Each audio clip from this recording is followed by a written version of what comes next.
This book covers selected poems by Eritrean poets of roughly the last 3 decades and who write in 3 of Eritrea's 9 languages.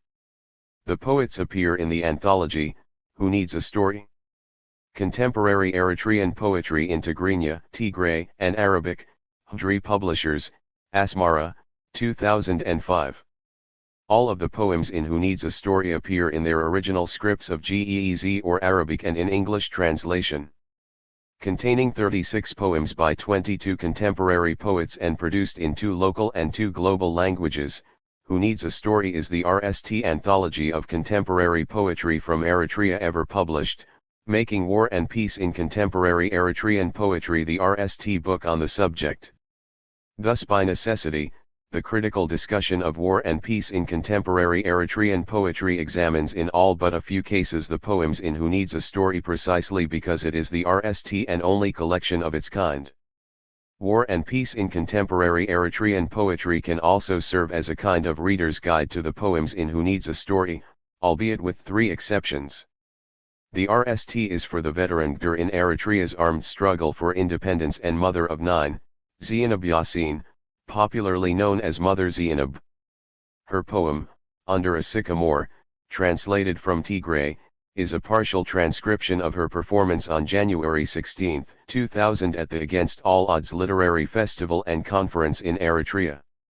The second exception is to include a performance poem by Saba Kidane, on January 15, 2000 at the same event, although Who Needs a Story also includes 3 other poems by her. The third exception is for Risam Haile. While Who Needs a Story includes 2 of his most famous poems, the FTH chapter of War and Peace in Contemporary Eritrean Poetry is an extended essay on his poetry to provide an example of the kind of in-depth analysis that the writing of many of the poets in Who Needs a Story deserves, and in time can no doubt generate, including Ribka Subhatu, Saba Kidane, Melis Neguse, Solomon Drar, Isaias Tsagai, Solomon Tsahay, Germay Yohannes, Mohammed Said Osman, Mohammed Osman Kajirai, Ahmed Omer, Sheikh and more. Many of these same writers also have books of their own, in poetry and other genre, and their work cries out for scholarly, critical study. Indeed, before his death in 2003, Risam Haile had 3 book-length poetry collections, 2 of which were bilingual Tigrinya/English. His poems had appeared in over half a dozen international literary magazines of high quality, he had been translated into 10 languages, and he was fast becoming the subject of literary analysis in conferences, journals, and classrooms. For the work of a great poet to attract so much critical attention is to be expected. A similar expectation underlies the purpose of both the anthology Who Needs a Story and this book about its poetry. Inevitably, more Eritrean poets, based on the high quality of their work, should become the focus of more writers and scholars. War and Peace in Contemporary Eritrean Poetry primarily discusses the poems of Who Needs a Story in their English translations. As one of the translators, I tried as best I could to come close in my work to the originals, yet many speakers of the poems' original languages assisted in their translation into English and repeatedly scrutinized the results. Nevertheless, in focusing on the English translations, War and Peace in Contemporary Eritrean Poetry can only begin to understand its subject. The translations themselves are only a beginning, too, since the history of translation suggests that subsequent translations can be still closer to the original. Moreover, essays and books by writers and scholars in the original languages of the poems in Who Needs a Story can substantially advance the beginnings set out in War and Peace in Contemporary Eritrean Poetry and are of the greatest importance. The inaugural status of both the Anthology of Contemporary Eritrean Poetry, Who Needs a Story, and of this critical analysis of its contents requires that the way in which the former RST came into being cannot be taken for granted but warrants a discussion of its own. Thus, Chapter 1 focuses on the means of cultural production that led to the groundbreaking publication of Who Needs a Story. Since Eritrea's existence as an independent nation dates back only to 1991, when it wins its independence through an armed struggle with Ethiopia, that few people know much about this new nation, with even fewer aware of its contemporary poetry, is not surprising. Who Needs a Story, as well as any critical discussion of the poets whom it features, exists in a kind of international knowledge vacuum. Yet the impetus for the anthology comes from within Eritrea itself. Chapter 1 focuses on this, describing the process and engaging the unique critical issues it raises, including contemporary Eritrean culture's aversion to copyright, the country's not being a part of a globalist system of book marketing requiring ISBN numbers, and even Eritrea's relatively short tradition of recognized individual authorship, ironically, perhaps, within a 4,000-year-old tradition of the written word. All of the poets in Who Needs a Story participated in the Eritrean struggle for independence, 1961–91, from Ethiopia as freedom fighters and/or as supporters in the Eritrean diaspora.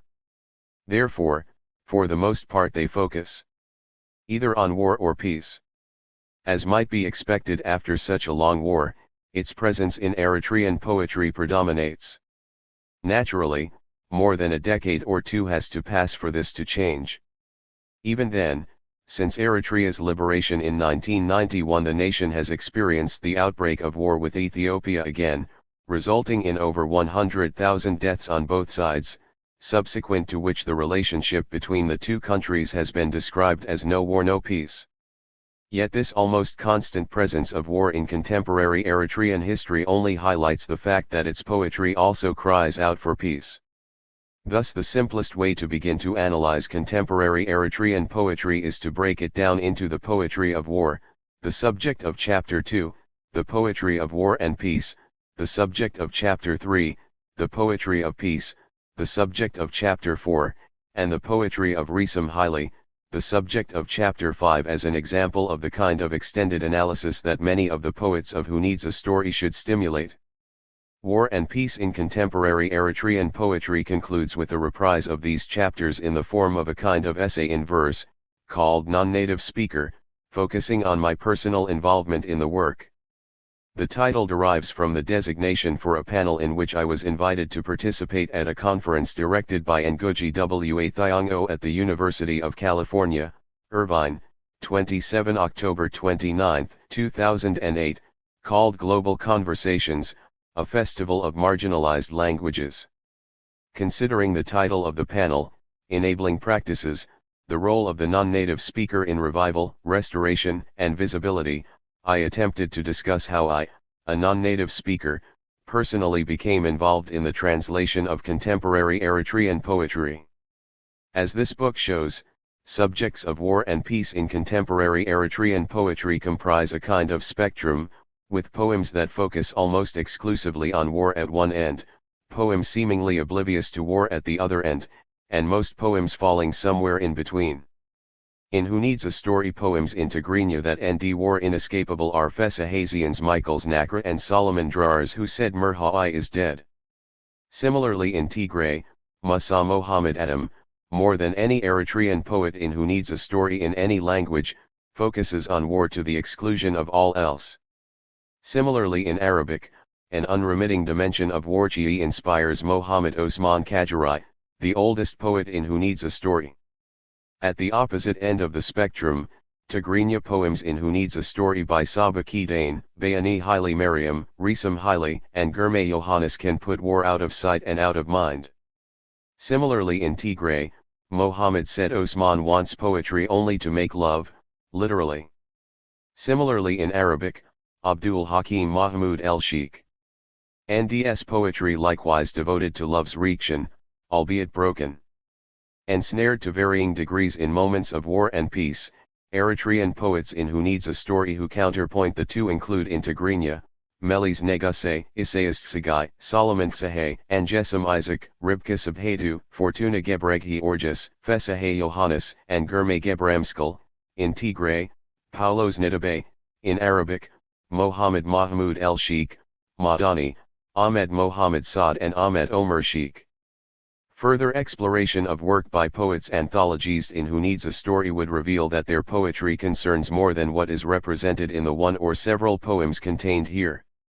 A poem about war featured in Who Needs a Story might be by a poet with other poems that focus on peace but that are not included in the book. The same in reverse could be said about a poet whose anthologized work focuses on peace. Not surprisingly, most contemporary Eritrean poets have a varied body of work, with individuals having written many different kinds of poems covering a wide range of experience in war, peace, and in between. Nevertheless, each of the poems in Who Needs a Story marks a distinct point in the spectrum of Eritrean experience. Each unfolds a distinct story of war, peace, or both as a part of the larger story of a new nation coming into being and an old country reinventing itself. In a poem called A Candle for the Darkness, which appears in 1988, towards the end of Eritrean armed struggle for independence, Girma Gebremskal seems to foresee the category of Eritrean poets who in varying proportions write about war and peace in the same poem. Peace and its promise of freedom at times resemble a single candle, some light, at least, and even a bit of warmth, but doomed either to consume itself or to be snuffed out by murder and mutilation. Devils and death in the shadows. Later in the poem, however, the poet claims that a candle comes out of the darkness and lights up the horizon brimming with people marching into the light, candles and more candles coming from all directions. 15. The vision seems like a triumph, brimming with people who survive the war and whom the poet sees all refusing any more death, and restoring, adoring and rejoicing in life. But the light is ambiguous. The phrase marching into the light has a religious or spiritual connotation, suggesting that for such a light to be experienced it might have to be in the afterlife, which is, only experienced after death. This ambiguity suggests that the light and death may be inseparable. Gebremskal also seems to foresee Eritrea's current, most sacred and solemn national holiday and its popular mode of observance. Martyrs' Day, held every year the day before the summer solstice, when the light is longest, commemorates soldiers who have died in Eritrea's War of Independence as well as in its most recent war with Ethiopia. In Asmara, Eritrea's capital, after sunset, and with the street lights turned on, the main avenue LLS with a spontaneous procession of people coming from all directions. They all carry candles and meet in the city's outdoor largest performance space, Body Mescarum Square, brimming with people / candles and more candles. Inevitably this somber spectacle to commemorate the war dead gives way to a general rejoicing in life throughout the city, although not before a formal display of elaborate pageantry, music, and drama.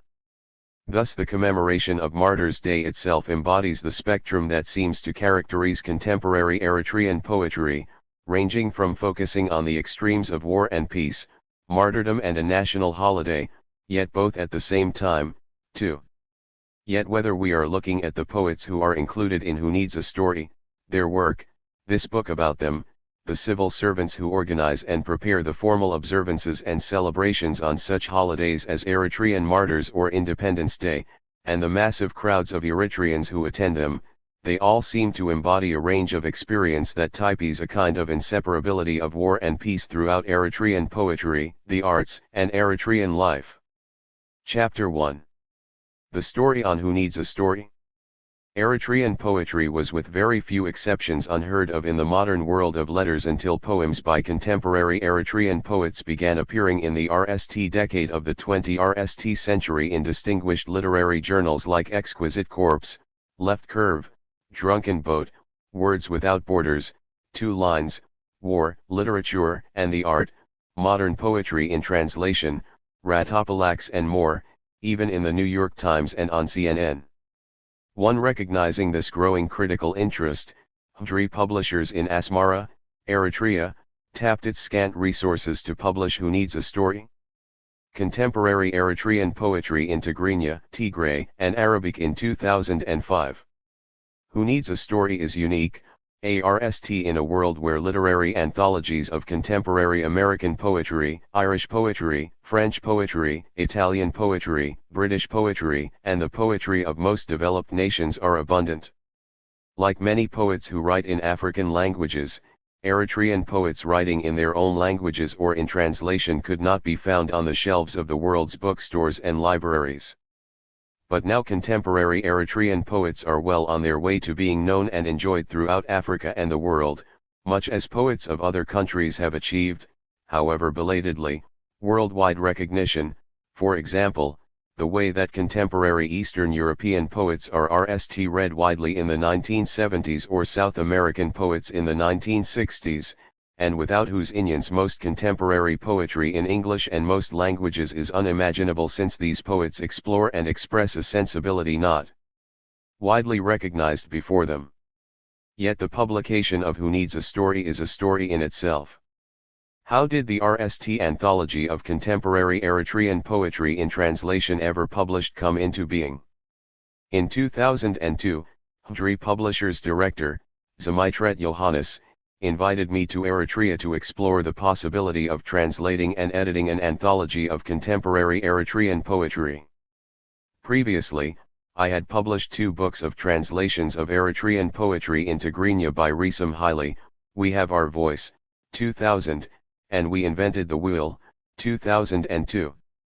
We Have Our Voice was the book of translations of an Eritrean poet ever published, and it included the poems in their original Tigrinya script. Both books were critically noticed and well received.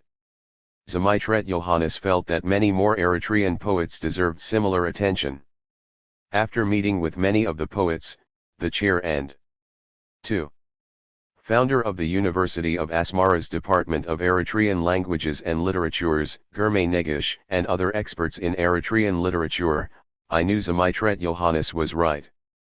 In 2003 over 60 Tigrinya, Tigray, and Arabic poems were translated and evaluated in Asmara for their quality and accessibility to determine the actual feasibility of the project.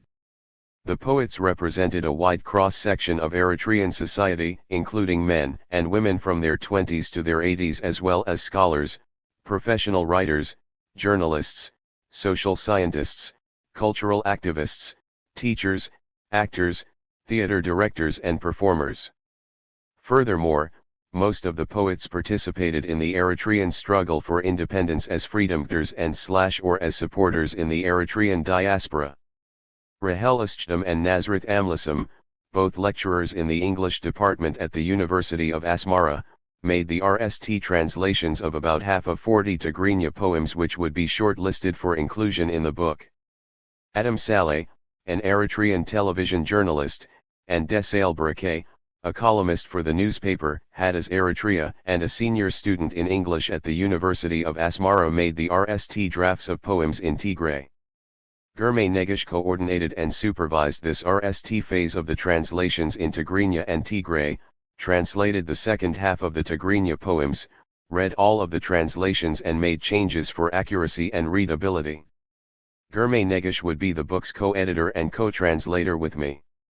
The widely respected and senior journalist, Said Abdul-Hay, with whom I also met in 2002 to discuss the prospect of the book, accepted the responsibility of coordinating the translation of poems in Arabic.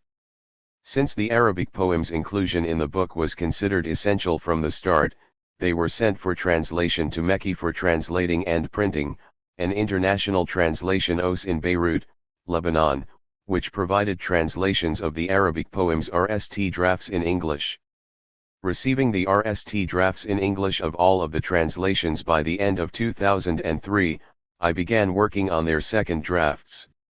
Checking for linguistic accuracy and reading and rewriting the work as an English-speaking poet, literary critic, and scholar, I produced a complete book manuscript, which I then returned to Germe Negish, who read and commented upon it. At the end of the summer of 2004, Germe Negish and I met in Asmara for the null stage of the project. Basing our discussion of the poems on Germe Negish's comments, we began an engaging, intense yet pleasurable dialogue about the poems in Tigrinya. In addition, we consulted with Said Abdul-Hay and Musa Aaron, whose knowledgeable and insightful comments on the Arabic 3. and Tigray poems respectively, along with their English translations, resulted in a similarly happy, challenging and productive process of literary collaboration. With the guidance and the critical corrections of the text provided by Germe Negish, I then wrote the null version of the book. One difficult decision Germe Negish and I had to make concerned whom to include. The book's null version required that the number of poems and poets whom we had originally translated and planned to include had to be cut. We wanted to include more poets and more poems by them than we had space for, the dilemma of many an anthologist. Of course, we desired to present only the best and the most representative of contemporary Eritrean poets. Moreover, many of the poems we cut were too similar to these poets' work.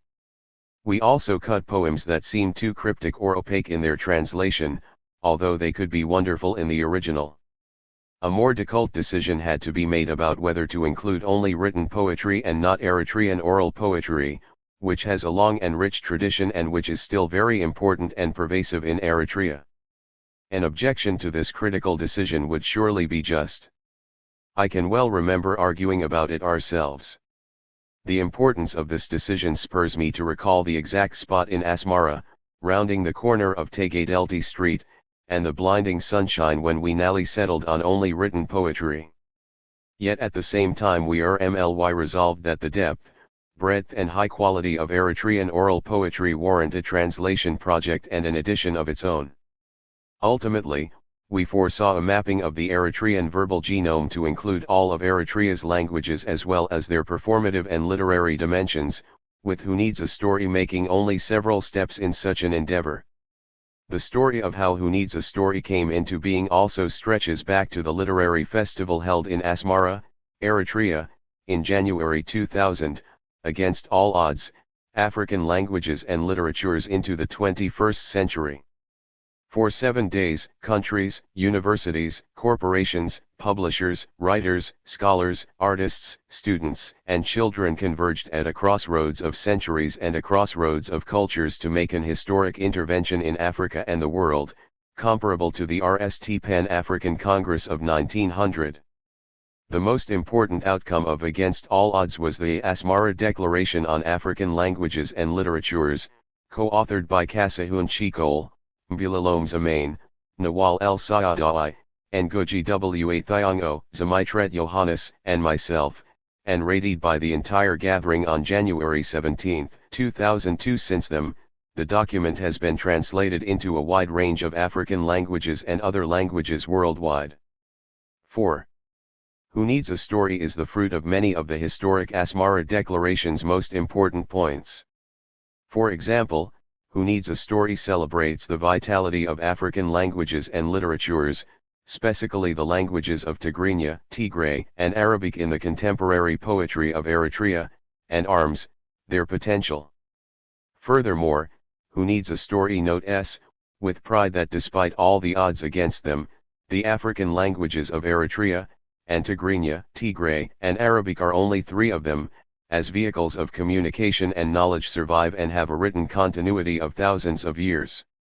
Corresponding again to the mandates of the Asmara Declaration, the Tigray, Tigrinya, and Arabic poems of Who Needs a Story take on the duty, the responsibility and the challenge of speaking for Eritrea and more, embracing people everywhere who do the same in their languages and literatures.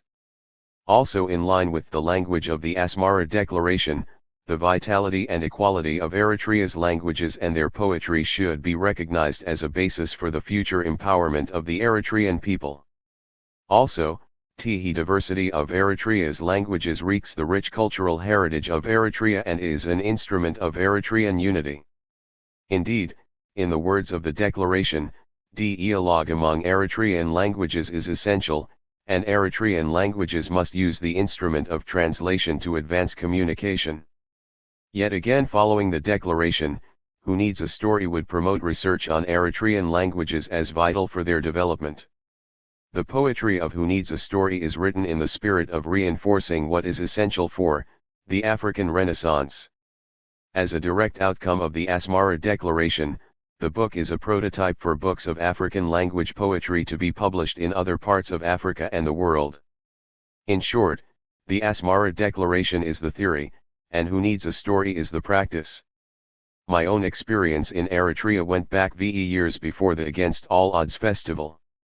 When I visited Asmara, the capital of Eritrea, early in the summer of 1995, I saw a new nation at peace and in action, with women serving in the government, children learning in their mother tongues, a grassroots constitution process coming to fruition and so much more, developing itself with condensed joy and incredibly hard work.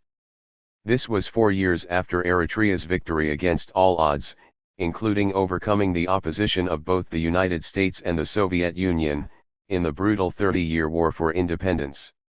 Yet in 1995 Eritrea embodied an enlightened political and social vision intimated in the texts of Africa's greatest writers, like Chinua Achebe, Ngugi wa Thiong'o, Tsagayi Gabermethan, Nawal el-Saada'i and Wola Soyinka, whose own countries had lapsed for the most 5. Part into unenlightened and visionless neocolonialism. The achievement of Eritrea was, indeed, against all odds. 3. Yet considering the political and social problems of 20th century Africa, the same phrase, against all odds, perfectly characterized the struggle of these writers and many more of their African contemporaries in literature and its study. Yet the story of Who Needs a Story would be incomplete without also considering the practical means of cultural production behind such a book. Little did I know when I began working on Who Needs a Story that the experience would sometimes feel like its own little against all odds, and that it would seem to echo the words of the title of my second book of translations with Risam Haile, We Invented the Wheel. Publishing books anywhere presents problems in editing, scheduling, printing, frustrating delays and more. For example, I could complain that publishing the book in Asmara took too long, longer than I have had to endure in publishing my books in the United States. Then again, a book by so world-renowned an African author as Ngugi wa Thiong'o remained unpublished at a major American publisher after over 4 years. For nevertheless, the will needed to publish a high-quality book of poetry in 4 languages, 2 local, 2 international, and 3 fonts requiring diarrhent formats and new technology had never been seen before. Who Needs a Story nally rolled the presses in Asmara. Writing a book is often a private, at times lonely, methodical process.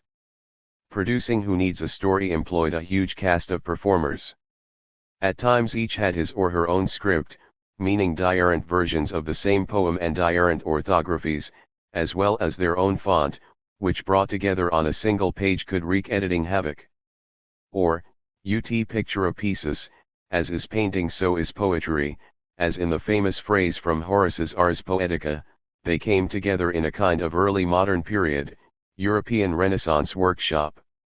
It produced a kind of massive public painting or altarpiece of the Eritrean struggle in war and peace expressed in poetry, attributed to 2 co-authors yet the work of so many more, including faculty and students at the University of Asmara, Eritrean journalists and linguists in 3 languages, an international translation center, Eritrea's People's Front for Democracy and Justice, STA at Eritrea's Research and Documentation Center, RDC, and, of course, the poets themselves.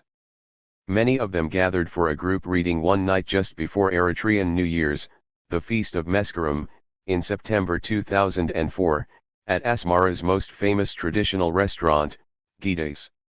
Each poet performed his or her work in the original to the group seated at long tables and drinking suwa, Eritrea's traditional 6. Barley beer, out of large porcelain-plated metal goblets, in the traditional Eritrea style of Eritrea's oral poets, called Ge Temti in Tigrinya, Ge Tamai for male and Ge Tamid for female. After each reading, Germe Negish and I alternated, reading our translations. This means of literary production, although performative and memorable, did not seem necessarily unique, until one of the poets who wrote in Tigrinya approached me. He said that our translations into English, a language he knew, made him feel for the RST time that he understood his fellow freedomders, with whom he had marched and bled, who wrote in Arabic, which he did not know very well.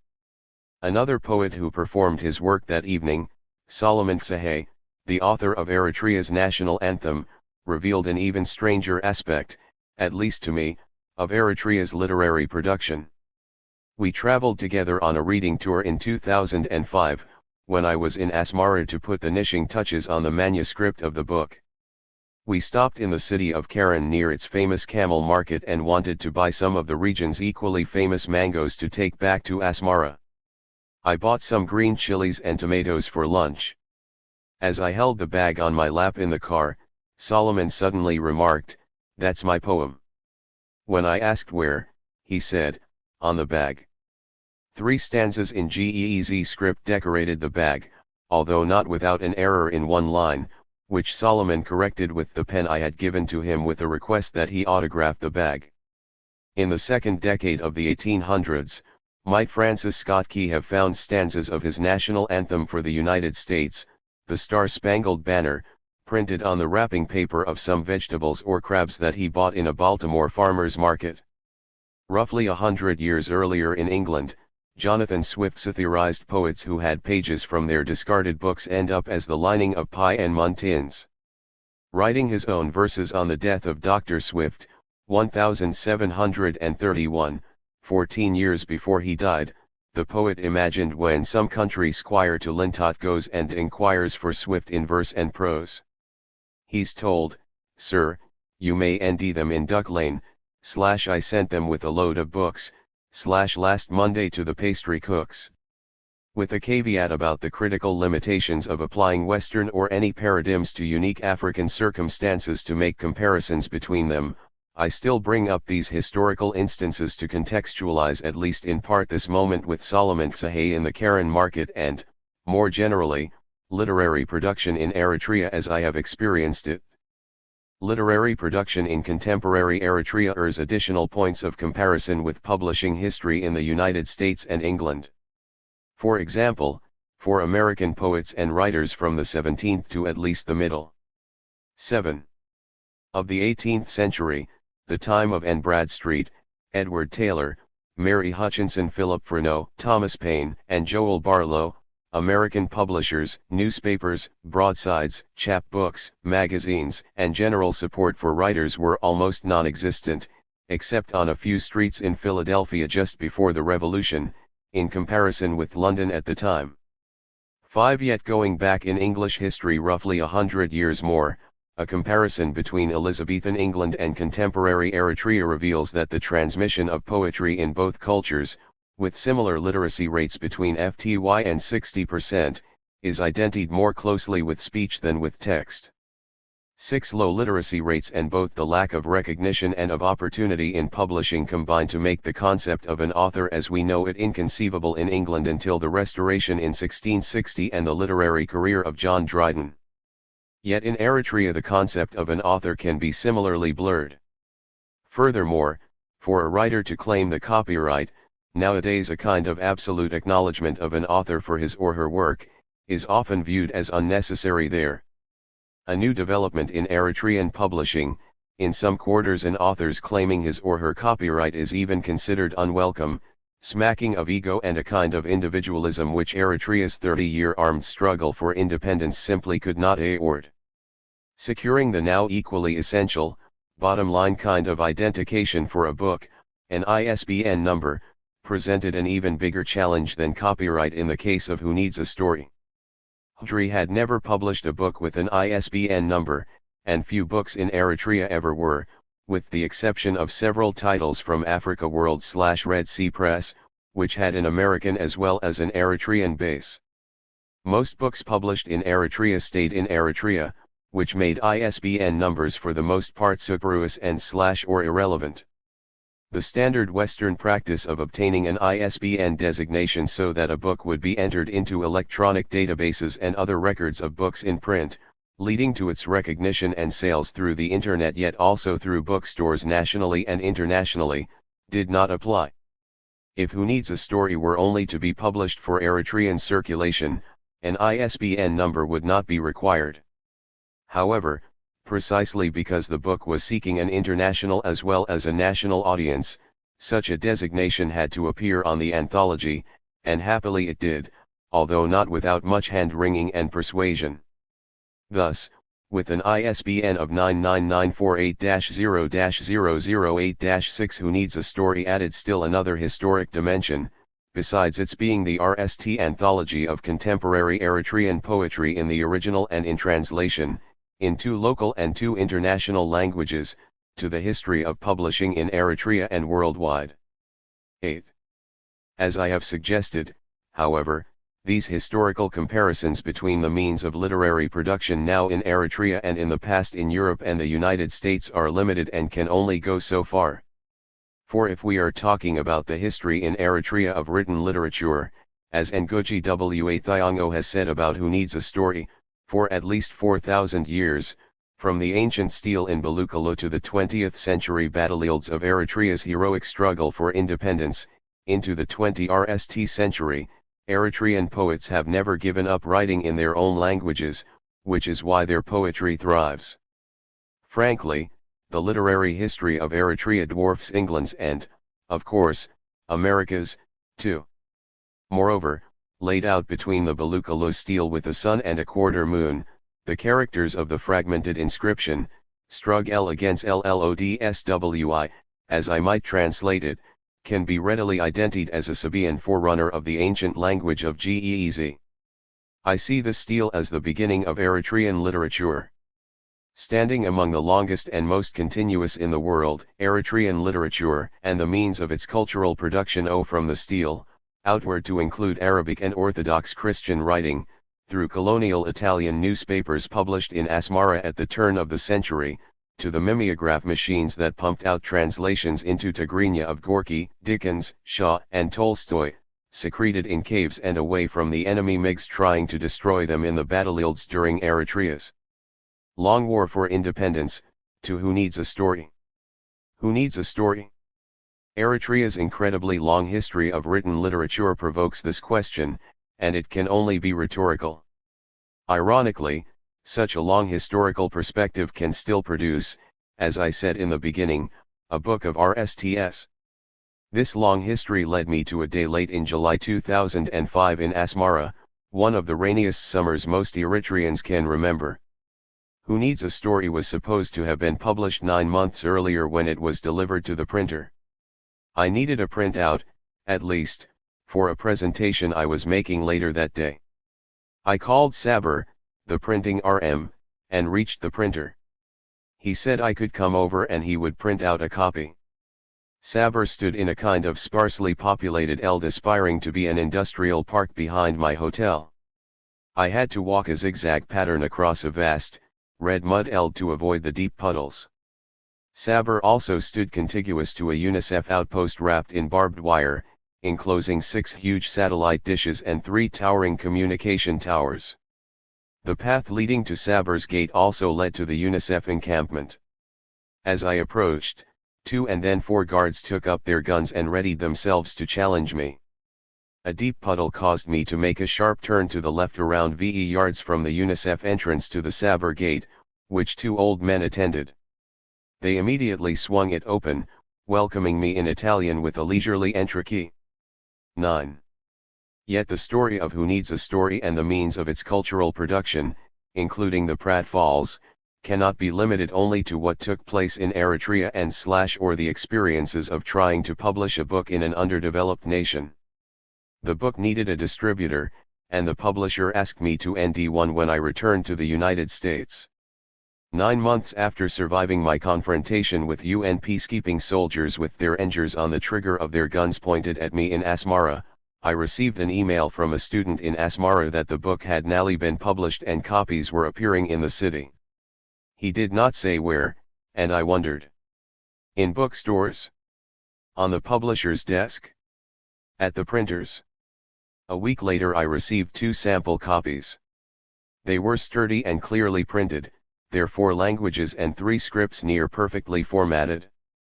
The cover by the artist, Lawrence F. Sykes, a kind of etched photograph of a green-jerseyed boy chasing an errant soccer ball over a pile of rubble and under 3 consecutive and crumbling arches in Massawa on the Eritrean Red Sea coastline, glowed elegantly in shades of orange and ochre.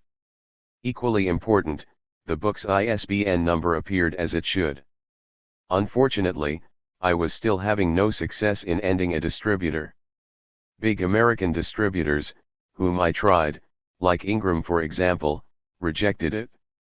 Nevertheless, in the process of making the rounds of book distributors I learned about an aspect of publishing that, as an author with half a dozen previous books, I barely knew existed or simply took for granted.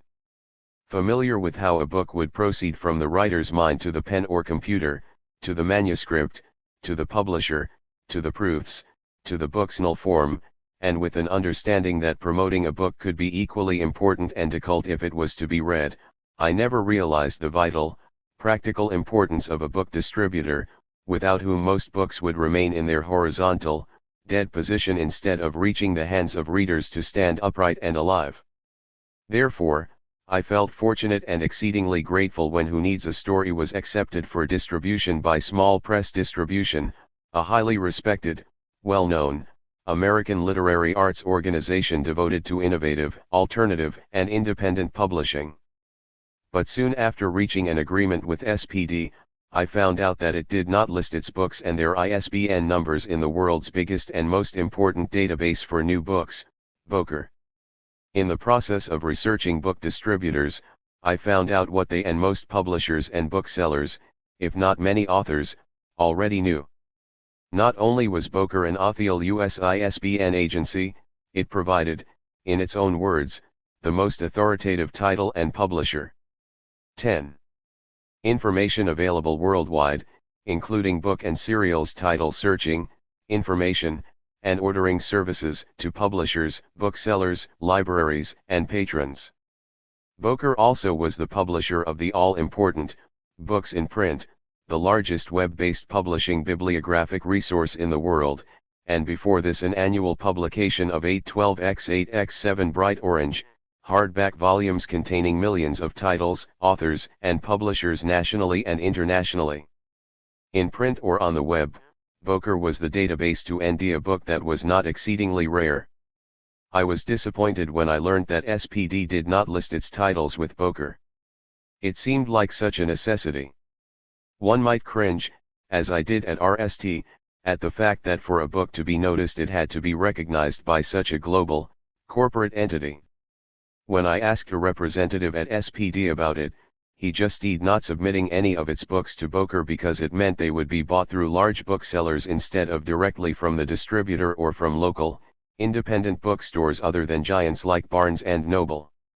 Since SPD specialized in small and alternative press titles, its ability to make whatever profit it could owe of these books' relatively small sales would be severely cut if they were available from larger, more mainstream sources. But the fact remained that if one wanted a book and went to a standard website like Amazon, Yahoo, or Barnes & Noble to buy it, the book would not be listed there if Booker did not include the title in its database. Therefore, if Who Needs a Story was to reach an audience beyond readers who might be poets and creative writers themselves, specialists in African literature and the few Eritreans who actually bought books, which would amount at best to sales of a couple hundred copies, a few more if libraries were included, to appeal to a broader, global reading public, I had to swallow my righteousness and pride and call Booker. So I did in late April, and with little hesitation I might add. Marginalization was defeating and bad enough, but self-marginalization was self-defeating and seemed worse. I did not want Who Needs a Story to be a rare book. I wanted to sell copies and for a lot of people to read it, which wasn't going to happen if Googling the title only resulted in the distributor's website and only a few more notices that the book received. 2 days after I emailed Booker to inquire for sure if Who Needs a Story was in its database, or about to be, I received a call from one of its customer service representatives. He advised me to send an email petitioning Booker for permission to have it include Who Needs a Story in Booker's database. In my email, again as I was directed, I stated that I was the author of a new book printed out of the country and had been authorized, as I was, by the 11. publisher to be its representative. My email also included all of the publishing particulars, title, authors, publisher, pages, languages, price, and copyright, a brief description of the book and the publisher, as well as what I had once naively considered sacrosanct and the virtual key to the global book market, the ISBN. A week later I received a call from another customer service representative who could not have been nicer or more welcoming. Warmly expressing interest in the book and asking about Eritrea, too, he asked me to email the publishing particulars to him, the name of a contact person in Eritrea, and also the name and address of the U.S. distributor. Like many people, he had never heard of Eritrea. 2 weeks later I contacted him to ask if there had been any developments in Boker's listing Who Needs a Story in its database, but there was not. The reason for the delay was the book's ISBN. Every ISBN has a country PREX number, another fact of publishing that I did not know, indicating the country where the book was published. The PREX number for Who Needs a Story, 999, signifying Eritrea, had never been entered into Boker's database. Therefore the number was not recognized and suspect. We could have been a hoax. Even the PREX itself, 999, a kind of portentous number, sounded a little phony. I pictured a web technician uneventfully entering the 999 ISBN, as he or she had done with countless other numbers before, and being surprised, for the rst time since having the job, to end out that there was no such PREX. The book was published where? And where was that again? Is it a nice place? Or is this a joke? Again, the Boker representative could not have been nicer, but he reported to me that he spoke with the people in charge of adding the Who Needs a Story ISBN PREX to the database, and because of the complexity of this procedure he was sorry to let me know that it would take more time, and that I should check back with him in around a month. This was around the end of May. When I did check back, he told me we would probably have to wait until August. In the meantime, I decided that I would look for another distributor, since the agreement with SPD did not require giving it exclusive rights. Checking with the publisher, Hudri, in Asmara, I had its blessing to expand my search. After several unsuccessful attempts, although this time with smaller book distributors than Ingram, I turned to African Books Collective, which welcomed my interest. ABC would list and distribute the book in the United States through its partner, Michigan State University Press, which did not require exclusive distribution, and through ABC's Oxford OS, which did require exclusive distribution rights in the UK, Europe, and Africa. In addition, ABC 12 also eared to distribute other Hudri titles. These could include recent works like its huge Tigrinya dictionary and its forthcoming Tigray dictionary, unique and unprecedented volumes that every research library should have, and books by great Eritrean writers like Alamseg Tesfaye and Bayani Haile Mariam. In retrospect, I see that ABC was the most natural choice of a distributor for Who Needs a Story. The organization included over 100 current publishers from 19 African countries, and what could be more praiseworthy from the perspective of the entire project. Nevertheless, I wasn't only hearing strains of Nkosi Cyclel I Africa, God Bless Africa, as I pondered ABC's acceptance.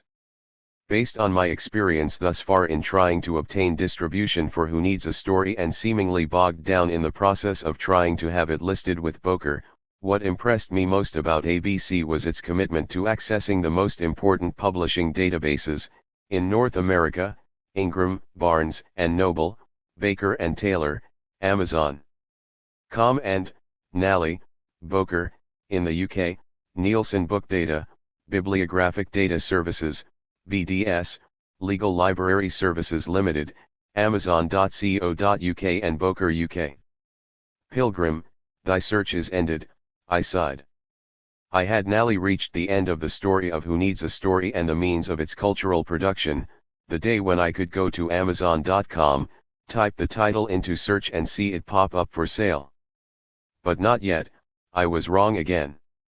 In mid-July ABC emailed Hudri and me that it had received a sample copy of Who Needs a Story that had been shipped from Asmara and once again wanted to conream the distribution agreement, adding that ABC would even feel honored to be our distributor.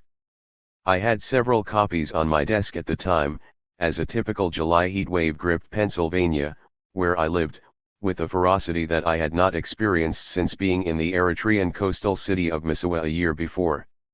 Buoyed by a good feeling that Nally the book could realize its potential for widespread distribution, I marveled that as most of the covers of my other paperback books had curled up in the heat and humidity, the cardboard-thick stock of the cover of Who Needs a Story still remained steady and straight. Produced in Asmara, the book was exceedingly well made.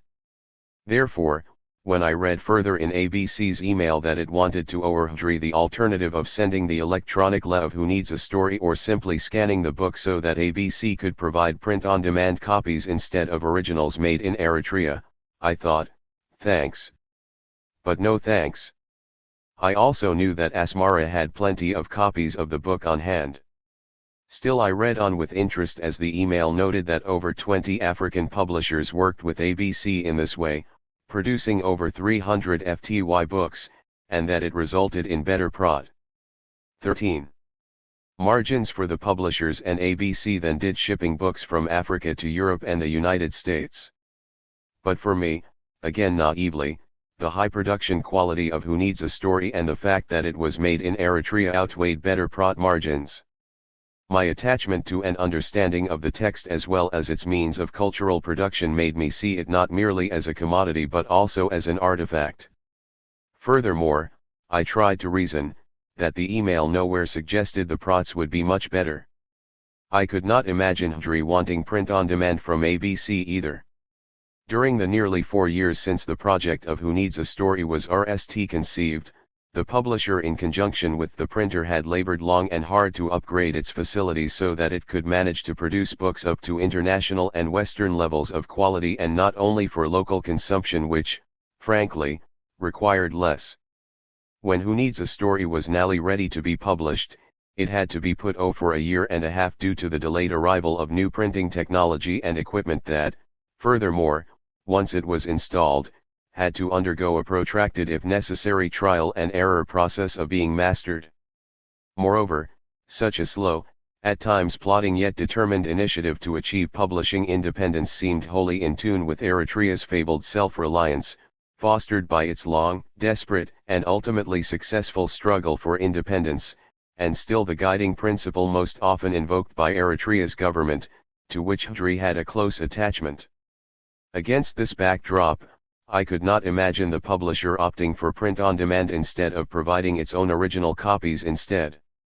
Although I emailed Hdri that I preferred the option of its providing copies, I believed that my input would be unnecessary and only echo its decision, seemingly so representative of the Eritrean psyche, to provide copies of its own.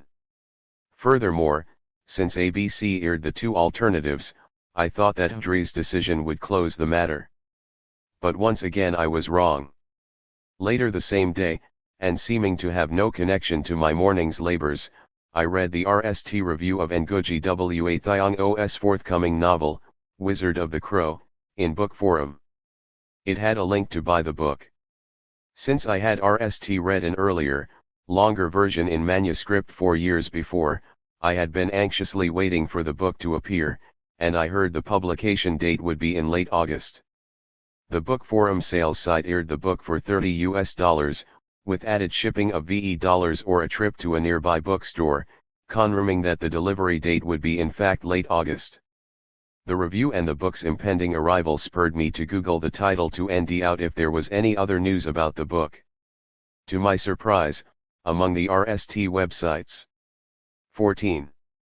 To appear was Walmart.com.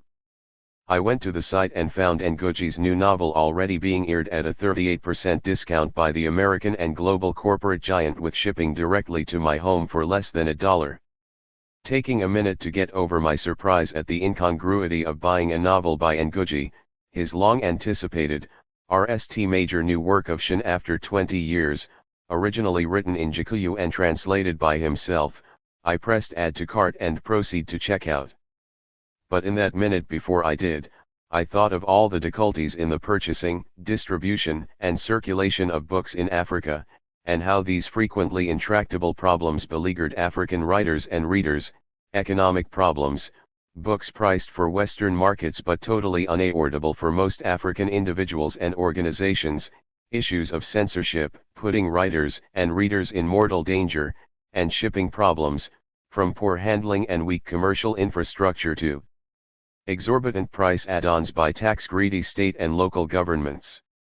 I thought of countless essays, articles, conferences, writers, scholars, and NGOs passionately lamenting such conditions.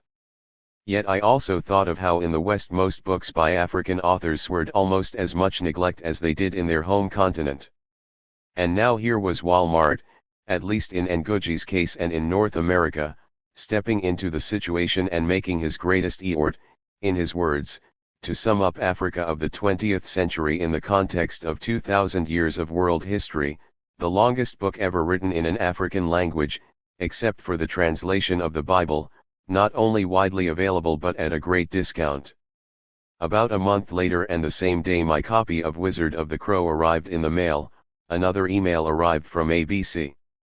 It said that since our last correspondence, ABC had experienced changes in its funding and, therefore, all new titles, including Who Needs a Story, could only be accepted on a print-on-demand basis.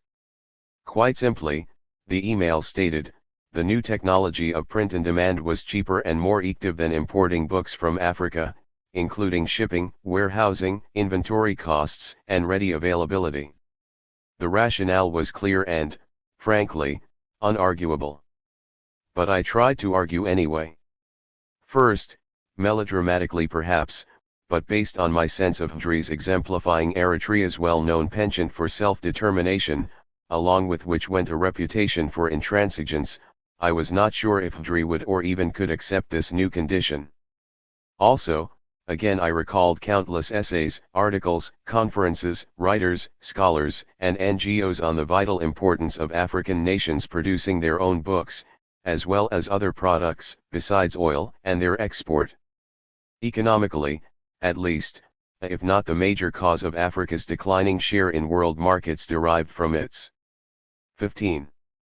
Inability to produce goods and services as cheaply as other developing parts of the world. Wasn't ABC's demand of print-on-demand in the case of Who Needs a Story another example of this? I also recalled what Ngugi, Kasahun Chikol, Mbulalome Zamain, Nawal El Sayadai, Zamitret Yohannes, and I had written in the Asmara Declaration on African Languages and Literature in 2000, African languages must take on the duty, the responsibility, and the challenge of speaking for the continent. Promoting research on African languages is vital for their development, while the advancement of African research and documentation will be best served by the use of African languages. The active and rapid development of science and technology in Africa depends on the use of African languages, and modern technology must be used for the development of African languages. I thought the means of cultural production employed by Hydri, for example, in promoting research along with the active and rapid development of publishing technology, in the publication of Who Needs a Story exemplified such ideals. Would they be compromised if this book made in Africa, unprecedented in content and just as uniquely and beautifully produced, could not be exported to Europe and North America except as an electronically to be produced there? Still, I knew that publishing anywhere, including the United States, was fraught with change based on production and distribution costs. That very same day I had witnessed a good example of such change in Walmart selling Wizard of the Crow. And I grabbed it immediately. Where were my beliefs in the African book as a progressive political tool and or an artifact in that? And with whom was I arguing? Clearly an organization like ABC understood better than most and had among its founding principles the recognition of the vital importance of producing books in Africa and their export. But if ABC could no longer afford it, who could? Replying to ABC, my disagreement with its decision to require print-on-demand for Who Needs a Story felt like I was only expressing my regret. The logic and pragmatism of their decision was only reinforced in ABC's reply. I could no more argue with it than I could with Ngugi or Walmart about the rightness of its distributing his book. Clearly ABC supported publishing in Africa, but Hydri was not necessarily typical. For example, many African publishers in African countries printed their books elsewhere than in Africa, India, China, Eastern Europe, or other African countries. Furthermore, quality could vary, with many books published in Africa not up to minimum Western standards. Moreover, 16. A distinction could be made between the African publishing industry and its printing industry. Most importantly, perhaps, print-on-demand would require no more financial outlay from Hydri and it would receive 50% of net sales income, which were bound to increase with ABC's support. Therefore, I emailed Dri to recommend that it accept ABC's terms and that we move ahead with production ASAP, and I held my breath. 5 days later I was CC'd on a brief and cordial email from Dri, without a "we" of indomitable self-reliance or ideological inexhibibility, that the publisher accepted ABC's advice and requested the documents to sign so that Who Needs a Story could begin production, as the email artlessly put it, on a pod basis, an abbreviation I saw for the RST time and, even if I had seen it before, would not deign to use. On the same day, I heard coincidentally from Boker that the 999 Prex number of the book's ISBN had been ascertained and entered into the Boker database. At this point, the conclusion of Ecclesiastes 12:12, "My son, be admonished, of making books there is no end," entered my mind. I deserved to be admonished for my ignorance and naivete about how, after being published in Eritrea, Who Needs a Story could make it anywhere else, even with its passport-like ISBN. Thinking that I would end a ready-made book distributor for what I thought was an African artifact instead of a commodity made me even guiltier. But at least I had reached an end of the story on Who Needs a Story and the means of its cultural production. Chapter 2. War. The Tigrinya poems in Who Needs a Story that focus unrelentingly on war are Fessa Hazian's Michael's Nakra and Solomon Drar's Who Said Merhai is Dead. In Tigray, Musa Mohammed Adam, more than any Eritrean poet in any language in the anthology, focuses on war to the exclusion of all else.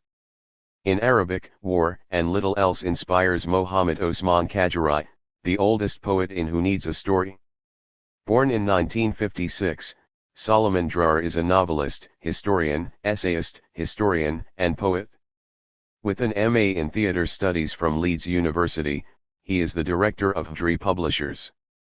His books include 2 novels, Mikit, Challenge, originally written in 1988, published in Asmara in 1992, and Eshahanti Sidra, A Family's Destiny, 1994, and a historical work, Eritrean Commando, Ki 18 Dkaik, Eritrean Commandos, A Legend of 18 Minutes, 1996.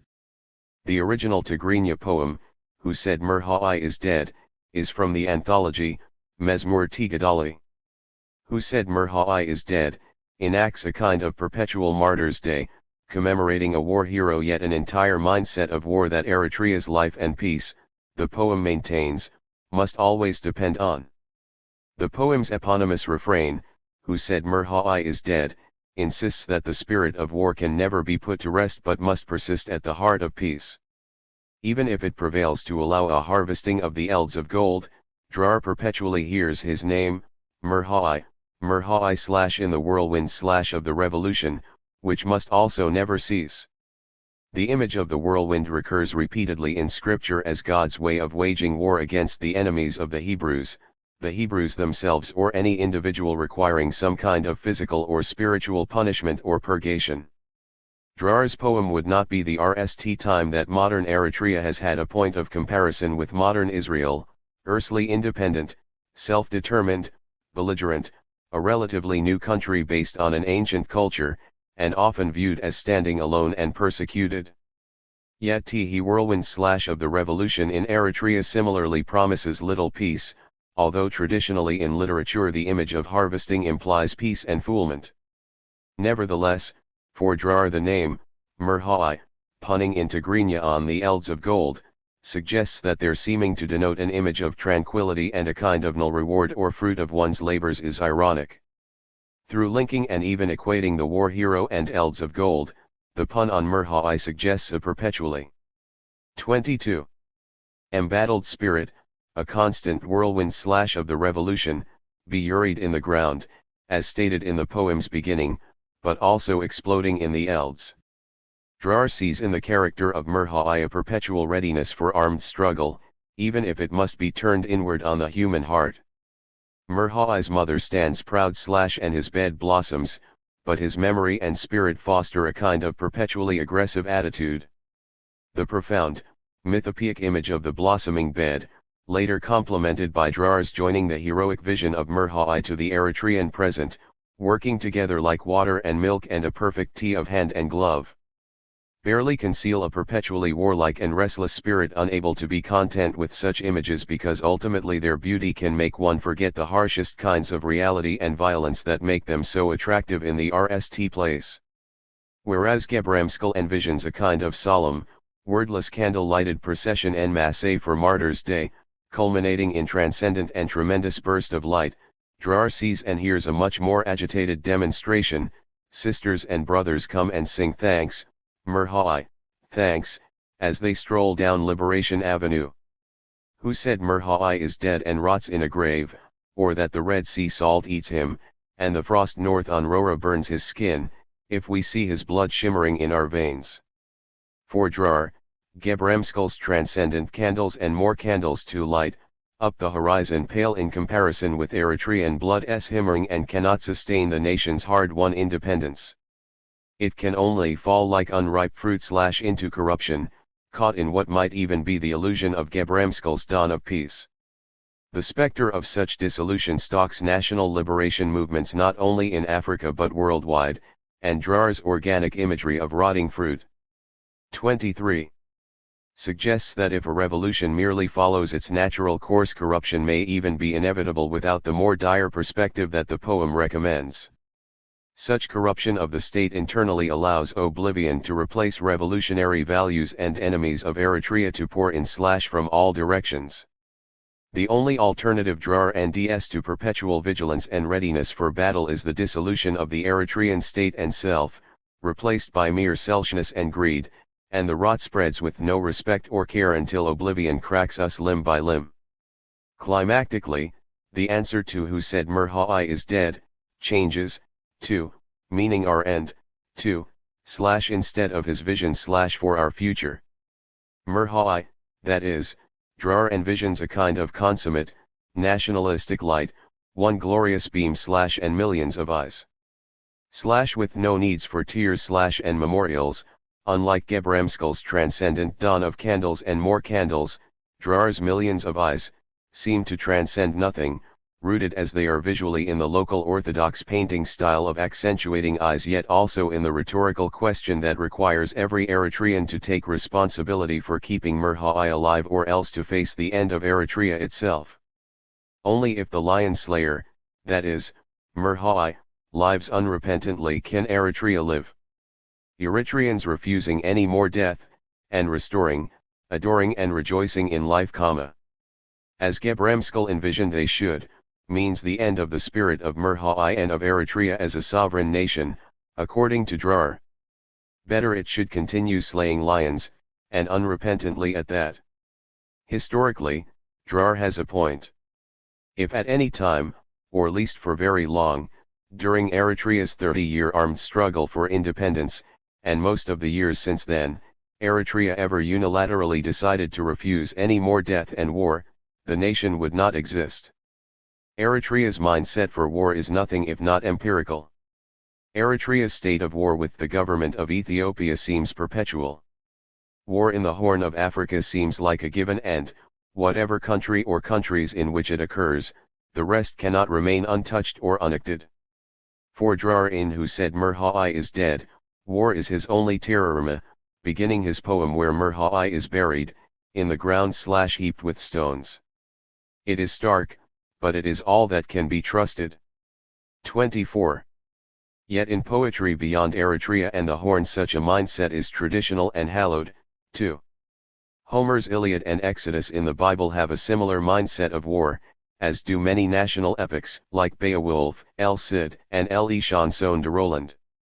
Simone Weil famously called Homer's Iliad the poem of force, or to translate the term from the original, Le Poème de la Force. A similar poetics of force, although not epic, animates the work of Eritrean poets like Solomon Drar, Fessa Hazian Michael, Musa Mohammed Adam and Mohammed Osman Kajirai. Drar might at least imagine, in Weil's words, a washed-out halo of patriotism descends on his hero, Merhai's head. But in Michael's Adams and Kajirai's poetics of force, as Weil puts it, the bitterness of such a spectacle is us absolutely. No comforting shun intervenes, no consoling prospect of immortality. Yet all of these poets conclude, as E. M. Forster also asserted, that force and violence is the ultimate reality on this earth. The true hero of their poems, again as Weil said of the Iliad, the true subject, the center, is force. Force employed by people. Force that enslaves them, force before which their esh shrinks away.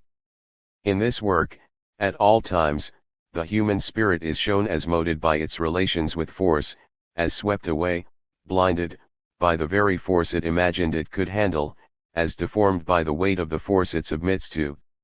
Emerging from a violent century of 2 world wars, the Cold War and many more local conflicts into a 20th century of global terror from seemingly all sides, long-established Western democracies' appetite for a poetics of force, ironically perhaps, may be sated or, if it is palatable, only from the distance of 1 or 2,000 years or more, in the form of ancient or medieval epics.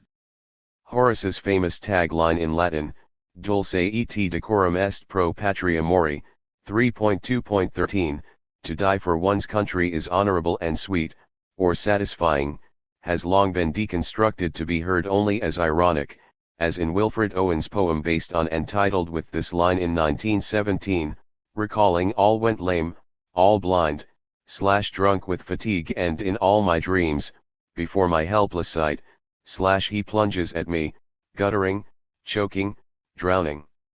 No quality poem of World War I, World War II or subsequent wars in the West has been able to go back from Owen and recover the original meaning or heroic tone of the phrase in Horace's Third Ode. Aware of Owen's perspective on Horace's famous line or not, contemporary Eritrean poets write as if they know all too well the horrors Owen recounts and their incongruity with Augustan platitude. Nevertheless, Eritrea's war poetry, be it totally about war or of war and peace conjoined, repeatedly takes an eritrean and / or Homeric stance on war, unhingingly and proigately violent yet ultimately without regret if it serves the cause of Eritrean nationalism. A. 25. Poetics of force and war often animates the poetry of emerging nations, although to different degrees. The critical quality and achievement of such poetry, however, is questionable, especially if it is recent and if it is to be translated from its original African languages into languages of nations and cultures where a poetics of force and war poetry can only be viewed negatively if it is current. Precisely this critical problem becomes the challenge in translating and discussing Eritrea's contemporary poets and poetics of war. How does one nd the language in English to represent such a contemporary and genuine Eritrean fact of existence and the indubitable emotion it generates if English has no such language in its poetry, as Paul Fussell has so convincingly argued in The Great War and Modern Memory, since roughly the beginning of the 20th century with the exclusion, perhaps, of some poems by Rudyard Kipling. The Invincible, by Musa Mohammed Adam, written in Tigray, exemplifies a poem of force and a poetics of war.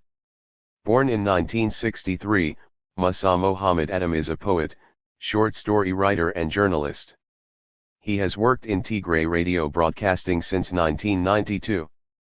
With a rage like Homer's Achilles, only anonymous, the Invisible's potential for enacting violence seems limitless, yet he can also seem quirky, irrational, overly sensitive, out of control, self-absorbed, arrogant and discontent, undoubtedly a hero without whom victory would not be possible, but not necessarily imitable or admirable other than for his brute capacity for violence, again not unlike Achilles. A combination killing machine and force of nature, he takes aim with his spirit and his gun, measuring the last breath of anyone who forgets him and casts the RST stone. The instability of his dual identity, seeming part cyborg, part force of nature, makes him more than an action hero with comic book force but a war hero with poetic force, connected, lyrical, ultimately alone. Not necessarily quick to GHT, the initial sign that he has been provoked comes when he feels his RST scar burning again. Ironically, perhaps, in a poem almost exclusively focusing on incidents of violence that requires a kind of brute physical force, Adam introduces a reader to the invincible through a kind of psychological portrait. He has that true killer look and dirges play like soundtracks in his head. constantly making him think, encircle, attack, attack. Adam concludes the poem by similarly highlighting the invincible state of mind. All that he understands is the gift of life/or death overrowing and in his hands, a polar opposite of the question, to be or not to be, with to kill or not to kill instead. The invincible, like Achilles, is no Hamlet or Odysseus. 26. The man whose identity becomes indistinguishable from the violence he enacts, even if it does assure victory, ultimately seems out of place, incongruous and a little pathetic, in Adam's portrait, strangely, happy but dying without ending his home. Bracketing the invincible between psychological observations about his character, Adam's poem of force achieves more than violence for violence's sake, although it is the poem's greatest substance and continually seen as overwhelming. Every stanza includes murder, mayhem, and casualties. Framed as a war hero who is human and vulnerable, the invincible is also a war monster. He sees enemies like sorghum bending and breaking, their heads spilling out all red. His bullets fall like rain, and it is as in the days of Noah, only with blood. He's blinding and leaves no time to react, like July lightning, thunder, downpours, and 50 days straight of sandstorms uprooting boulders like arrows, mercilessly slashing the tendons, crushing and splashing the marrow. The violence is excessive and endless but also timeless. Adam reveals the invincible, his entire esh bloody and broken with wounds and lead as the eld where he stands unafraid, letting no one flee as he fools the ancient lines, playing and singing them, too, history repeating itself, prophecy come true. Welcome to free Nakfa, Seti, and Bilasa. The conclusion prefigures the banner that greeted visitors who came to Eritrea just after its liberation, welcome to free Eritrea. The invincible focuses less on the war's human toll, the concern of Eritrean poets who write more about war and peace together, than on sheer might and glory and the spectacle of battle and victory. Yet Adam's invoking ancient lines of history and prophecy played and sung suggests his poetic self-consciousness that his portrayal of the invincible requires a kind of heroic poetry that cannot be modern or contemporary because of its violent yet unfortunately necessary subject, the continuing struggle of Eritrean nationalism at a time when most 27 nations have already established themselves and have been allowed to move at least partially away from force, including a poetics of force, as their only means of survival. At the beginning of the poem, Adam seems self-conscious about the violent portrait he is about to owe, acceding to a reader's probable skepticism with the phrase, "Say what you like." As the poem unfolds, however, the poet becomes caught and seemingly enamored of his work's ever-increasing violence and momentum, matched only by violent imagery of nature itself, which also seems attracted to Adam's hero. He contends with the elements of nature as they are contending with themselves, like rainy season torrents pounding down from the highlands with more storms behind them, he comes to GHT, saying try and stop me. Only a hero as harsh if not harsher than the Eritrean terrain can succeed. Overcoming his enemies he overcomes nature, too, becoming the most violent animal of all, crocodiles run away from his jaws. He lives according to his law. Becoming ever more partial to his hero, the poet's initial self-consciousness gives way to a kind of boasting and self-righteousness as he reminds the reader that if wisdom lets a lion or tiger sleep, all the more should fakes and fanatics fear disturbing his hero. The absolute force embodied by the hero levels everything else, even reducing the reader to a kind of enemy with nowhere to hide and no more to say if he or she wants to play with or question such a violent cosmology. Foe and reader alike are directly challenged with a try and stop me. The invincible can allow no other focus than on war and violence itself, and nobody's laughing. Adam's hero, or is it Adam's poem, throws trees and rocks out of his path and grabs his weapons to GHT in an impossible world of fields planted thick with mines desert sand and heat, crocodiles swarming rivers and gaping valleys, which the invincible promptly choke with too many dead. So excessively violent, the picture almost seems unreal and again like an action comic or movie fantasy until Adam reveals its actual roots in history, unfolding from the Ethiopian Third Offensive against the EPLF in 1979, yet also back to the famous Battle of Adwa in 1896, where an Ethiopian army fatally defeated a previously thought invincible Italian invasion.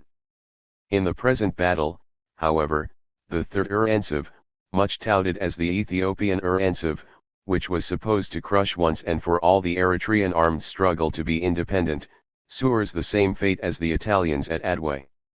What at RST explodes with sirens and unrolls black clouds like giant beehives disgorging armies soon becomes totally out of control to be knocked away in the swing of his crushing.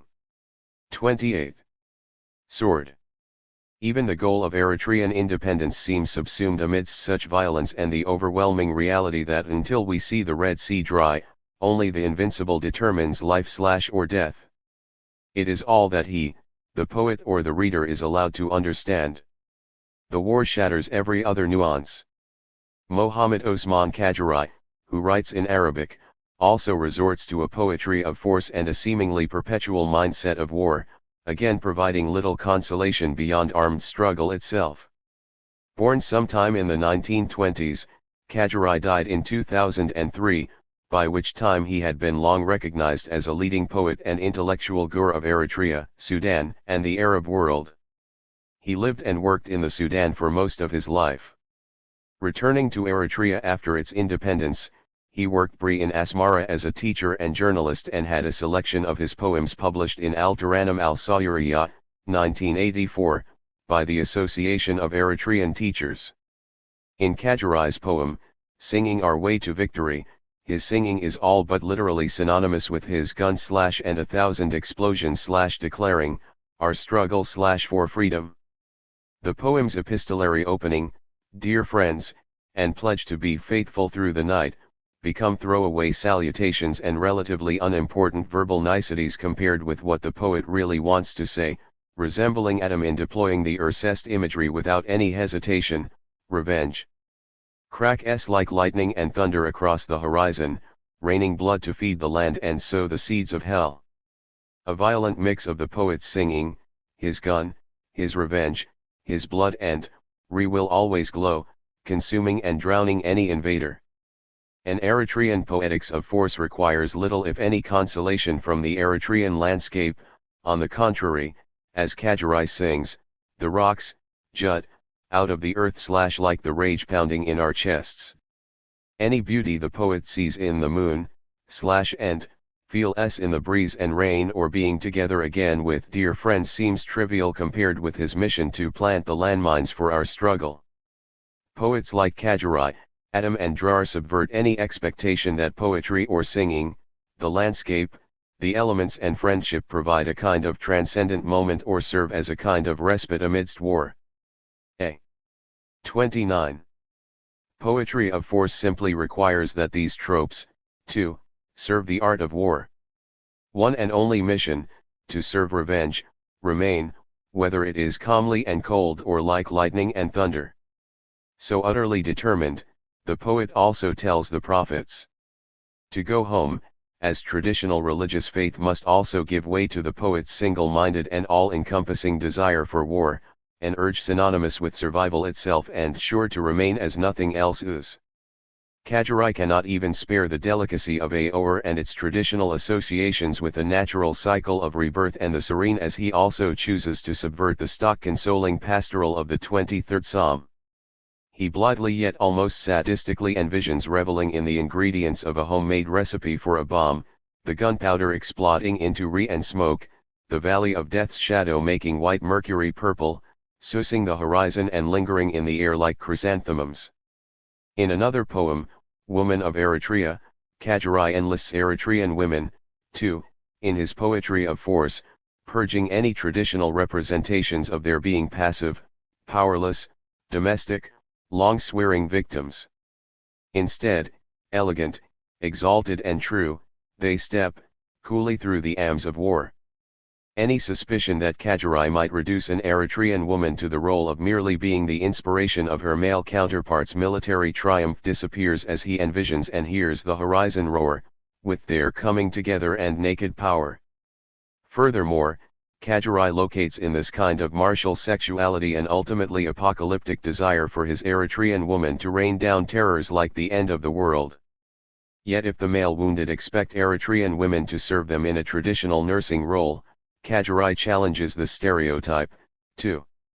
Instead of providing medical attention, they urge an ever more warlike ethic, wrapping our wounds in struggle. To be a martyr. The poet enjoins an Eritrean woman, take no one to your breast, but go with high spirits and passion, like Adam's invincible, back to war. Moreover, Kajirai even seems to consider an Eritrean female soldier to be stronger than a male Gder since she outlives him and goes ungding. Yet if Kajirai's poem of force transforms the benevolent image of an Eritrean woman's breast into the mere earth where she should leave her dead behind and go ungding, the poet also enjoins, perhaps even taunts the reader. No more than the man or woman in the poem should he or she be sad. On the contrary, anything but demure, Kajirai's woman of Eritrea can always be counted on for high spirits and passion. The ethic of war and poetry become one. 30. In another poem, A Dowry to See Freedom, taking on the voice of a father who gives a dowry, Kajirai once more at RST sounds gentle, the most precious dowry I can give, dear love, is for you always to see freedom. Yet as in singing our way to victory, the gentle opening is a feint, a kind of mere lip service to what might be expected before it is almost literally exploded, although precisely such a dynamic is what war can enact on the everyday norms of a society, the terror of 1 second, life, and the next second, death. Thus, contrary to any expectation that the word freedom might trigger a kind of relief or consolation, Kajirai's poetics of force appropriate the traditional, peace and bond-creating significance that goes with a young woman in marriage for the sole purpose of making war. The dowry pulls down all the walls of tyranny and reveals our heroes' sacrifice like thunder and lightning crashing around our eggs unfurling over our rocky highlands. The poet cannot abide any lingering, at least for long, in the verdant elds of our grain and deep in our groves. The dowry may be given to see freedom, but the poem stops short of such consummation, like who said Murhai is dead, and dwells instead in a present of lonely fortresses the hard ground, in Sawa and the roads of sand into the Red Sea, right into the shocking, silver waves. The poet puts aside any phrases echoing like a song, freedom as well as any vision of free Eritrea, shining in our eyes when he spots any invader without our culture. Such cultural or national chauvinism is assumed to be the only critical premise one can hold. The charming prospect of a dowry becomes an apocalyptic bounty of more revolution and war ahead, winnow. Ing in shame, cha in the winds of our revolution, and disappearing like the dust of tyranny blown into oblivion. W inno. Ing, cha, disappearing, blown, dust, the last stanza of A Dowry to See Freedom revels in a pile-up of obliteration imagery. Oblivion or battle, Drar, Adam, Michael and Kajirai owe a poetry of force with no other choice, and it is Eritrea's unequivocally greatest glory. Kajirai's wind and fire reinforces this bleak, exultant, unforgiving message in a sequence of brief, self-contained stanzas, as in a series of epigrams of war, each one of unhinging violence. In the RST stanza, war refugees cannot help but see and desire a motherland in Eritrea. She is sacred, but violated, broken and bleeding, a kind of bloody or macabre religious image, a version of a pieta, the mother with her broken child spread across her lap. As the war's myriad civilian victims owe her poems. 31. Love and Ours, the stanza stops short, with no prospect that the victims or the mother can see any improvement in their warlike conditions, no comforting shin intervenes, no consoling prospect of immortality, again as Weil observes. Moreover, the mothers and the refugees' mutually abject conditions seem to serve as the basis for the refugees' attraction, as a kind of covenant based on a symbiotic misery. The quatrain urges Eritrea as a culmination, essence, and the incarnation of the plight of the refugee yet not to be escaped but to be wholly embraced. The second quatrain of the sequence urges a straight, succinct, bordering on didactic explanation of the Eritrean struggle with no illusions about the role or the duty that a poet or any other Eritrean should assume. My blood fertilizes the land. Anticipating that a reader might require a more uplifting message to accompany his or her ultimate self-sacrifice, Kajirai's third and fourth line steen, bearing martyrs, martyrs, and more martyrs. No greater glory or victory. Yet even what he gives, he takes away since, compared with the distinct image of poor soil fertilized by nothing but blood, he can only admit to seeing, in the stanza's second line, a mirage and, of even less substance, hope. Without any spectacular action and no vision of dramatically violent exploits, such a conclusion seems even bleaker than Adams in The Invincible. Martyrs, martyrs, and more martyrs, it is all there is, and it is enough. How else to explain the prospect of personal fulfillment in a mission that a soldier knows he or she cannot survive, or a suicide bombing, or why well-armed colonial occupiers lose to ill-equipped, ragtag insurgencies time and time again? They practice a kind of alchemy, transforming the dross of death and defeat into the gold of victory, even if it seems like an irrational pursuit, although precisely such apparent abandoning of the logic and science of war to embrace a kind of ding faith has buoyed and given victory to many a liberation movement. Thus Kajirai directly and aggressively challenges anyone who would question this bleak conclusion, understand. Throwing down this challenge in the quatrain's last word, as if with a kind of contempt for the disturbed or questioning reader of such a conclusion. Violent images, prison, chains, beatings, bleeding / blazing raging wind, / thugs, invaders, mercenaries, / revenging, dominate the third and fourth stanzas of Wind and Fire, again with no let-up except for the prospect of the dawn to gt again and the struggle and determination that deans being Eritrean. Kajirai has no need of visions of liberation, much less of Aksumite succession, linking the power of the throne of Ethiopia to ancient Israel's house of David, one of the Horn's ancestral, nationalistic dreams, or 32. Of Gersonian democracy, what a U.S. State Department might think of as a universal ideal. The poet reduces the purveyors of such rhetorical expansions to mere thugs, invaders, mercenaries compared with the far more realistic and gritty reality challenging every Eritrean to never stop revenging his or her land. Any such alternative visions can only be without our culture, to echo the conclusion of a dowry to see freedom, which might sound hopelessly narrow and self-defeating except that all foreign invasions with their attendant visions of self-glory have unvaryingly sought the elimination of Eritrean culture. Such a kind of binary or polarizing conflict is not merely a mindset or the product of a nationalistic or ethnic predisposition. Such conflict is the evidence of Eritrean history. It leaves little if any hope for help from outside and creates a kind of cult of self-reliance, as pictured in the poem's concluding two stanzas. The FTH stanza wraps the front, the veins and heart of the poet's song, and the Eritrean ag around the poet conjured as a martyr's body. No other decoration and certainly no more poetic laurels are required or desired, at least for Kajirai.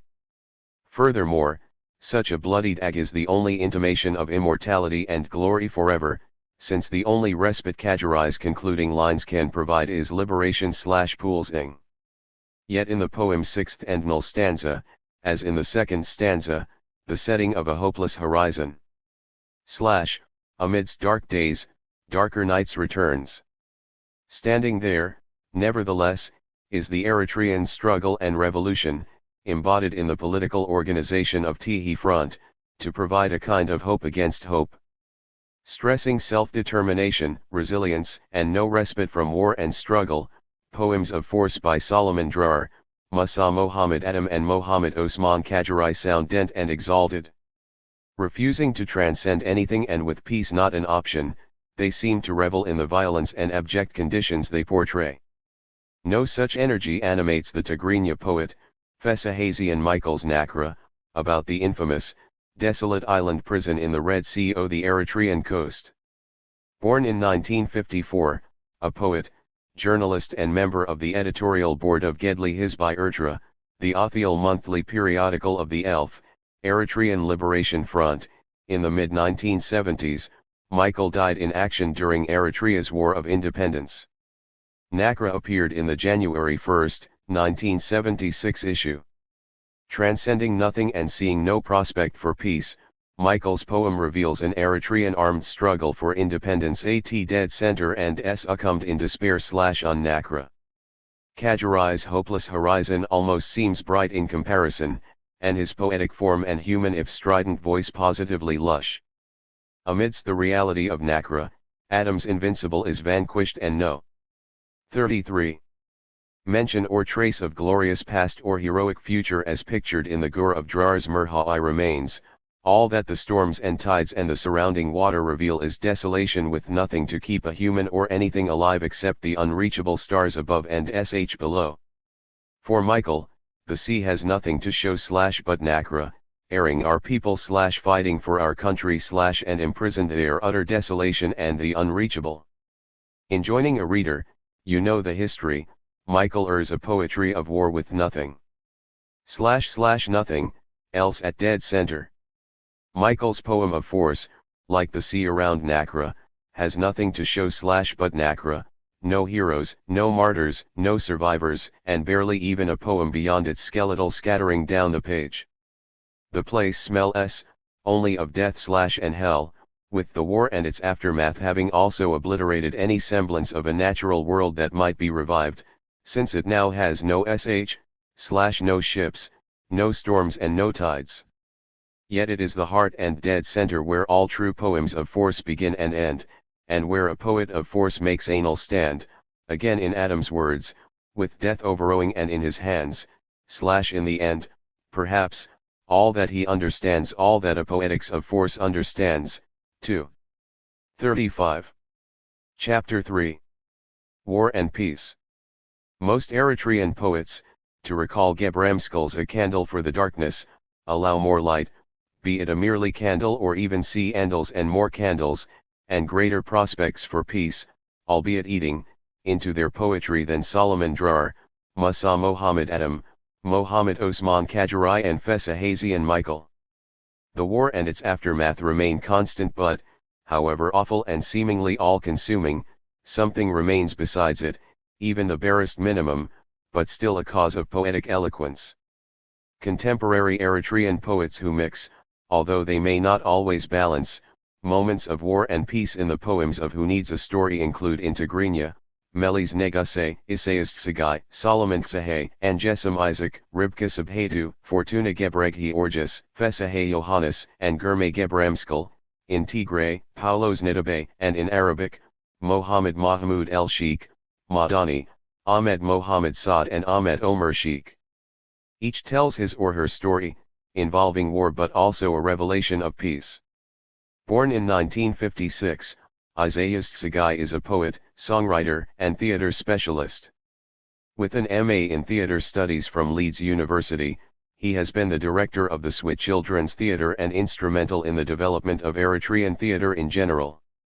His two poems in Who Needs a Story are from a collection entitled Lemon Lemony, 1998. His poem, I Am Also a Person, exemplifies the feeling that even a hopeless horizon, as Kajurai sees it, can contain a voice and, however horrifying the losses, it cannot be denied. When I saw the world didn't care if I was stripped of everything, even my dignity, and beaten like a slave less than human, I lost all sense of peace except in saying I am also a person. I'm an Eritrean. Stuck where no comforting shin intervenes. And no consoling prospect of immortality. In Weil's words, Tsagai does not withhold a single syllable in describing the abject reality of war that Drar, Adam, Kajurai and Michael do not let a reader forget, but for Tsagai war is not the end, no more than death is in an elegy. Somewhere and somehow, however miraculously or 36. Invisibly, it contains a turn and a movement towards life and peace. I am also a person engagingly self-dramatizes this turn. It might emanate from the spare and bitten diction of the refrain, I am also a person. I'm an Eritrean or in the empty space around each word. On another level, the poet seems to adapt the Cartesian formula of being, I think, therefore I am, by substituting an Eritrean reality or identity for mere thinking, I am Eritrean, therefore I am. Nevertheless, committing a kind of poetic act of self-elegy, Tsugai simultaneously focuses on an individual's destruction and, in an intimidating stroke of brutal psychological honesty, his or her self-destruction, too, be it justable or not. Moreover, the poet even sees himself embrace such swearing, whatever its outcome. The wind wanted my bones. I wished I was never born. I left my home because it abandoned me. I left my stream because I would have drowned. I left. I couldn't bear the burden. To which a reader must respond, who could? The crumbled barn and livestock disappeared. The yard smelling only of dust. Nothing to make into bread, no harvest. Nothing but drought ahead, the angel of death, nothing but one horror pouring over another.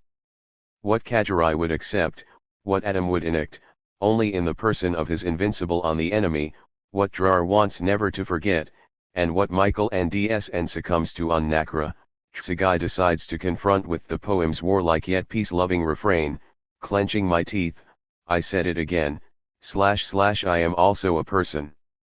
I'm an Eritrean. It echoes in the wasteland of war, in starvation, in the thirst of the dying, in the blasted and poisoned earth and in whatever one imagines as an afterlife. Yet for Tsugai, this requires more than a poetics of force because his individual self-assertion also lets him remember. 37. Birds in the swaying trees. The rhythm of the sea. And music in the stream. They were our dominion and legacy. We ate and dressed well. Living and sleeping in peace. And devoted to good work. I loved this country. A poetics of force can contain no such note of disarming and romantic assertion by an individual remembering happier times before the war. Eritrean poets whose works blend war and peace, be it only a memory or something more palpable, join in an abiding faith, as expressed by Tsugai, that peace, progress, and freedom can begin with their words. They also begin the reclamation of an Eritrean identity buoyed by prosperity and self-assurance in addition to merely grim self-determination. The penultimate stanza of I am also a person presents a kind of lush backdrop, even if it remains only as a mental landscape, that richly contrasts the more stereotypical, journalistic image of the dark, emaciated refugee swaddled in rags and left hopeless amidst barren, desert scenery. Recalling when he ate and dressed well and ing it back, Tsugai humanizes such an image and through his language frees it and himself from mere tragedy as a subject of pity and fear. Instead, he hears the irrepressible voice of a poet, a voice that for him is identical to his being an Eritrean. Contemporary Eritrean poems that juxtapose war and peace to varying degrees form several categories, including those seemingly written in the eld of battle, elegies, poems cast as memories of war and, less explicitly, poems that only allude to war or warlike conditions. Writing in Arabic, Mohammed Mahmoud el-Sheikh, Madani, urs two meditations from the battlefield, noting exactly from where in his titles, Letter from Aliat and Singing for the Children of Ar. Born in 1955, el-Sheikh, Madani, is a poet and journalist who is well known in Sudan and the Middle East and lives in Saudi Arabia. Published in a collection called Al-Taranum al-Sawiriyah in 1984, both poems seem written during a pause in the gding, ranging in tone from a prelude to a postscript. Epistolary and performative respectively, as their titles also indicate, both poems focus explicitly and unhingingly on the violence at hand, yet both envision a future, albeit not very detailed, when their poetry is recollected in more than momentary tranquility. Both poems invoke not 38. Merely life but a work of art in their conclusions, suggesting the tenuousness and the imaginative leap the poet must take in imagining such a future. Letter from Aliat envisions Tihi wounded under their triumphal arch, as in a kind of neoclassical history painting. Singing for the Children of Ar also resolves itself in a kind of verbal painting, although more in the style of the social realism favored by the revolution, the stark reds and yellows, resolute musculature and chiaroscuro of a painting niched with the barrel of a gun, the soldier, Abraham, shot, carrying out the body of his hero, Mahmoude. Addressed to dear friends, letter from Aliad begins like a poem of force, dryly observing, in a kind of anti-pastoral, that I've been ding so long here / that all the birds have died. Typically Eritrean in Diance, I sing for / our basic rights / I won't beg for freedom. The poem indulges, like the Invincible, in a kind of grotesque violence seemingly for its own sake. The poet wearily boasts, my gun has grown into my shoulder. Even a healthy, intact, and uninjured human body cannot escape being forever altered for the worse by war. The poet also pictures the incursion about to take place as a kind of self-conscious anti-epithalamion, a wedding song to making war not making love, yet not a bit modest or demure but overly aggressive. We're taking Baron to tonight and meeting like a groom and bride, not with the usual ceremony but with guns singing, bullets for kisses and shrapnel to caress us all over our beautiful bodies, exploding on top of the enemy. Solomon Drar, Musa Mohammed Adam, Mohammed Osman Kajirai and Fessa Hazian Michael would require little more from their peons of force except that they should, as El Sheikh, Madani, also contends, sing for all denied and not stop singing. Yet El Sheikh, Madani, would take another step, signaled by repeating his salutation, my dear friends. Not as transparent a moment of pseudo-epistolary nicety as in the greeting employed by Kajirai in singing Our Way to Victory, the poet's vehemence still cannot be restrained for very long. Evoking the failure of the political process that led to the war in the RST place, El Sheikh, Madani, is a true believer in the goals of the revolution and 39. A new era in which it is not betrayed. No one ever again should be fooled by the old ways of politics as usual with both sides paid, double deals, mere self-interest and power exercising nothing but corruption. Instead, he envisions a thoroughly redemptive political process succeeding after the revolution and banishing whatever failures of nerve and ideals that led up to it. No more rooms of our dreams gone up in the smoke of self-perpetuating politicians pretending they will back our cause. Politics, enlightened or corrupt, seems unimaginable on the battlefields of Edom or Kajirai or on the barren rock of Nakra. But El Sheikh, Madani, in the eld of battle is unable to write about it without the hope, unlike Kajirai, of a brighter horizon, and one day nally ending himself, unlike Adam's Invincible, in his home and enjoying the more traditional kind of wedding, celebrating the art of peace, than what the outset of his poem demonically parodies. Not that El Sheikh, Madani, forgets or wants to escape the terrible cost of such a vision ultimately of victory. At the end of his poem, he still sees the wounded. However, he imagines them under their triumphal arch, providing a detail of architecture that would be unheard of amidst the battlefield rubble of Edom, the prison rock of Michael's Nakra or the blasts of Kajirai's wind and fire. Yet even if the better prospect aired by El Sheikh, Madani, still seems unlikely, if only because of what he himself has written before imagining there could be more than a poetics of force celebrating the violent details of the battlefield, the poet enjoins the reader in the end, we'll make it on our land and for our land, sunlight aglow in good work sweat farmers who wed the art of peace. And the trigger locked in the revolution's palm. Literally more dramatic than El Sheikh, Madani's letter, singing for the children of AR includes interludes of songs as well as characters' voices other than the poets, juxtaposing the status quo of unmitigated war and the fragile possibility of peace through a quasi-staged multivocal performance. The poet as ideologue, warrior, elder, chronicler of war and singer of canticles set deep in Eritrea's biblical landscape creates a tour de force of verbal styles for the children of AR so that his story won't go away / for all generations to come. The nature of that story and the prospects for these generations remain, for the 40. most part, undecided precisely because of the children. They are, to the poet's chagrin, willing to continue the GHT, the martyrs and enemies game, even after the poet has declared enough, because the enemy is vanquished and gone anyway. The poem concludes that the children still need to be convinced that war should not be an everyday reality but a matter of war memorials, paintings, and veterans recounting old stories of famous battles and love in the forest and caves. The poem's deployment of a variety of styles to make its case suggests its urgency, switching from style to style and voice to voice as if the poet feels insecure about whether he is being persuasive or even heard.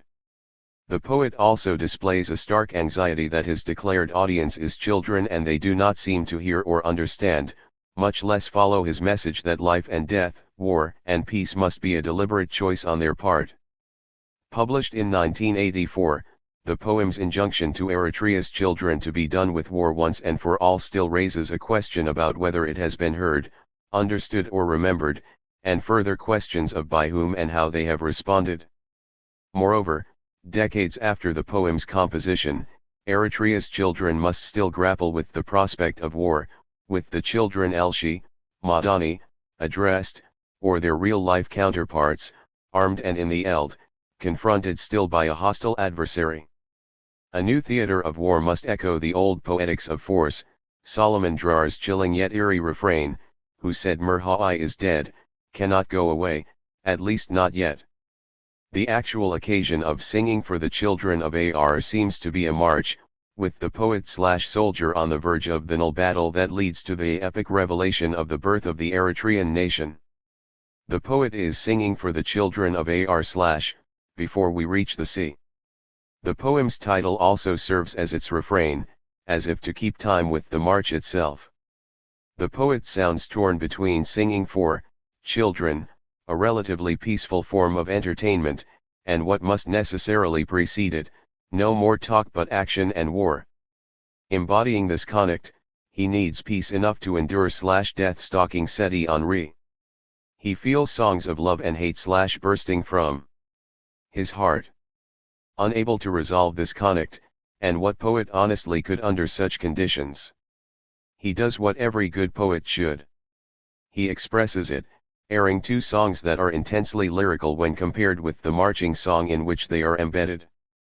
As in Letter from Aliet, when El Sheikh, Madani, pictures the nighttime battle of Barantu like a wedding day and its nocturnal consummation, so does he join the erotic and the martial, Venus and Mars, one might say, if a reader was not asked by the poet directly not merely to read but to listen and hear what is in this region of the world a far more powerful illusion and more profound voice. 41. The singer of the Song of Solomon, an erotic sequence in praise of the love of Solomon and Sheba. The poet's RST song applies the tone of the biblical song to an Eritrean landscape perennially harsher than war itself. I am cactus and sand, barren with no rain, a desert without green.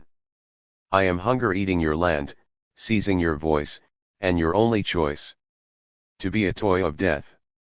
Instead of a poem that is a song of force, the poet urges a reader and the children another choice that, furthermore, the poet through the poem has already enacted. You also sing, and, unlike Drar, Adam, Kajirai and Michael, you sing of more than war and force, yet in a profoundly biblical and culturally resonant voice. Beloved, I return. I am coming like rain to children who burn in a sallow desert. A owering cactus. As in Letter from Aliet, the poet subverts a song about making war with a song about making love, evoking the biblical erotic poetry of the Song of Songs. Indeed, Aliet is in the same region where the legendary Sheba lived and ruled, an ostensible if imaginary candidate for the identity of the woman to whom the song's beloved, similarly thought to be Solomon according to the literary device of attributing scriptural authorship through a royaltion, devotes his amatory intentions. Nevertheless, illustrating the poet's recognition that merely wanting peace and even draping it in lush erotic images, like the sea/at twilight, stars/falling into the forest, cannot assure peace and can even undermine its real prospect, this second song turns into a lyrical iteration of the opening message of the poet on the march. Singing for the children of Ar/ means no more talk but action. However loving the dance, it also forms the poet's dagger/ against hunger. In peace, the poet can plow it under/ with all our frustration, but not without, as he continues to assert, my dagger rst shining deep within / the furrows, written in our blood, that is, with the dagger in the poet's hand doing the writing. The image of a dagger and blood deep in a furrow enacts a momentary, intensely visual poetics of force that might make anyone, poet or reader, stop singing. A brutal message underlies an intensely lyrical light, peace and love cannot. 42. Come without a GHT, and only then can the poet declare, I see victory. Nevertheless, invoking a biblical persona, I know I'm dark, and appearing like Agder, I know I'm rough. El Sheikh, Madani, needs more than a poem of force, with a candor that poets of force would never admit, to beat back my fear / of dying in this war. Still more than the poet's fear / of dying distinguishes singing for the children of AR from a poem of force, although ironically, perhaps, the imagined audience for the poem's performance, the children themselves, would be content with singing of force and nothing else. The poet's idealistic imaginings of how the children might respond are disappointed. Clearly, he possesses a lot more experience with war than with raising children, a poignant fact in itself for this young veteran. If only he had the chance to have the experience of raising his own children instead of being forced away from any such role and into the life of a soldier going from one battle to the next and unsure which one will be his last. When the children of AR actually appear in the poem, they have not heard him or his songs. Instead of giving the poet their undivided attention, which he so seriously seems to expect, they are playing, I'm RST. Know me. But you're only 3. The oldest go last. How about me? Me. Me. They are playing war, pretending to volunteer to GHT, and ding over who can go RST. What a parent, even a parent in a war-torn nation, might hear every day from children and hardly pay attention to, the poet, overly sensitive, perhaps, cannot tolerate, I say, quiet. Enough. For him children should be free of war, at least an escape from war and not its reiteration. Naively he expects them to listen to his demand if not to his song, but they talk back. Now you be the enemy.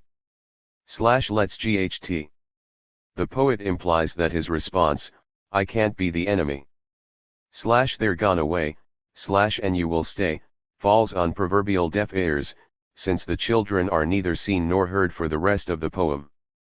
El Sheikh, Madani, also implies, more direly, that the children's innocence notwithstanding, if they want to GHT they will GHT, even if there is no enemy, or if the enemy must be imagined, or if they must mistake someone peaceful for the enemy, or even if they must GHT among themselves. But after all, they merely imitate the adults they see going to war. Moreover, in the end the children almost seem as disturbing to the poet as the war itself. 43. With no response to the poet's rejoinder that they should be thinking of their futures in a country at peace rather than at war, he ends the conversation abruptly and returns once again, if not in denial then at least dismissively, to the poem's opening and refrain, I sing for the children of AR, only now not really singing for them but for himself, a reader and, perhaps, whoever else will stay. With the prospect of winning the peace seeming less like a certainty than winning the war, the poet can only depend on what he knows and has experienced RST hand.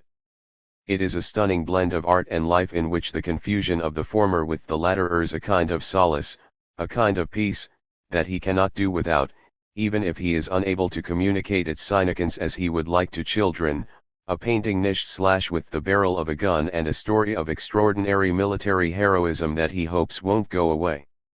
El Sheikh, Madani, almost sounds tortured by the thought that he would have produced little more than a poem of force if he did not also include in his song his desire for more than war but peace for the children and his fear that they might not have it or even want it. The poet himself escapes from the dire conclusions implied near the conclusion of Singing for the Children of AR by focusing on the painting of the soldier, / Abraham, shot, carrying out the body / of his hero, Mahmudeh.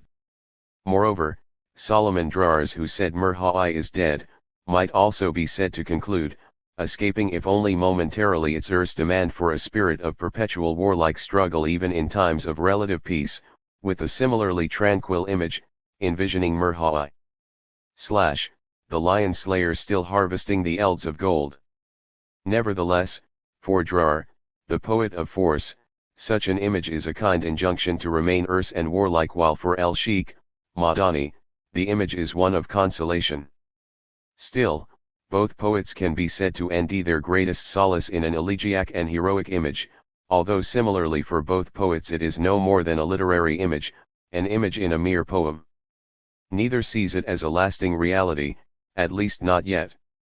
Furthermore, Eritrean poets like Solomon Tsahay and Ribka Sabhatu also include overwhelmingly elegiac moments in their work. Elegy is a poetic form clearly suited to Eritrean poetry of war and peace, and Isaiah's Tsagai's Lamentation and Fesahay Johannes If He Came Back are prime examples of elegy in full. Lamentation bears the added distinction of seemingly being composed not in tranquility but, like the poems of El Sheikh, Madani, written in the midst of the armed struggle itself.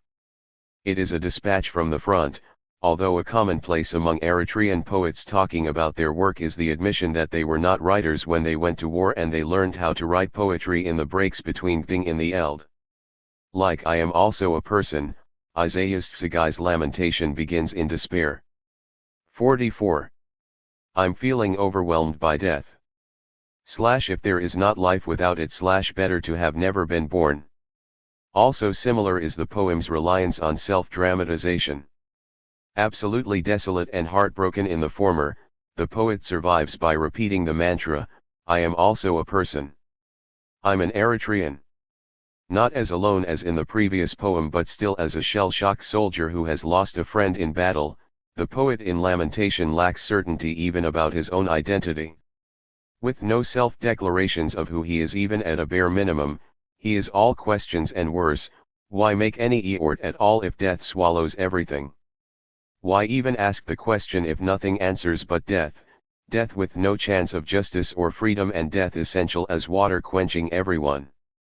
The piling up of terms like overwhelmed, everything and nothing but death, no chance, no justice or freedom and death like water / quenching everyone sound absolute and like the conclusions of a tragic hero about to die. The ground zero of elegy is always tragedy and irreplaceable, irrecoverable loss. Regardless, the poet plays another role, shifting his identity to that of a character who survives at the end of a tragedy. He becomes the elegist who, however diminished, must testify to what he knows. The dead sons and daughters of Adal and Dendon and all the heroes finally at home in their graves know only one true answer if I ask, is this the promised end? Confronting the tragedy of war not in the abstract but in the grave, the poet's rhetorical question takes away even the minimum of certainty he had previously maintained with I am also a person. He undermines the very basis of the Eritrean struggle for independence itself, I don't know what to do or say. Victory to the masses, or victory to me. What's the point? He crashes one of the most oft invoked phrases of the Eritrean struggle in times of war and peace, victory to the masses, et en hafish integrinia, into a verbal wall of personal, cynical, and throwaway disillusion, victory to me. Ubiquitous death's deconstruction of life into meaninglessness, yet the poet's personal devastation at the spectacle of how much Eritrea has had to sacrifice. 45. To be independent, makes him simply want to run away. Even his previous power of self-assertion, I am also a person. I'm an Eritrean, has deserted him. Such a moment of painful self-abandon, nihilism, anti-triumphalism and total negativity is rare in Eritrean poetry or in what is usually accounted for the Eritrean psyche. The moment when an elegy turns from tragedy to some form of recovery and eventually joy and renewal can be subtle and elusive, requiring a sudden leave-taking from inscrutable horror towards a religious faith or at least the embrace of some transcendent power. It allows for a return of the order that prevailed before the tragic event and even to be strengthened by it. Confronting existential meaninglessness and nihilism as a result of Eritrea's devastation during its 30-year struggle for independence, embodied in the death of a soldier and a friend, the poet in Lamentation wonders if he might hide in a monastery. The poet asks, what other calling can there be to real peace? And forgetting the pain of his death. Such a monastic alternative is not merely fanciful in a country of many famous Orthodox monasteries practically as old as Christianity itself. In a harsh, perennially contested land of Orthodox faith and historic religious enclaves, the poet's question borders on common sense as much as on spiritual fervor or necessity. However, it no more satisfies a contemporary Eritrean poet than it would most poets nowadays in the world. Yet the basis of the poet's entering the cloister would not be faith but friendship, or rather a faith in friendship, because I remember my friend. I see his blood, bones and spirit. Moreover, such friendship includes his GHT and his struggle, and itself expands like a form of worship of his heart into a dream, of a land of more than death and of freedom. A faith in the purpose of the Eritrean revolution replaces the more traditional, religious faith, the kind that I might find in a monastery, in the poet's words. Such a truism of Marxist, revolutionary rhetoric might have sounded fresher when it was written than now. However, Tsagai juxtaposes it with a traditional sense of religious faith to suggest that neither can be ultimately satisfying compared with a more deculled, a more poetic faith. Its voice haunts him in the form of his friend's voice ordering me every day, get up, you can do it, you can. But the poet does not want to be a saint, whatever the faith, in the orthodoxy, the revolution or friendship. Still, I want to forget this voice. Yet this antipathy and refusal call forth a fundamental tenet of this poet's faith, a faith in romantic nature. The land cannot let him forget and repeats, it's you. Your choice. Your strength. Your sacris. This is your chance. Poems only of force and war register neither voice and have no. 46. Such faith. For better or worse, they neither want nor recognize it. For Kajirai, blood curdles and dries in the sandy soil where nothing grows. For Michael, the rock of Nakra is forever unyielding. The conditions they describe transcend nothing. Tsagai knows this. His poetic faith and his elegy of lamentation dramatize being caught between the similarly overwhelming needs of force and feeling. Knowing firsthand the brute and necessary reality of force as it has dealt with his friend, I can neither see nor touch him, he still asks in the very next line, but how do I forget feeling? Tsagai's poetic faith and the power of life and death identical, yet also identical to him and looking in my eyes from beyond the stars. The poet, asking if I'm dead, alive, or in between, cannot resolve this conflict, as a religious or a revolutionary might, but he can express it. Furthermore, his expression is not meant as escape, as the religious or revolutionary might be, but simply, sensuously, and passionately as nothing more or less than the poetry itself and praise for his love pouring on us like rain, his voice so tender in the grass, his death giving life to the land and birth to deep satisfaction within our nation. Paradoxically, while the poet can compose this holy chant, with the holiness of his own devising and not traditionally religious, he cannot join it, either by identifying with it himself, with the nation or even the reader. If a poetic faith is placed in art, it is merely a form of escape, too, particularly for Tsagai, as he suggests by using the words chant and nation, again invoking the limits of a merely religious or revolutionary understanding of such a death. Despite the elegy for his friend, he would still not hear birds singing. He would still not smell spring hours. He would still chew sulfur and fall. For Tsagai, being dead for the sake of our nation is good for the nation, but not enough for him, and nothing ever can be. Putting aside the needs of the individual for the greater good of the community and the nation is a truism about the Eritrean sensibility. In Lamentation Tsagai posits the starkest of insights and simply the truth about an Eritrean individual who also happens to be a poet and a friend of a dead soldier.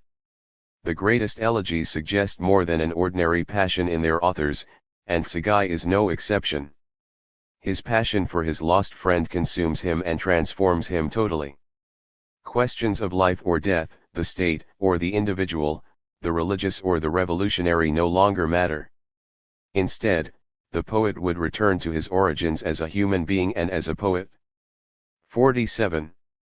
Pray to be the soil of the shrine and hold his body, devote my words to his absence, live without touching or seeing, burn only with his memory. Not only the poem but also the poet himself must be a war memorial. He must give his life as devotedly as the soldier and his friend. As soldiers must GHT, poets must write. And Tsugai has for his example the ultimate sacrifice of his friend. Neither can know, much less be sure if it does any good. He can only hope his heirs will learn to thrive / on his dreams still very alive. Against a backdrop of the Eritrean struggle for independence and its stark poetry of force, a contemporary Eritrean elegy, unlike the greatest elegies, cannot promise much more than hope and dreams, at least not yet. The poet Fesahe Yohannes also errs little more than dreams to us at the terrible reality of the death of yet another Eritrean war hero or martyr. Then again, what poet, or religious or revolutionary, really can owe more, although some dreams are more likely to come true than others. Born in 1958, Fesahe Yohannes is a playwright and journalist as well as being a poet. Written in 1988, his elegy, If He Came Back RST appeared Mezmur Tigadali, 1992, an anthology edited by Germe Gebramskal. The title alone of Yohannes' elegy, If He Came Back, suggests the tenuousness of any palpable and lasting recovery, renewal, and joy that the elegy in the end can owe, at least to this poet. Compared with Yohannes calling for nothing less than a resurrection, and elegies airing the consolation of the passing of time, the realization of a greater good, or even the war memorial of soil, self, and stone as imagined by Tsugai sounds so much more practical and plausible. The repeated use of the phrase, if he came back, in Yohannes' elegy resembles Tsugai's repeated wish for monastery in which to escape his grief. Yet like Tsugai with his adamancy in stating that neither a monastery, revolutionary rhetoric, nor art can decrease the agony he feels since he can never again actually see or touch his dead friend, Yohannes concludes the RST part of his poem plainly and realistically with an explicit statement that his refrains hoping for a resurrection actually is hopeless, but nobody can change the fact he's dead / or question it. He won't come back again. The power of Fesahe Yohannes' elegy is in the eloquence with which he squarely faces this stark reality. He articulates with equal intensity the life and afterlife of his hero of heroes. The former is barely literal, the latter is wholly metaphorical and even wildly metaphysical, envisioning a range of physical transformations or metamorphoses, none of them human, that the fallen would have to undergo if he came back. 48. Yohannes' poem marks the anniversary of our hero's death. The eerie present of Eritrea's armed struggle has cooled and ended in victory, and he is very much a part of that history. Still the poet laments that his hero and friend didn't see.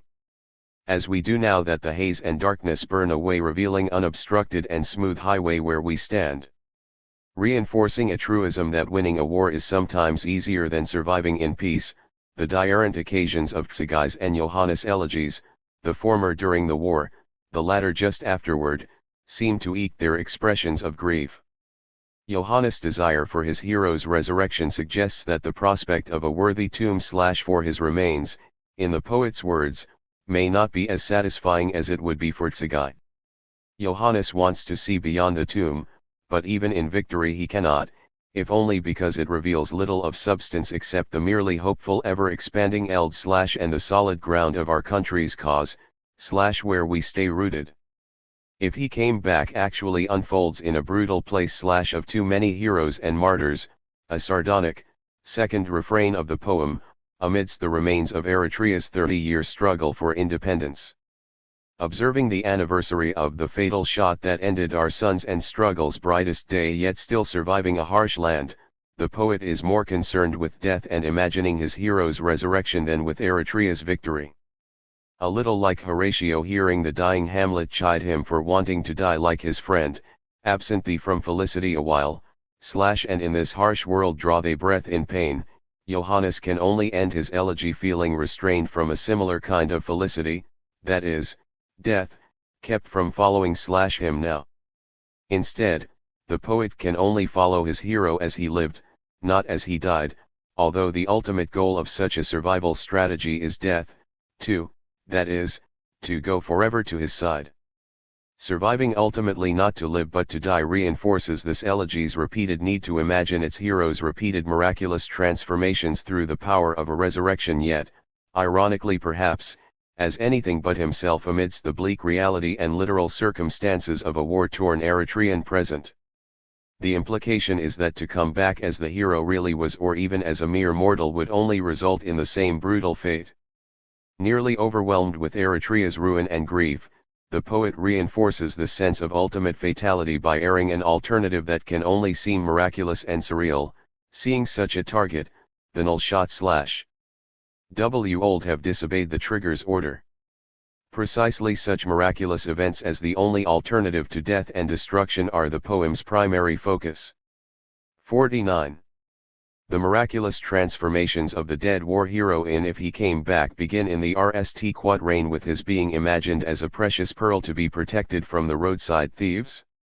In the second stanza, B becomes a stately tree providing shade but needing to be protected itself from the grueling sun to survive.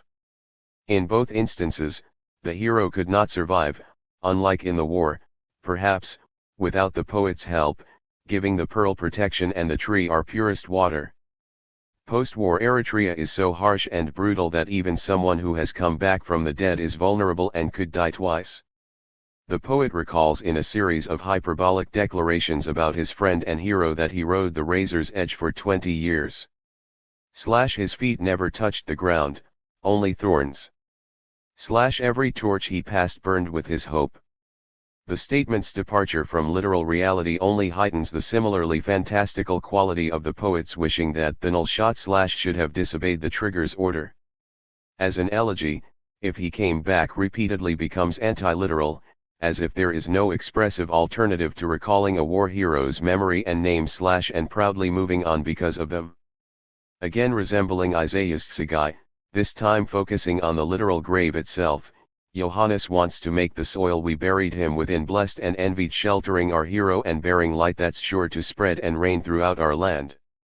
Tsagai's friend, Drar's Merhai and even Adam's Invincible provided these poets with lifetime memories to console and even to inspire, in Johannes' words, their resistance despite despair at loss.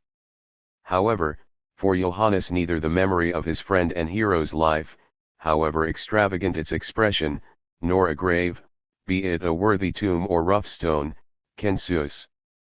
Any image that the poet can still have of his hero and friend must be abandoned for another, and another, however unworldly and seemingly to no end. Visions of a pearl, a stately tree, the razor's edge, feet touching only thorns but not the ground, and spontaneously igniting torches give way to the hero shining forth and solid, the pillar at the center of our vision. That vision seems predictably nationalistic, perhaps, focusing on the struggle and pain to make our nation, passion courage and powerful art, like him. But even this vision is not enough for Johannes. The real greatness of his poetic vision is that it has no center but scatters almost unaccountably from one image to the next. Of all contemporary Eritrean poets, he is the most baroque, at least in If He Came Back. Whatever the poet compares to his fallen, Johannes still needs to see him back with us, which makes the poet need to see him continually as 50. Something else over and over again in different forms and shapes. In a rapid series of extended comparisons, the resurrected hero is again transformed, now from personifying the spirit of the nation itself to gold, tested in the to a compass giving us direction, to a jealousy-provoking diamond, to the most vulnerable green grass, itself a biblical evocation of the mortality of humankind and Nali to a lion, the strongest animal. As if he becomes self-conscious about resorting to such a wild, metaphysical range of comparisons, Johannes even errs as he nears his poem's conclusion, a summary of his phantasmagoria, yet identifying each metaphor with a question mark as if to sustain its dynamic, transitory, and ever-changing nature, like a pearl, a stately shade tree needing our protection, a pillar of light, gold, a compass, a diamond, the riches of grass or ash, the mighty lion. Undoubtedly the harsh, brutal reality of post-war Eritrea provokes such a poetic ite in Johannes. He brings it crashing down, however, by confronting in the plainest terms what for a poet is the ultimate deprivation and reason to despair. Words and comparisons cannot say enough of what we feel at the loss of our friend and his embrace. Towards the end of his elegy, Johannes recalls how our friend with his mere glance frighten ed away our worst enemies. A mere glance at the loss of his friend and hero, his power quick as life and great as change itself, similarly frightens the poet from one sublime transformation to another. Anything, even the death of the poet himself, except the literal reality of the fallen dead and buried. As might be expected, memories of war and its aftermath amidst comparatively more peaceful conditions thread the work of many contemporary Eritrean poets, although they choose other forms than elegy. Three poets in particular transform specific incidents of war or its immediate aftermath into moments of illumination, hopefully to guide them to winning the peace as well as the war. To a varying degree, images and incidents of war stand out in the poetry of Solomon Tsahay, Ribka Sabhatu and Paulos Nidabe, the way that abandoned tanks and other armaments of war still dot the Eritrean landscape. Sometimes they can rivet one's attention like nothing else, at other times their grim presence only confirms the greater and more enduring beauty, however harsh, of the land around them. 51. One of the sharpest, most poignant memories of the war in contemporary Eritrean poetry transpires in Abeba by Ribka Sabhatu. Born in 1956, Ribka Sabhatu is a poet, critic, and scholar. Also an intercultural consultant in Italy with a PhD in communication studies from the University of Rome, she writes poetry in Tigrinya and in Italian. Abeba is from a bilingual book, Allo, Canto Poesia dal Eritrea, published in 1993. As if shunning writing about any kind of major battle, Eritrea's epic struggle, any hero of heroes, martyr of martyrs, or large philosophical questions, Ribka Sabhatu focuses on an individual who might even be forgotten were it not for her immediate family and a friend like the poet. For her, Abeba, my ower in Asmara, lives in my dreams and refuses to leave, knowing all my secrets and never letting me rest. Poems of force as well as elegies and poetry seemingly written in the heat of battle reveal, in Johannes' words, a commitment to the cause we follow, resistance despite despair, at loss, a bold, pronounced struggle by the individuals involved, including the poet, a test of wills dramatically enacted, inevitably revealing a lone example or voice in spectacular ite, albeit it doomed or against the bleakest of backdrops. This example or voice, again best typed in Isaiah's Tsagai's I am also a person. I'm an Eritrean, ultimately pits its own severity against any harshness the world, in Tsagai's eyes, throws at it, and this voice survives, somehow, and triumphs in some way, even it means death. But no poet articulates like Sabhatu the ultimate helplessness, futility, and utterly devastated expectations that must inevitably accompany such individual acts of bravery. What if, she implies, a little like Fessa Hazy and Michael in Nakra, one could no longer get back, if all was lost? What should be done? Her answer is choose any public, perhaps even cathartic pronouncement for the more painful, private and world of secrets / never letting her rest. Her quietest, tender, delicate response focuses solely on the quotidian. She unfolds a poetics of the everyday, an opposite of the poetics of force. She even seems self-consciously to defy it, if only because it has led her over from Asmara, Abeba, to an end much bleaker than anything on the battlefield.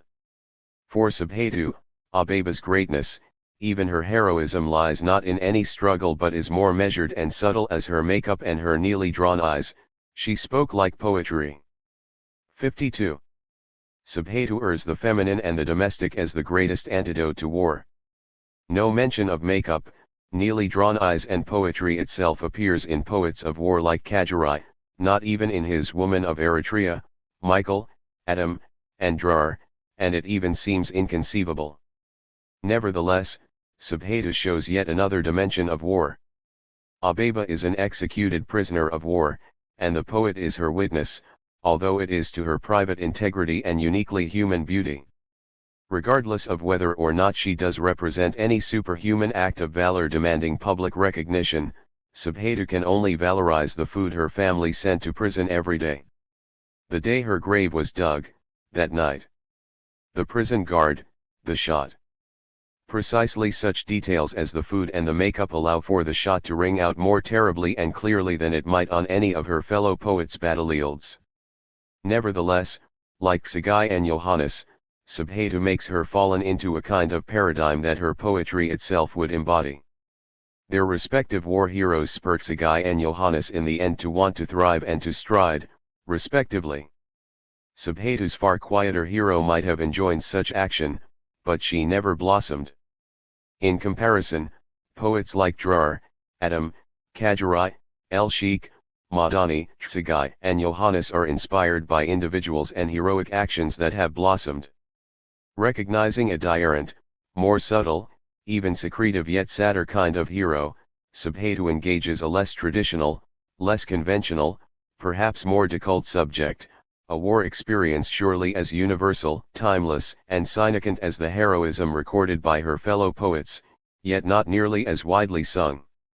The fact that she is a woman writing about another woman must account at least in part for the uniqueness of her poetic statement about the war, focusing on the everyday, the domestic, the greatness and the heroism that never blossomed as opposed to what did.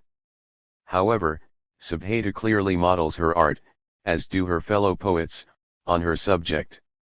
Drar, Adam, Kajurai, El-Sheikh, Madani, Tsagai and Johannes all want their poetry to reach or imitate the values of their heroic poetic subjects, and so does Subhetu, only hers is different. She remembers that her cellmate before she died wove a basket inscribed for my parents. All of these poets write about the deaths of their heroes, and Subhetu's male counterparts focus on how their heroes make war. In the end Subhetu concentrates on how her hero makes peace, and the act is as devastating as any contemporary Eritrean poem on. 53. Record, although the poet wants her words to be more like a unique Eritrean basket than a battle. After so many imagined fields of gold, Drar, ever-expanding elds with worthy tombs, Johannes, dreams, Tsagai, dowries of freedom, Kajurai, and triumphal arches, Madani, Subhetu's palpable if humble basket signifying peace is a poetic breakthrough. A 30-year armed struggle for independence makes peace hard to recognize or even accept, an agonizing process recounted in the most precise and personal yet also palpable terms by Solomon Tsahay in his poem, The Tithe or War. Ribka Subhetu admits that the memory of her cellmate, Abeba, continually haunts her, but the poet in The Tithe of War seems to have as clear a conscience as the lapis lazuli sky in the Eritrean highlands. Born in 1956, Solomon Tsahay is a poet, critic, and scholar of both Eritrean oral and written poetry. Author of Eritrea's national anthem and a coordinator of many Eritrean cultural projects, he has served as director of the Cultural Affairs Bureau in Eritrea's Ministry of Education. The Tithe of War is from his book, Sahel, published in 1994. Tsahay begins by reducing the marathon Eritrean independence struggle to a bare if welcome minimum. I struggled in battle, won the war and earned a rest. Was it really so simple? The poet hopes so, as have countless poets, resorting to the wish-fulfillment of pastoral. He almost sounds as if he is writing his own epitaph, and an ultimately happy one at that. Yet he returns to a rustic, agricultural life, another Adam in a kind of Eden restored to his humble dominion. It o'ered and multiplied, watered with my sweat, fed with my ash and sweetened by my marrow. The harvest was good. In a kind of lightning, radically localized synopsis of the biblical creation, the poet in his new beginning beholds his eorts and, echoing the God of Genesis, calls it good. See intent to be alone without an Eve, the poet seems to have two paradises in one, his sweat and sweet marrow joined in one esh, as in the biblical creation's erotic high point immediately before the introduction of the serpent, but joined solely with the earth instead of a woman. He is an Adam but, unlike his biblical forerunner, he is content to be alone without an helpmeet. Nevertheless, however radical a revision of the original, Tsahe creates a similarly short-lived paradise. 54. The poet claims to have once again established his primordial bond based on the fact that his bones plowed / the ground of peace. His assertion is romantic in both senses of the word, signaling a kind of primal and imaginative connection between the lone poet and the power of nature as well as an erotic connection. Yet Tsahe's brutal yet at the same time tender and loving lines recall one of William Blake's proverbs of hell: drive your plow over the bones of the dead. Eritrea's long war of independence and its having to drive legions of foreign invaders from its land over the centuries surely has left no eld inviolate by human bones. Pillowing over their bones with his own, the poet's asserting his own and his country's survival and unalienable right to happiness could not be more dramatic or deserved. Who would want to deny him, content with such basics as a blanket of earth, bushes for friends, a mattress of dust and a pillow of stones? Even the dead are at peace. The poet seems sure of it. But then his spirit groans. He hears the living, from whom he can no more withhold his attention than Eve can from the serpent in chapter 3 of Genesis. Specifically, the poet hears an Eritrean mother, and she could be every Eritrean mother since nearly all lost children in the war, which is why she is crying and crying. Furthermore, her act is as potentially devastating as the serpent and a lot less subtle. Unable to remain inspired simply with a feeling of being happy just to be alive, the poet abruptly emerges from the reverie induced by his war weariness and his sense of accomplishment equally profound. Its pastoral eating as a dream and replaced by groans and crying, the poem can now only address the mother. A simple and content RST person description becomes a pleading to you, mother. Unlike the poem's beginning, survival after the war is no longer simple. On the contrary, even remembering a basket like Abeba seems unbearable, inscribed to her parents yet costing her and them her life. Similarly, any rest and peace the poet or any other survivor might now obtain cost too many heroes and martyrs, in Johannes' words, for an Eritrean mother, if not for Tsahe, to bear. Once the poet hears a mother's crying and his spirit groans in an involuntary response quickly leading to his renewed loss of his newfound paradise, he sees her loved ones, that is, her children who have survived the war. Not as totally abject as their mother, they resemble. 55.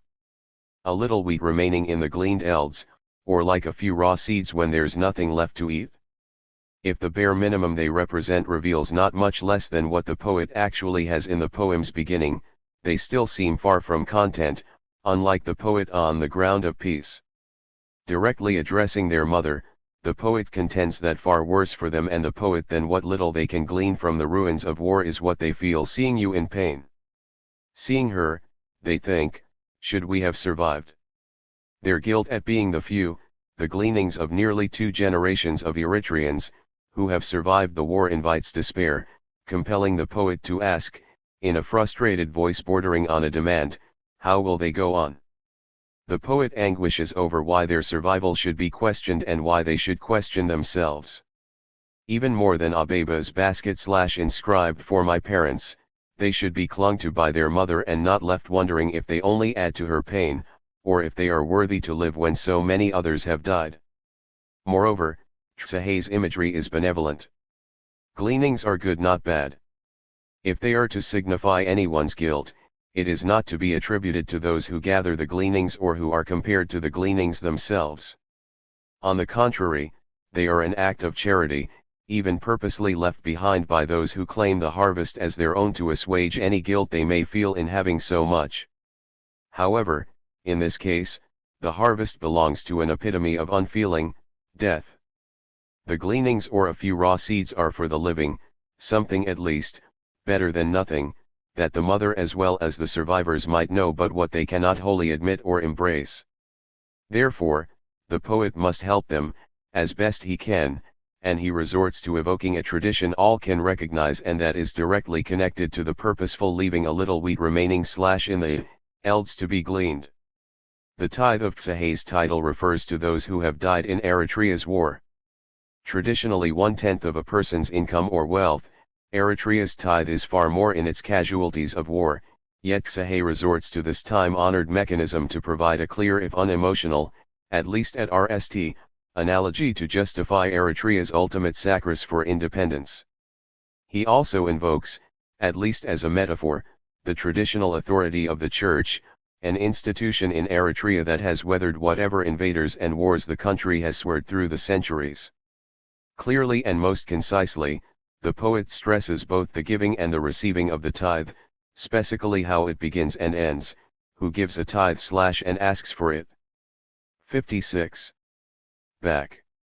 Suddenly, the poem shifts again, back into the RST person, with the poet speaking directly to the mother in the most intense, terse yet emotional terms.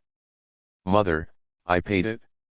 Tough but loving, the poet not only wants his freedom and to feel content with a good harvest, as he says in the beginning of the poem, but now he pleads for his mother to join him and not to cry but live, as if happiness depends on it, at least his happiness, although whether she can ever really be happy remains unclear and unspoken.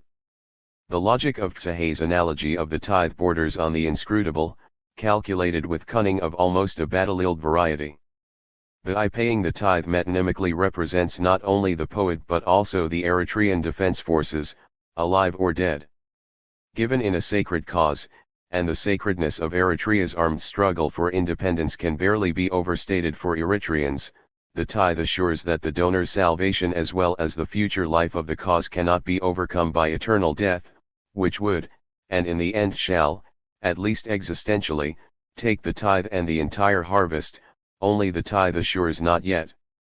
The tithe implies, furthermore, that the giver retains the remaining, much larger percentage, which connotes that the survivors in the poem, the poet, the mother, and her children, not only can go on but that they are provided for, too. Most inscrutably, neither the poet nor anyone who has survived the war can ask for the return of those who have died or even for what the survivors have lost in ending the war rather than in enjoying the fruits of peace. Although Fesahe Johannes if he came back asks but Nali must accept the logic of the tithe of war, too. The Tigray language poet, Paulos Nidabe, might also accept the necessity and the logic, the relative peace of mind, of the analogy of the tithe of war. His poem, Remembering Sahel, still asks a question every contemporary Eritrean poet like every Eritrean must confront: who could forget the war? Born in 1967, Paulos Nidabe is a journalist, poet, and songwriter. He has served as editor-in-chief of Hadas Ertra, Eritrea's national, Tigrinya newspaper, and as newsroom director in Eritrea's Ministry of Information. Remembering Sahel RST appeared in 1995 and is written in Tigray. Like Sabhatu, whose Ababa lives in the poet's dream / and refuses to leave, Nidabe answers his own question, refusing to let it remain rhetorical: who could forget the war? War is the hell we've never left. His very next line, continuing after his ellipsis, yet more, commences a detailed account of life in the Eld or, in Tsahe's terms, paying the tithe and surviving to tell the story. Having W on the war, Tsahe feels that he can nally enjoy. 57. A blanket of earth, bushes for friends, a mattress of dust and a pillow of stones. Until a memory of what such simple pleasures cost shatters the scene. Nidabe remembers the war RST and foremost, yet he recalls its huge pains and small pleasures seemingly in the same breath. He subs whatever pains his memories bring back in the act of writing itself. Striking a kind of pact with the reader: give me your hands to write / the names again now / and for tomorrow's sake. The poet through the example of his poem implies that the greatest consolation in the war is now in uttering the names of the places in Eritrea's northern region, the Sahel, where he fought. Remembering Sahel is also a perfect example of the kind of poem the British Romantic poet, William Wordsworth, aired as the ideal. It sounds like the spontaneous overflow of powerful feelings and seems to take its origin from emotion recollected in tranquility.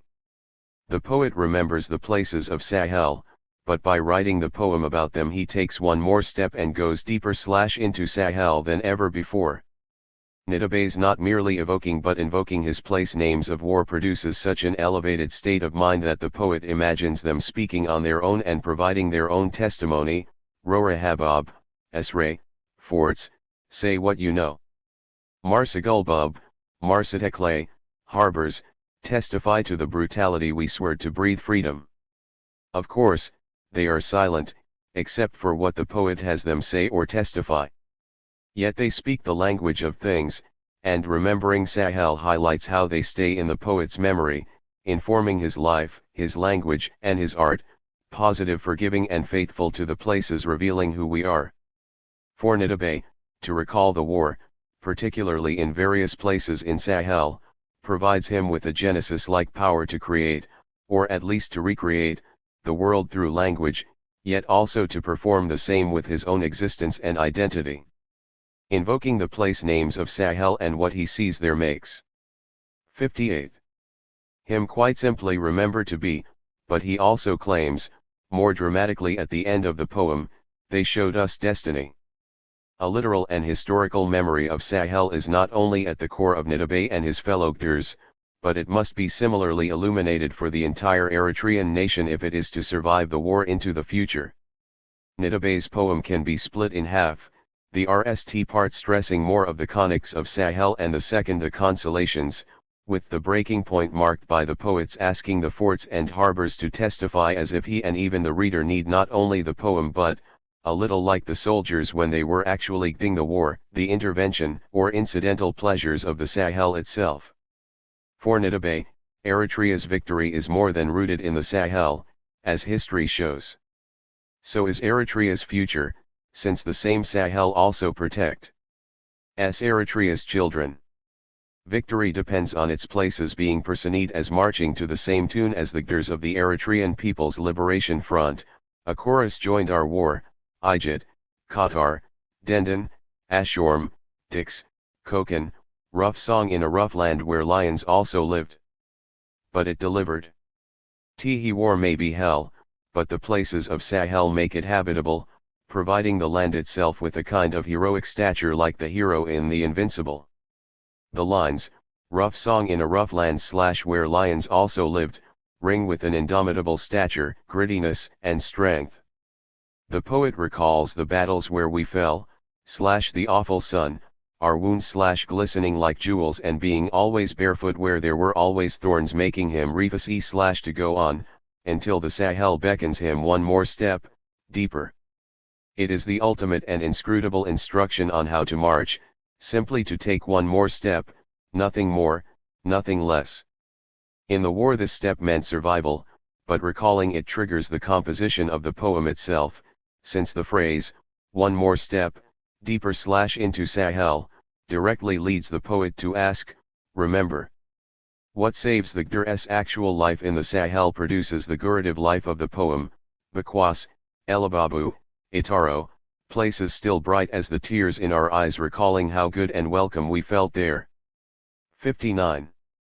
Remembering the Sahel sustains the poet as it did when he was there, back then for gding and now for writing, remember armies of ghostly killers on all-night marches. Sahel, I march again. I don't forget your trenches in my head. When the poet addresses these trenches in the second person and by name, Hal, Arag, Nakfa, / you buried our dead, the places answering him through a kind of physical language of things, albeit it invoked through the poet's art, rocks, caves and trees, where we hid in the shade, berries, your bed of sand and the juicy ash of your prickly pears. Further transform themselves into his hearing the dead themselves speak again, we hear them in your names. Yet the names call forth the ash, the sensual, and the delicious.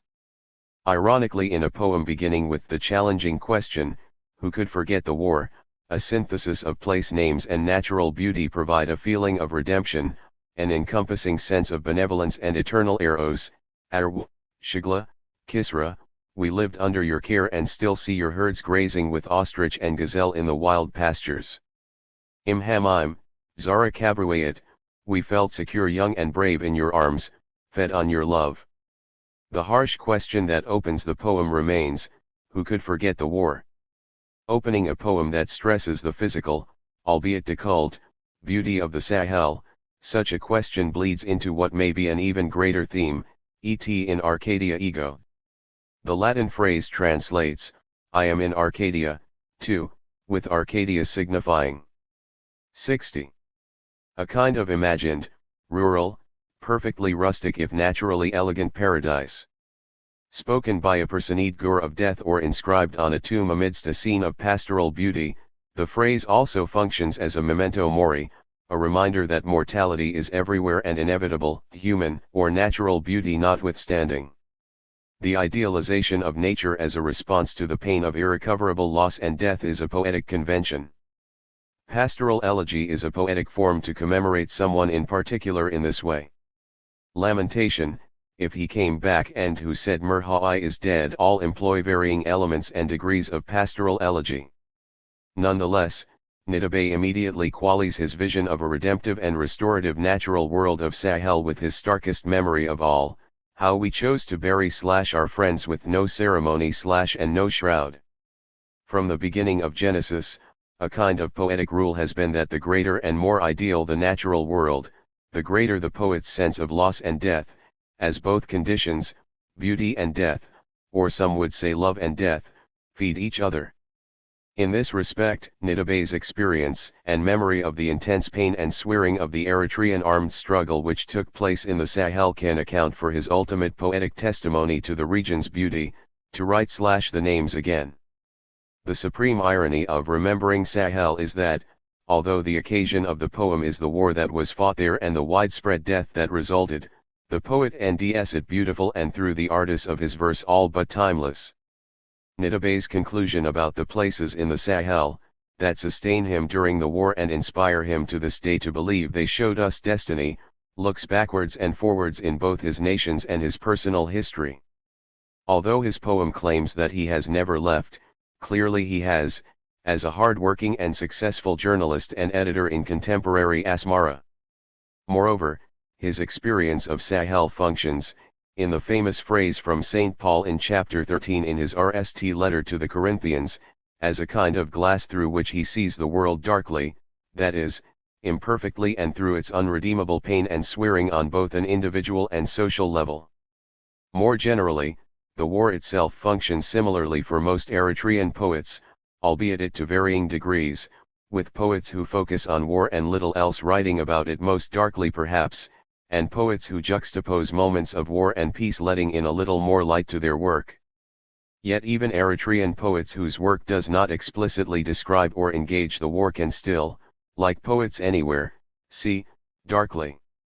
However, at the same time they also see, as if recalling that St. Paul's conclusion emerges directly from his even more powerful musing on the nature of love, a lyrical continuum or ode-like interplay of turn and counter-turn, praise and blame, gain and loss in a kind of dance, where love 61. Beareth all things, believeth all things, hopeth all things, endureth all things and never faileth, but whether there be prophecies, they shall fail, whether there be tongues, they shall cease, whether there be knowledge, it shall vanish away. Corinthians I.13.7-8.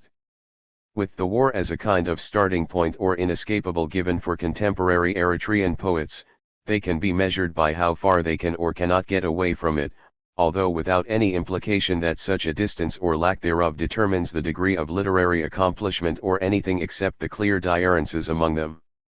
If subjects of war and peace in contemporary Eritrean poetry do comprise a kind of spectrum, with poems that focus almost exclusively on war at one end, poems seemingly oblivious to war at the other end, and most poems falling somewhere in between, this third category of poems still contains its own variations, ranging from clear to not so clear depictions and echoes of war and peace, and suggesting that the human condition cannot embrace one without the other, even as war and peace are locked in their own embrace.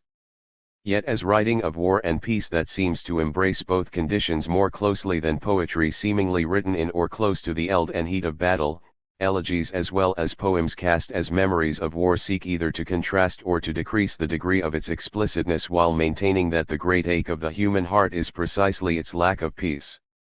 Such poems seek refuge in a kind of philosophical attitude to war.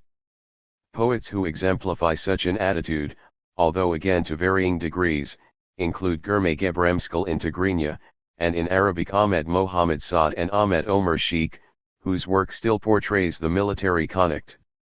Melis Negase and Angesim Isaac, also in Tigrinya, barely allude to it, although both poets clearly react to and their poems seem determined by the terrible violence these poets have witnessed.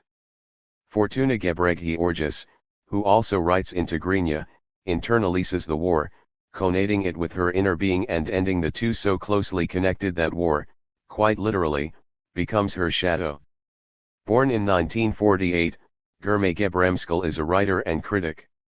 Editor of Mezmur Tigadali, 1992, the RST anthology ever published of Eritrean poetry, he wrote extensively during the independence struggle and after, and has served as chief executive of the Eritrean Civil Service Administration, CSA.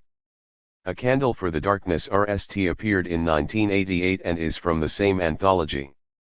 Gurme Gebremskal's A Candle in the Darkness begins with war's absurdity and near madness, fomenting a kind of hysterical desire to be a part of it. He begins by challenging a volunteer, fight for freedom? You want to GHT for freedom because you love this country. The poet's incredulity at 62. The paradox of a deliberate decision to GHT for peace is clearly audible, except to the volunteer who, drunk on his or her idealism, only wants to drink freedom. The poem's skeptical, opening lines imply a backstory in which the poet becomes more and more impatient with the war fever all around him and for which the poem is an outlet. Yet with disturbing honesty and incisive maturity, the poet also can no more provide an alternative to Ding than he can a weapon or gear for protection. Instead he says, sounding either hopelessly romantic or like a fool in Shakespeare, accept this candle and go. It is freedom and its promise, all you need to see, the only light and enough to keep you warm. How is one to respond properly to such a stark gesture? Like a poet of force and force only, if only at this stage of the poem, Gebremskal wants his young volunteer to have no illusions about the darkness and cold of the world of war that he or she is about to enter and, even worse, perhaps, about a soldier's primary purpose where every day is nothing but death and more death, hunger and more hunger, war and more war, and you add to it, because you're strong. Nevertheless, addressing the young soldier with the transformation of the expansive idealism of wanting to GHT for freedom because you love this country and live to see it free into the coldest darkness with only a candle and its light, yet likening the candle to the soldier's chrissing yourself. Standing straight and tall, the poet knows that his most important role is neither to doubt, frighten, nor disillusion the recruit. He or she can even be warmed to the heart and inspired by such a seemingly impossibly bleak situation. Gebremskal wants more than a poem of force to compel his youngster, however great and necessary the heat of battle and gratifying his or her violent action, to ask, why the murder? 63. And mutilation of children and anything alive? The utterance of such a question would be inconceivable for Adam's invincible, Drar's Murhai or Kajari's repeated self-satisfied poetic acts of homage to military martyrdom.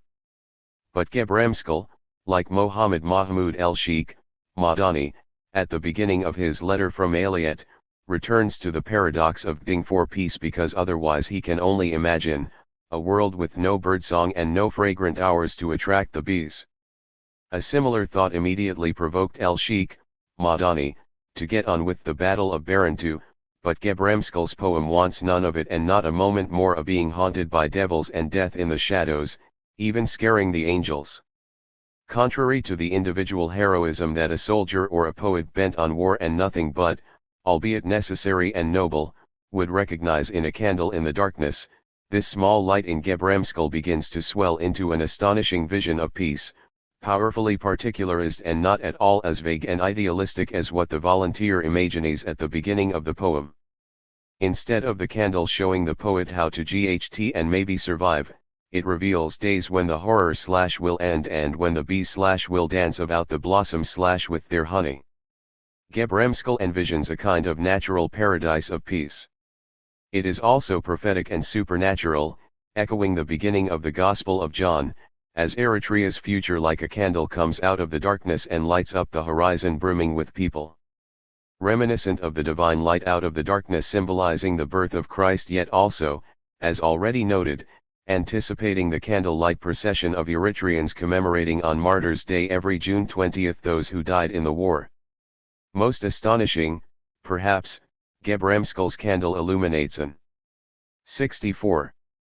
Eritrea restoring, adoring and rejoicing and where life itself will breathe, normal again, a poetic vision, however rooted in war, as remote as possible from a poetry of force and violence. Writing in Arabic, Ahmed Mohammed Saad and Ahmed Omar Sheikh also focus on the light that leads them out of war and to peace, respectively a torch at dawn and the stars. Like Gebremskel, they take a full look at the worst of war but, unlike Adam or Kajirai, they see brightness and both personal and national salvation beyond it.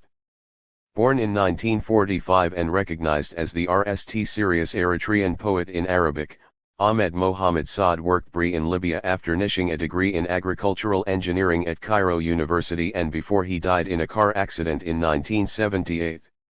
For the Tired is from a collection of his poetry and plays, Ashek Eritrea, published posthumously in Beirut in the 1980s. Saad's For the Tired opens on a war-weary note, forlorn and formulaically repeating that the adoring, our children and the road builders stranded outside might think but cannot physically join him in simply saying that freedom and my country make me love who I am. His stark and fervent declaration of self-identity is, nevertheless, muted because he is alone, as if there is no one left to join him in a great feast once looked forward to by all. The poet burns like a torch but neither to wreak death and destruction nor to GHT until his inevitable martyrdom. Instead, addressing his dear friends, he yearns for their warm embrace, wrapped close in their arms with his egg on its lance flying, high amidst the harmony and pulse of their voices. Saad's being so RMLY set on such a prospect leads him to o'er a merely general description of the war, we have swerved too long, as if he simply doesn't want to go into it any more specifically, letting go of all the misery. Saad's For the Tired leaves war behind as a kind of foregone conclusion. The poet would apply war's rhetoric and its typical behavior, fearing no one and unrelenting in resistance and marching, in a diurent sphere. The tired of the poem's title implies being tired of war and its pain of humiliation, prison, and chains. A new energy and a new order can only be found in building the road and making peace, a simple wish but, in light of the dominance of war in contemporary Eritrean poetry, a difficult desire to express and, moreover, even more difficult to achieve if few or none are left to help. Saad's refusal to be in denial about the war and its aftermath seems vital to any kind of peace he can imagine or even someday live. 65.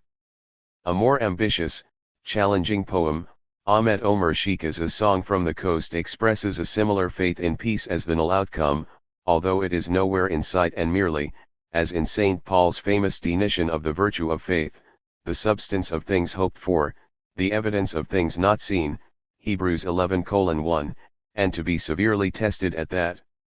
The poem also functions as a kind of contemporary rewrite, in an Eritrean context, of a notable passage in Genesis, when God brought forth Abraham and said, "Look now toward heaven, and tell the stars, if thou be able to number them, and he said unto him, so shall thy seed be."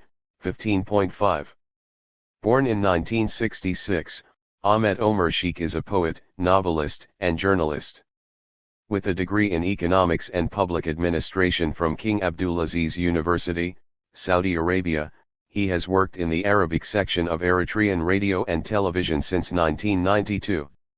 Author of 3 novels, Nure, 1997, Al-Ashriya, 1999, and Azan al-Matar, 2001, and 3 books of poetry, Heen Lamyat al-Gharib, 1993, Tefasil Imra Kadam Amin al-Sudan, 1994, and Roxet Aldeur, 2003. He has won many national and international prizes, including the Ramak Award for Arabic Literature in 1995 and 1997. The poem A Song from the Coast, which RST appeared in 1989, is from his RST poetry book, Heen Lamyat al-Gharib. A Song from the Coast begins, listen closely. Look up. Do you hallucinate that the stars are dropping out of the pockets of the night, or that your rage upsets the universe? The poem unfolds boldly to wonder and ask, like Abraham in Genesis when Yahweh takes him out into the desert and promises the patriarch descendants as numerous as the stars in the sky and the sands at his feet, whereby shall I know that I shall inherit it? 15.8.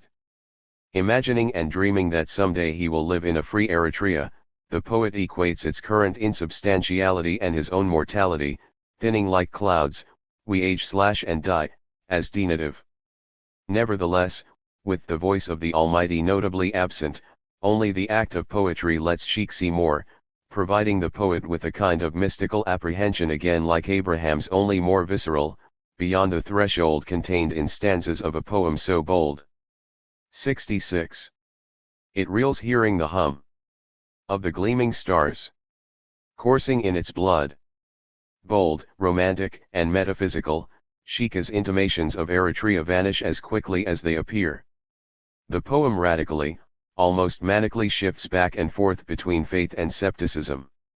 When the poet exclaims, "If I could see more / let it be my country," again he seems to echo Genesis again, only this time the biblical book's RST chapter and not the story of Abraham. Let it be my country echoes the creation itself, let there be light, the firmament. The waters, the dry land, I.3-10. As God's word can be imagined creating the universe, so can the poet's work be imagined creating Eritrea. However, other than in such a poetic utterance, Eritrea does not exist, and Sheikh subjects his own imaginings to the same withering skepticism with which he treats his imaginary companion at the beginning of the poem. The poet also holds back from imagining any Eritrea that might be or might have been, as in the RST and second chapters of Genesis, a paradise. Any imagined connection or sympathy between the desires of the human psyche and the sky, in this case, the national aspirations expressed by the poet and political reality, can only be dreaming and nothing, or just another hallucination. Barely imagining even the threshold / of a future for my country, much less a modern state, the poem and its fantasy about an Eritrea that is more than a matter of faith feel like wind in a palm tree, / restless, stirring, wandering / and lost in the wilderness. The wilderness, of course, recalls the Moses of Exodus, yet also the trials of Mohammed between Medina and Mecca, as well as Jesus in the desert. Furthermore, such lines deliberately, one might almost say self-consciously, since the poet has made himself the main character of his song, describe the condition of Abraham, Moses, Jesus and Mohammed before their eventual triumph. Sheikha's secular and political rewriting of this condition in terms of the Eritrean revolution renders the voice of the Gdur, belonging to the companion at the poem's outset and the poet, as powerful as the voice of the Lord God early in Genesis. The poet's expression can be nothing but a matter of faith, but the rage provoked by its being only that and nothing as substantial as a country or even a military victory summons what seems like a kind of anti-creation to rectify the injustice of the RST that would not allow for an Eritrean state. To conclude Song from the Coast, Sheikh resorts to the language of the scriptural creation once more, only now it invokes not the creation but the anti-creation of his country, the refusal to let Eritrean nationalism have its way. 67. The poet cries out, "Let the rage / burn through your wounds." Fight for what you've lost. The word lost establishes the cause of Eritrean nationalism as part of a pre-established order, like the seed of Abraham, evoked in the poem's beginning as well as in the beginning of Genesis. But even pre-established, almost as if in some kind of divine, at least revolutionary act of creation, the vision of a free Eritrea still seems almost hopelessly tenuous. Thus, in the end disarmingly honest, A Song from the Coast argues that all a poet can do is lend the voice to bring it back and urge others to do the same, be they poets of force or merely imagining the threshold / of a future. The poet knows that the creation in the beginning of Genesis, like the dream of an independent Eritrean state, can at rst only be an audible, one might say oral experience, acknowledging with due respect the oral tradition that precedes Genesis as well as contemporary Eritrean written poetry, and not seen. Thus the rst sentence of A Song from the Coast, listen closely, becomes more than a command to pay attention, airing the only sure way the poet knows to create and ght for an independent Eritrea. The second sentence, look up, goes on to suggest that one can look up, down or sideways all one wants, but without the poet's and the Gdr's voice rst, the Eritrean cause is hopeless. Moreover, precisely such an absolute conclusion about the vital work that the poet and the Gdr perform in the birth and survival of the state of Eritrea makes A Song from the Coast an apt choice as the null poem providing the last word in Who Needs a Story, fight for what you've lost / and lend the voice to bring it back. In a poem called Freedom's Colors, the Tigrinya poet Angesem Isaac is at a threshold similar to Ahmet Omer Shika's, and then he steps over it. Born in 1963, Angesem Isaac is a poet and short story writer. Public Relations and Coordinating Officer at the Cultural Affairs Bureau of the PFDJ, he has published 3 books, Sowerdi Bayat Mabus, 1987, Bilashida, 1992, and Zindi de Kara, with Michael Birhi and Germe Johannes, 2000. Freedom's Colors rst appeared in 1996 and is from an unpublished book of poetry. Isaac begins where Germe Gebremskel's A Candle for the Darkness leaves amidst a rapturous and mystical vision of light, I saw a color unbelievably bright and like a powerful wind encompassing the sky and pouring freedom all around me. However, while Gebremskel's vision is brimming with people, Isaac 68. Nds himself alone, resembling Ahmed Mohammed Saad in For the Tired, but with a lot more energy and hope, at least at the start. Also, whereas Gebremskel envisions the brightest of futures, Isaac is remembering the past that in comparison resembles the one and only true / color of freedom. The poet claims, I never saw such white, such red like blood, yellow to pale all yellows and blue beyond God's grace. With the white as a kind of backdrop, by adding green, the poet creates a blindingly bright vision momentarily revealing 3 of the 4 colors of the Eritrean egg, but then it fades before the addition of green to the color of freedom can be fully realized as Eritrean.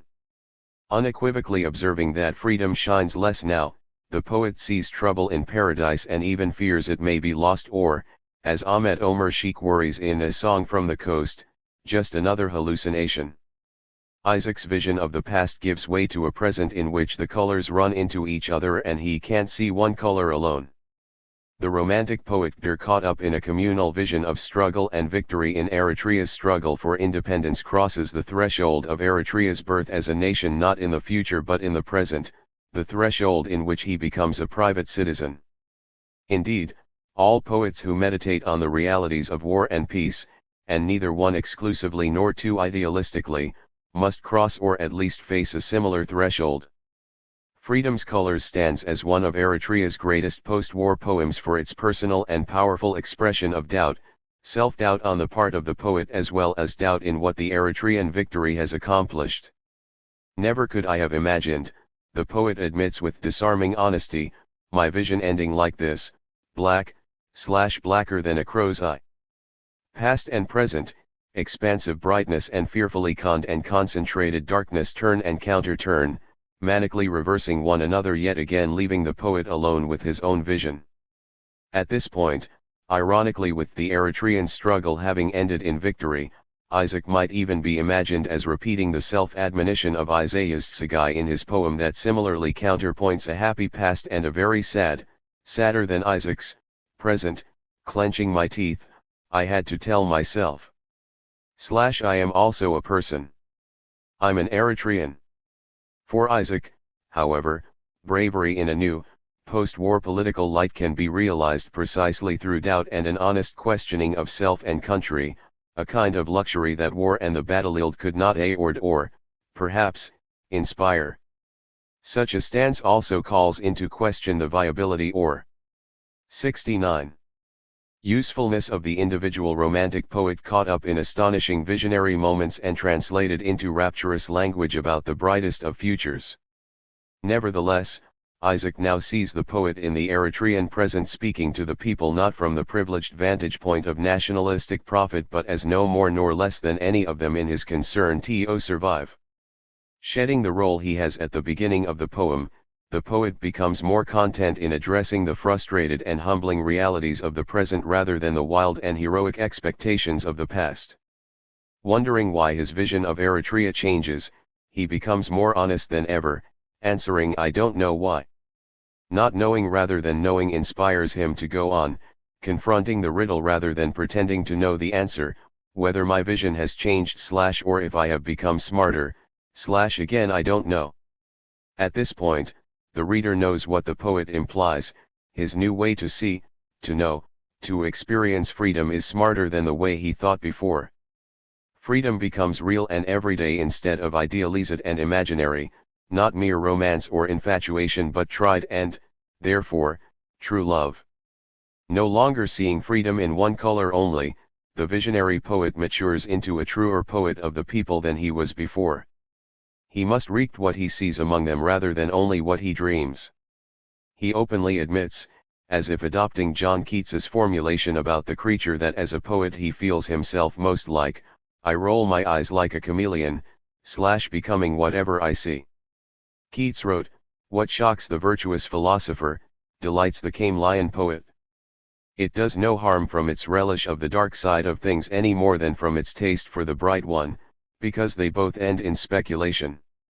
The poetic achievement of freedom's colors reveals no absence of artistic delight in contemplating the nature of freedom and democracy in contemporary post-independence Eritrea, notwithstanding that the viewpoint is distinctly that of the poet and not the virtuous philosopher, be he or she, to imagine their updated version, an Eritrean ruling party or an opposition critic. Isaac's poem reveals a profound awareness that they both end in speculation and that the poet in his work is more concerned, to cite yet another of Keats's poetic dictums, that beauty is truth, truth beauty, that is all / ye know on earth, and all ye need to know. Yet again recalling St. Paul's famous writing about love in chapter 13 of his RST epistle to the Corinthians, a reader sees a poet who at the beginning of freedom's colors seems to think and speak as a child but who now, seeing through a glass, or more poetically, a crow's eye, darkly, sees more than one color. Driven by reality out of his idealization and hallucination of Eritrea as a political paradise and ending freedom / as more colors than 70. 1. The poet nds more than I have ever seen, / more than I have ever heard, / and more than I can explain. He sees a wide and complex world of experience and human history defying innocence and certainty and more than one person, color, system, or revolution. Freedom's colors crosses the threshold / of a future, in the words of Ahmet Omer Sheikh, into a kind of universal human condition, containing war and peace, certainty and doubt, and reacting the entire spectrum of colors within the human heart. Anything is impossibly narrow in comparison, except for the writer who, like Isaac in Freedom's Colors, admits this condition and who nds his or her ultimate freedom and inspiration in addressing it. The unique quality of Freedom's Colors is Isaac's dramatization of the process of reaching such a realization. Might he not also have created a kind of template for what freedomers from around the world often experience as they must evolve with their nations from winning the war to winning the peace, a kind of manic condition changing from battlefield euphoria to the more practical everyday, protracted and often depressing matters of carving a livelihood and a society out of third world want, poverty and underdevelopment. Also writing in Tigrinya, Melis Negase dramatises a condition of transitioning from war to peace, too, in a clearly articulated reaction against the former yet tentative and unsure while desiring the threshold of the latter. Negase's We Miss You, Mamit addresses the traditional Eritrean muse of poetry with the question of not merely how to survive, as in war, but how to live and even to write in peace. Born in 1975, Melis Negase is a poet and journalist. Nominee in the 2001 Ramak competition, Eritrea's highest award for literature, for his writing in Tigrinya, he studied psychology at the University of Asmara. We Miss You, Mamit RST appeared in 2000. In 2008, he published a book of poetry titled Zelo Iuzlu. Another poem by Negase, Wild Animal, seeks to reverse the traditional roles of the country and the city in pastoral, wondering if the city is more likely to provide real peace than the country. Both poems, like Isaac's Freedom's Colors, dramatize the process of crossing over from conditions of war to peace, for the most part dictating the material and psychological reality of the human condition, although never implying that the spirit of war and peace do not always persist and, perhaps, coexist, particularly in the human heart. A poet like Fortuna Gebreghi Orges similarly dramatizes such a transition by focusing exclusively on the human heart or psyche, particularly her own. Obviously, contemporary poets of Eritrea who write without addressing or alluding to its 71. Armed struggle for independence or war in general have no such dramatization to owe, other than on a general and universal human level of human emotion responding to everyday events. Yet all of these poets ultimately pursue, unlike poets of unmitigated war and force, a similar end when, in Gebremskel's words, life itself will breathe, normal again. Melis Negase at RST envisions the normal in We Miss You, Mamit, by addressing the traditional muse of Eritrean poetry, Mamit, as if she is gone. Mamit, where are you? A normal question for any poet anywhere wanting but unable to write without his or her muse. The poet misses, again ideally imagining the past, how the muse's rhythms balanced truth and beauty in the word of 1,000 songs pulsing in and out of her and containing love so strong it mastered art. Moreover, the poetic convention of the missing muse also typically exemplifies a blighted world, although not necessarily as nationalistically as in Negase's poem.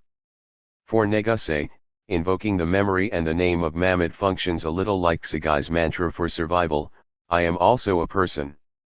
I'm an Eritrean. However, specifically concerned with the survival of Eritrean poetry, its identification with the survival of Eritrea itself renders the muse's idealization not as imaginary, antiquarian, or quaint as it might at RST seem.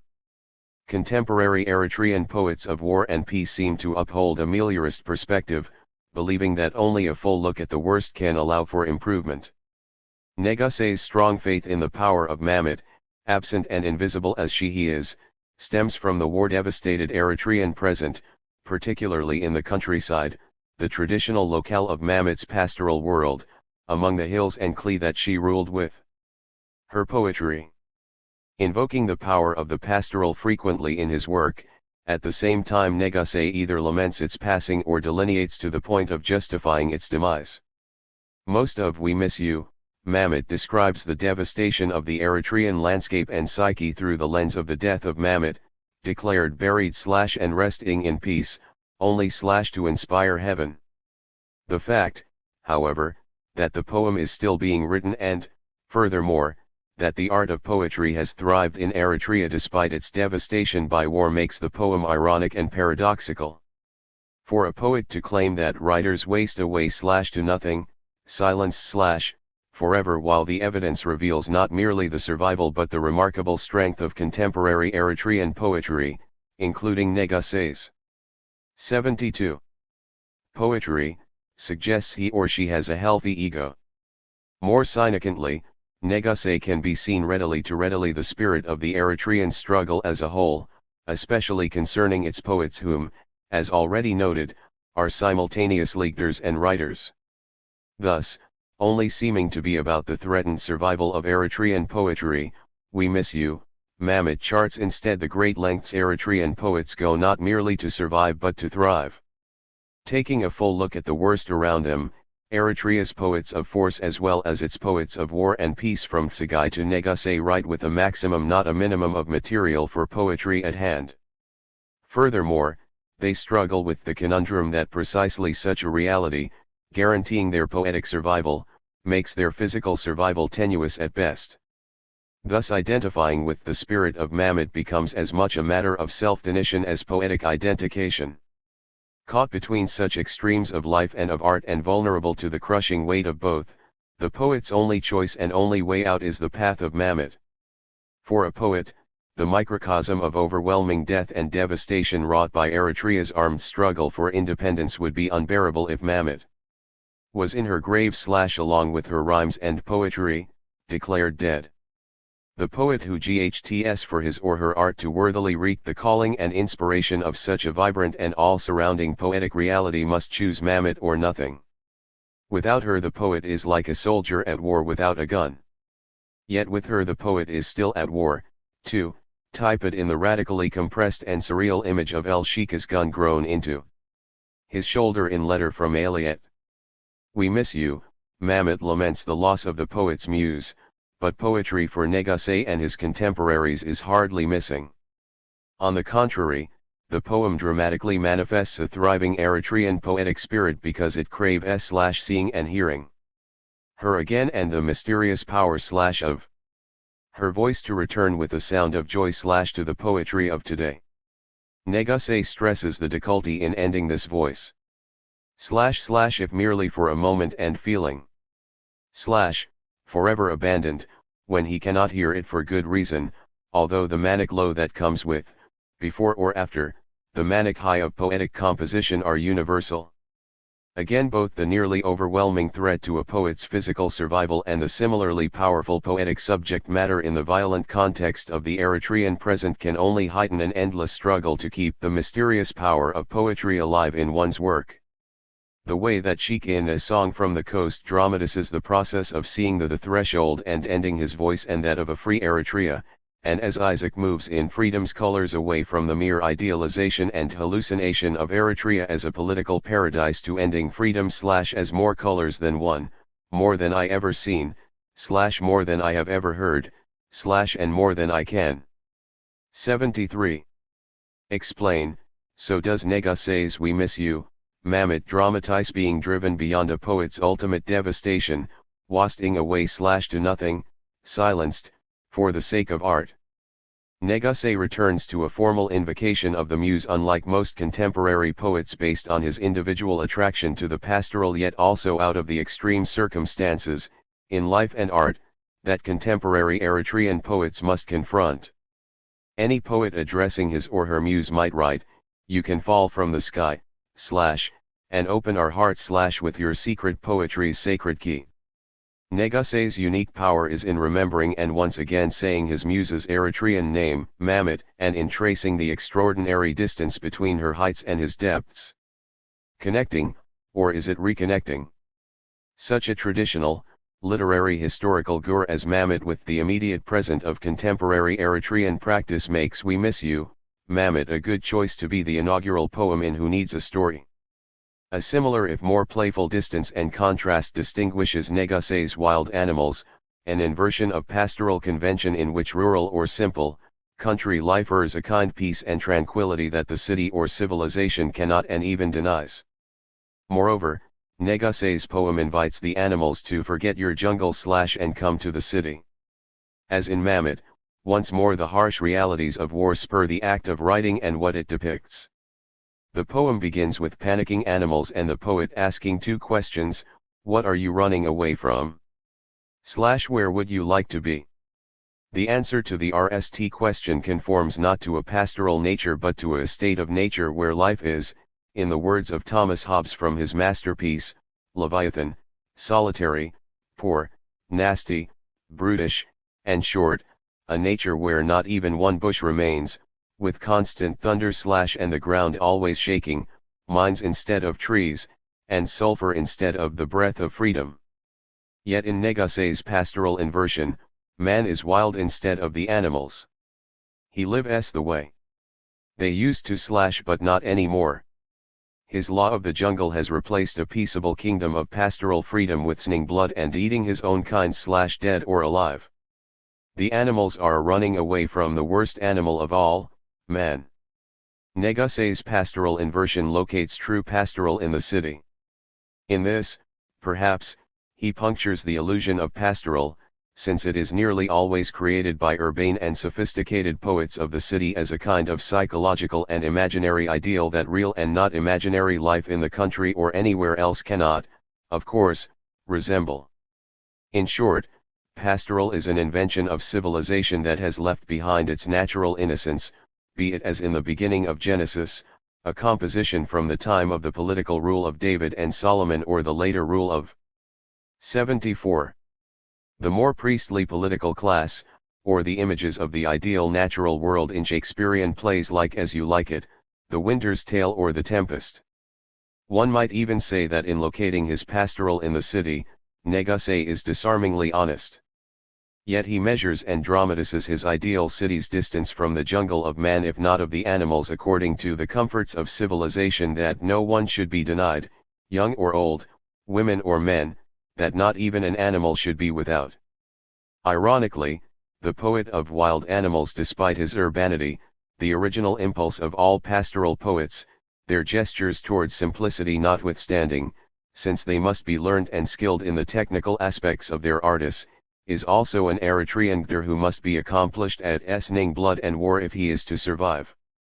Furthermore, his replacement or inversion of the pastoral country with the city merely imagines where he would like to be in the guise of airing it to animals because the real wild animals, people, including the poet, have abandoned it for the Eritrean armed struggle quite literally in the Eld.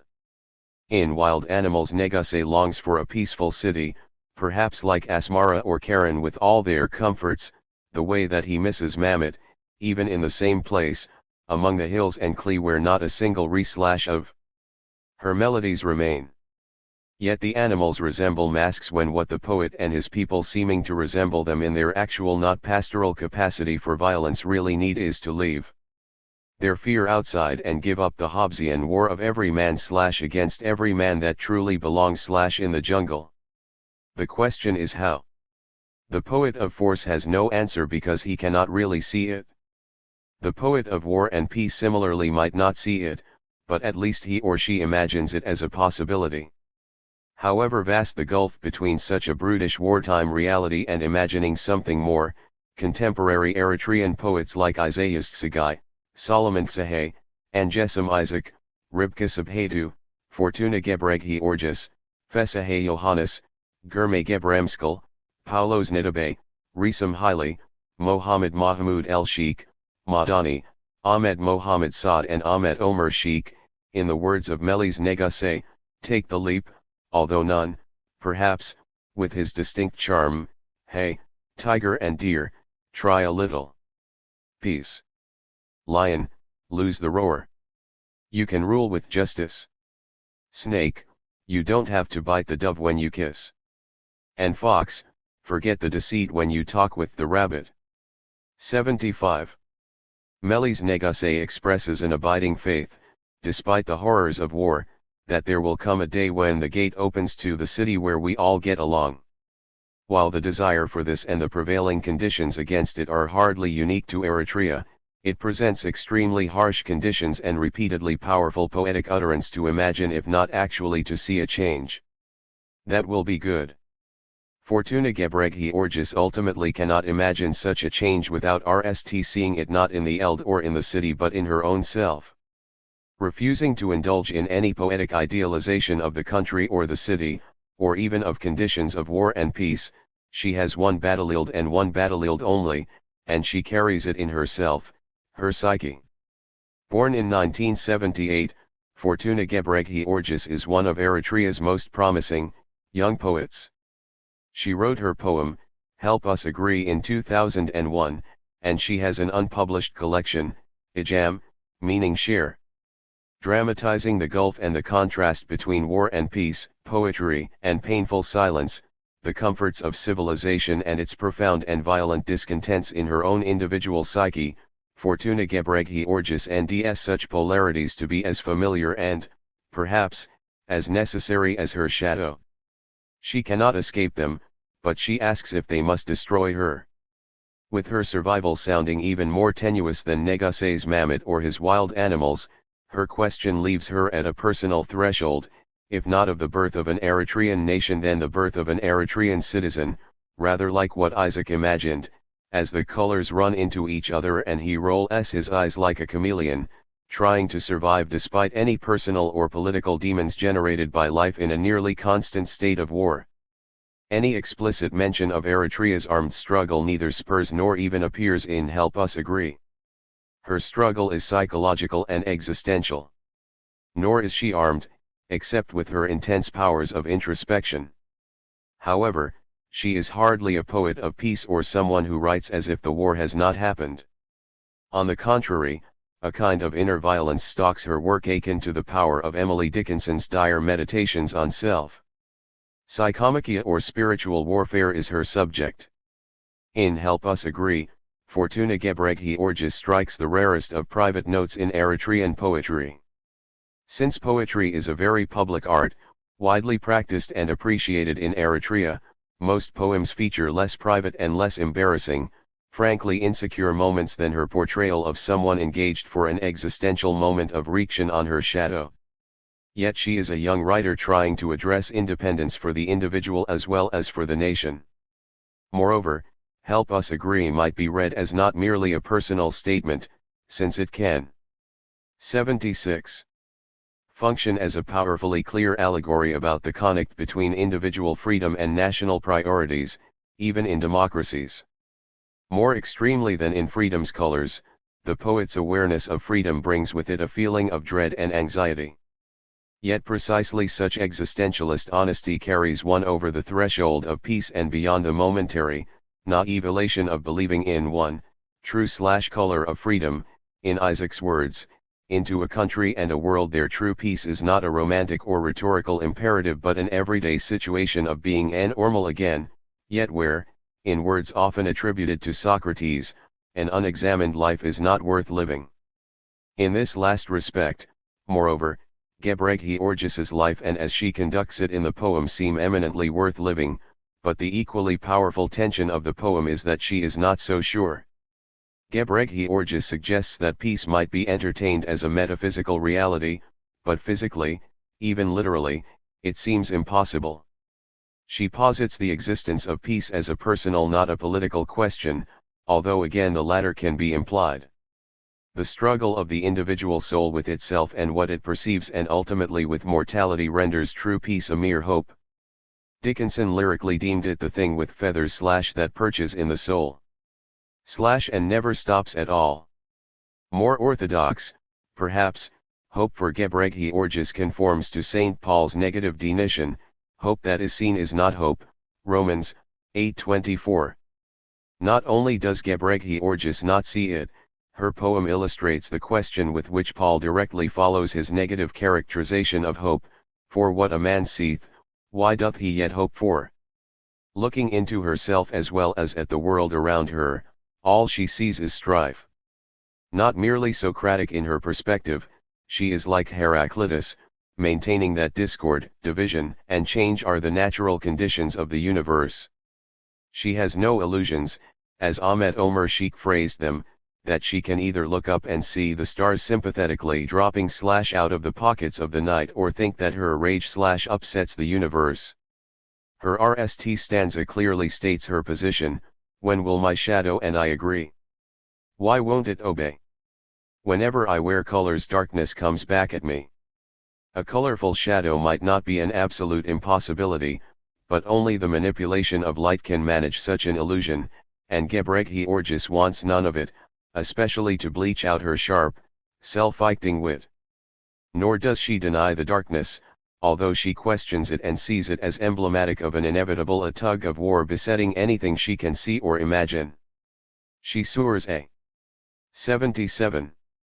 Dialectic imagination amidst the Eritrean landscape with a vengeance. In Help Us Agree, even the normal, with all the extra value it represents within the Eritrean context of war and struggle, and here Gebrehi Orgis would agree with Gebremskal, as suggested by her anguished state, inevitably slips into weird. One might wonder if Gebrehi Orgis becomes too weird or obsessive in her seeing division and two connecting sides even between back or stomach, /travel or road, /field or river. They may be never separate, but must they always represent opposing views, philosophically if not literally speaking? Cannot the back and stomach or the traveler and road work together? How can Help Us Agree be more than a poem about someone who is merely afraid of her own shadow? Precisely here the poem reveals the poet with a mindset of war and force that cannot be escaped. It distracts or undermines and ruins what might otherwise seem perfectly normal to a soul, perhaps even to a country at peace. Shell shock, battle fatigue, post-shock traumatic syndrome, even panic and anxiety attack are medical terms to describe such a state of mind, but they also describe the mood of such a poem, addled, and for all too good a reason. Nevertheless, by objectifying such a condition, the poem errs a negative example with an urgency of expression of how to get beyond such an individual or national state of mind. Unfortunately, for the poet it has become natural, rooted deep in her nature, a nature like what Negase described as not even tea for animals, although seemingly craved by humans in our near-endless and ubiquitous wars, trading, sulfur/for the breath of freedom, /sning blood and eating our own kind /dead or alive. In the world of Gebrehi Orgis, all things clash and ght like gun and knife / until neither wins. Such images clash and crash like metal striking metal yet too little eked. Connect is constant, leaving the poet always tied to darkness. The poet's obtaining any rest is as unlikely as her not having a shadow. Her mindset of war transforms what under normal conditions would be peaceful and consoling, hearing the waves and shore, into yet another source of angst, as if they accuse each other. A poet of force and war, like Adam, Drar, Michael or Kajirai, can accept and even thrive in such a connected state that even the shore and the sea embody a perpetual struggle. Can she endure an alternative, or must this poet of war and peace accept such a struggle? Help Us Agree is her statement that she simply cannot know. The poet asks, should I pray for my shadow and me / to try to agree, but her uncertainty merely in asking the question provides the answer. The poet's colors and her shadow's darkness can never be one and the same. Her only other alternative is simply to continue / this blind, sad battle, blind because she cannot see and does not know what she is constantly getting beyond her own darkness, be it herself or her shadow. Nevertheless. 78. For the poet or anyone not to be always tied to darkness and a shadow means they are no longer alive in their body. Any living body, happy or unhappy, must cast and be connected to its shadow. Still, the poet asks one more question as her poem ends, and again something that, for her at least, does not allow an answer: is there any hope / that I will be redeemed / before I fade away? It is a thoroughly orthodox concern, although her only real certainty is her poem's simple, minimal artis, which can only be described as triumphant. The expression of life as a shadow echoes profoundly with a spiritual and religious resonance. Eritrea has no obvious mask tradition, unlike many other countries of Africa. Perhaps the waves of invaders who have tried to conquer Eritrea since ancient times have torn whatever masks there were at one time in the distant past, or perhaps the inhabitants of Eritrea have torn them for the same reason. Nevertheless, a new nation, Eritrea is an ancient culture. Its ancient language of Ge'ez shares the same Semitic origins as Hebrew and Arabic. The sacred sense that attaches itself to Jerusalem and Hebrew or Arabic also attaches itself to Asmara, the capital of Eritrea, just as the legend of Sheba, the ancient queen, who bore Solomon's son, Menelik, along a stream near Asmara, and as he, years later, carried the Ark of the Covenant out of Jerusalem to the same area of Africa. Precisely such biblical characters and stories are the oldest masks and roles, bearing the most ancient rites of Eritrea as well as of the various nations and cultures alive today in these lands, from which the gods of the Red Sea, of the pre-Christian Aksumite Empire, Christianity, Byzantium, Persia, the Torah, the Quran and more, emerged. In a similar vein, the Ethiopian poet and playwright, Tsagaye Gabermethin wrote Collision of Altars, and he subtitled it, A Connect of the Ancient Red Sea Gods. The time period for his work was 587 to 629 AD, yet he contended that what is a power struggle today, behind the mask of ideological conics, was a power struggle then as now under the cover of religious cultures and political states. While some contemporary Eritrean poets of war and force thrive in these same gods' darkness, their light lets other Eritrean poets write with war out of sight and out of mind. But contemporary Eritrean poets of war and peace go back and forth between the darkness and light of such gods, and clearly they still come between a poet like Fortuna Gebrehi Orgis and her shadow. 79. Chapter 4. Peace. Saba Kidane, Bayani Haile Mariam, Risam Haile, and Gurme Yohannes in Tigrinya, Mohammed said Osman in Tigray, and Abdul Hakim Mahmoud el-Sheikh in Arabic write as if either Eritrea's armed struggle for independence might never have happened, could be forgotten, or, more plausibly, as if it need not eke everything in their lives and determine in large part how they react. Their poems abstain from the foundational myth or genesis of Eritrea at war and focus on what Gurme Gebremskel envisions in the bloody midst of it, life itself breathing an normal again and days/when the horror has come to an end. Instead of wild animals, battlefields, pillaging, countless martyrs, prison camps, executions, graves, universal fear, betrayal, heartlessness, violence for violence's sake, endless struggle, war-traumatized children, refugees, and despair, these poets, in Anjessim Isaac's words, experience freedom/as more one than one color, or more than revolutionary red or death's black, and, unlike Isaac, feel free and able to describe what they see, the everyday realities of a post-war Eritrea, yet of many a nation in Africa as well as all over the world.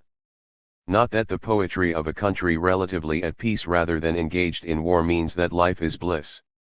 On the contrary, contemporary Eritrean poets of war and force can often seem happier or at least more fooled in their armed struggle than their counterparts caught up in their struggles to survive in an Eritrea that is nally victorious in war.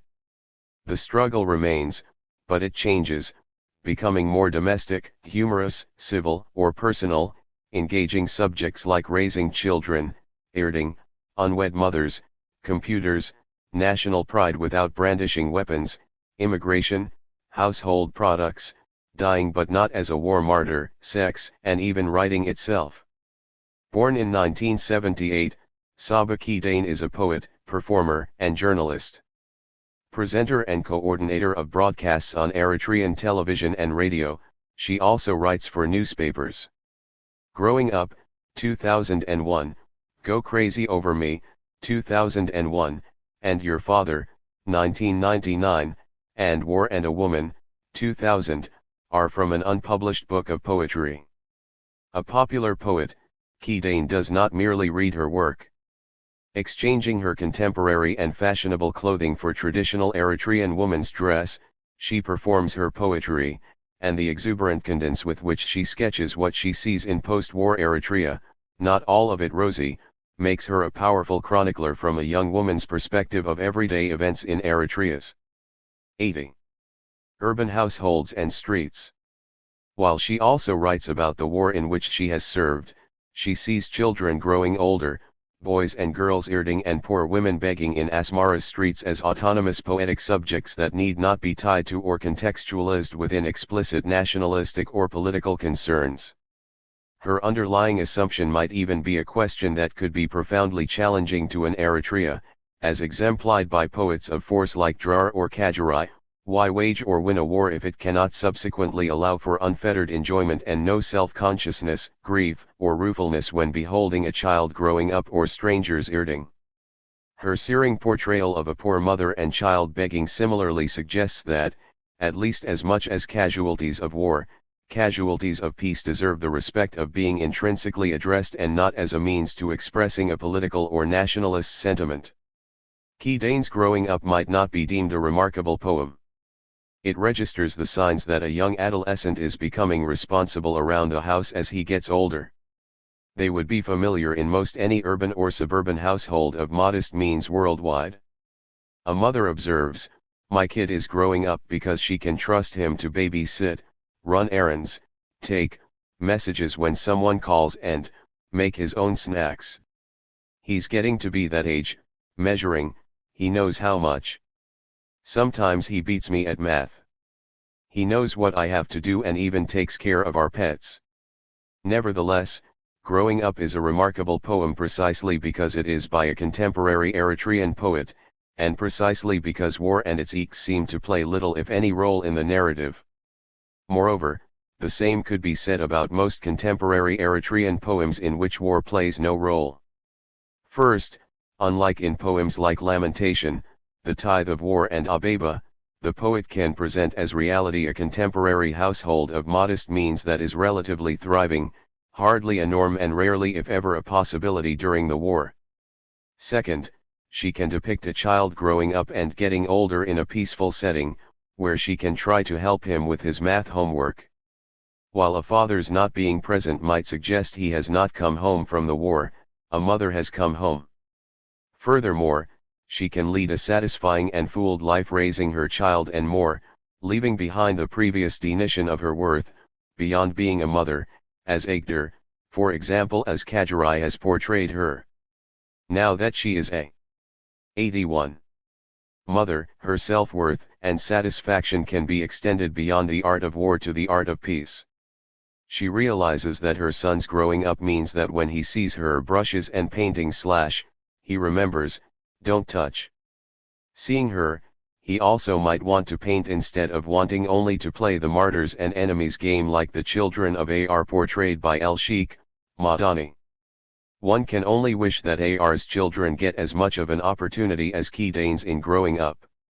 Saba Kedane's Go Crazy Over Me similarly portrays a situation that would be normal and unremarkable nearly anywhere in the world, but because the scene takes place in war-ravaged Eritrea, the poem becomes an exuberant and powerful statement of a human desire to live free of any conflict beyond deciding to irt back when a stranger decides to irt with you.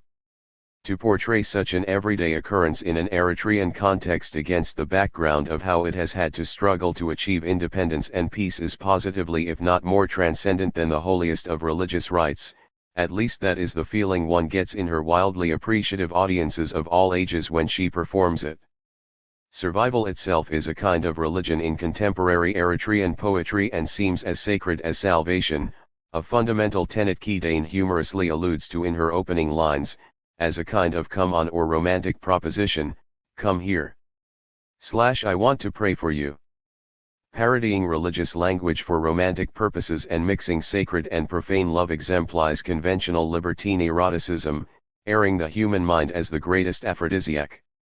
As a young Eritrean woman, Kedane moves effortlessly, adapting the voice of the prospective male seducer, from proposing with alarming directness, "Take those clothes to the devil, make care, what do you have to lose?" However, she quickly develops such relatively artless, sexy if superficial and fatalistic comments into psychological, political, and philosophical insights. The poem's title alludes to the age-old observation that love is a kind of madness, yet Kedane provides a perfectly succinct and lively illustration of the famous words from Shakespeare's comedy, A Midsummer Night's Dream, that the lunatic, the lover and the poet are of imagination all compact, v.1.7-8. The lover who acts as a lunatic, all frantic, v.1.10, in Shakespeare's words, is readily imaginable and universal, but for the poet to move beyond this condition she or he must think a little like Hamlet, too, who can be imagined to have muttered to Polonius or the grave diggers, in Kedane's words, "Compassion lets me play a slave or king, happy to give away all that's given to me." 82. Kedane's poem moves rapidly yet almost schizophrenically, yet again conventionally in a mad lover's voice, between a seductive yet secure voice of sexual experience, "Love is the only thing to do and I know the way," and notes of insecurity and even a fear of mortality. The lover's self-doubt darkly blossoms into self-recrimination for wanting to think rather than act. I don't want to complain that water is too thin and my shadow has run away, leaving me with lies, alone, bitter, vain. Such complaints arise directly out of a fear or rejection, yet their proverbial quality reinforces existential questions about truth, happiness, and the human condition. The performance suddenly collapses into the bare minimum of a voice so lonely and lost that it can only reach out for someone else or die. At such a psychological low point, reached through a dizzyingly rapid free fall, the poet, unlike Isaiah's Tsagai in I Am Also a Person, invokes sanity and humanity rather than any national identity in being an Eritrean. Replaying Tsagai's frank, grim conclusion only in a lighter moment of a streetwise romantic irritation, Kidane subverts any notion of seriousness and sanity precisely to escape such a warlike frame of mind, perhaps prototypically or at least stereotypically a male mindset, that requires the starkest of self-assertions for survival. A time of peace when one can irt while walking down the street allows for pretending to be crazy in love. A time of war, on the contrary, discourages such pretending, when simply walking down the street might get one killed. In fact, the warlike scenario is the craziest of all. In a time of peace, wondering if one is in love is not at all crazy but normal, as is pretending to be in love. Thus the poem in its conclusion denies its being crazy and denies as well its opening prayer that any possible romantic interest be crazy, too. First, the speaker playfully admits to going crazy only if the source of attraction refuses the poem's opening, prayerful injunction to go crazy rst. But suddenly Kidane disarms her conceit with searing if practical honesty, revealing my prayer is not really true. If you really went crazy I wouldn't know what to do. Extreme neurotic or psychotic behavior in times of war or peace is no joke. On a literal level, the wishful lover asserts that the goal is not to wish any harm on a romantic prospect, and going really crazy would end any chance of more than a irritation. Kidane's Eritrean audience, moreover, no different from the characters in her poem, have experienced enough really crazy situations during the war. Pretending to be crazy, pretending to pray to be crazy, and then admitting that one is. 83. Pretending, yet all in the name of love, becomes an obvious statement of one's sanity precisely because peace not war allows and even encourages it as, once more in Gebremskel's words, normal again.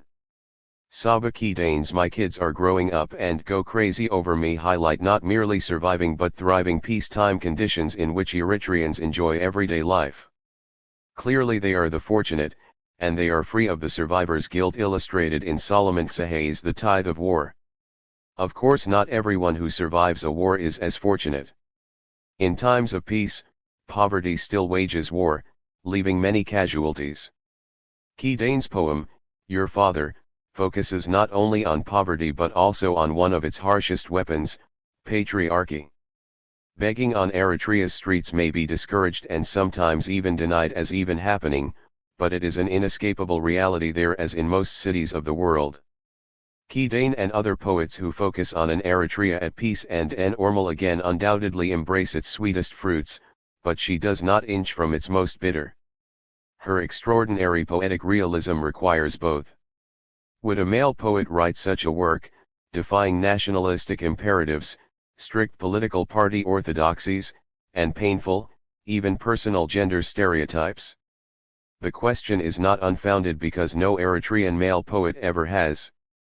Clearly Kidane relishes the joys of peace, not letting war diminish or qualify their savor, a little like Jesus admonishing his disciples in John 12:8 to allow his feet to be anointed with a pound of spikenard, very costly, telling them me ye have not always. Knowing his or her country's history, an Eritrean might similarly regard the state of peace as very costly yet most often eating. However, Kidane also knows, and like the Eritrean nation better than most, perhaps, the wisdom of Jesus saying that the poor ye always have with you, while her poetry does not abandon them. As in My Kids Are Growing Up, Your father emphasizes the bond between mother and son as stronger than anything else. Reinforced in the former poem, it is profoundly threatened in the latter, like the scarf worn to shreds that the mother wears with her child half wrapped in the folds. The poet sketches her in painstaking, even loving detail as if her body, like Nidabe's Sahel, is itself a kind of living battlefield and female microcosm of the Eritrean struggle, haunted by heroism but facing despair. Propped on the sidewalk with a few coins on her legs, she holds out her hand in the cold. The modest bend of her head says she doesn't want to beg but she must to feed her son. 84. Like the speaker in Isaiah's Sagai's I am also a person, she is stripped of everything, even, dignity, beaten, and the world doesn't care. However, amidst such dire circumstances, Kidane ers a different kind of saving refrain than Sagai's I am also a person, I'm an Eritrean, a more basic identity, at least for her. She must survive because she is a mother with an infant son. He is her struggle, in the best Eritrean sense of the word.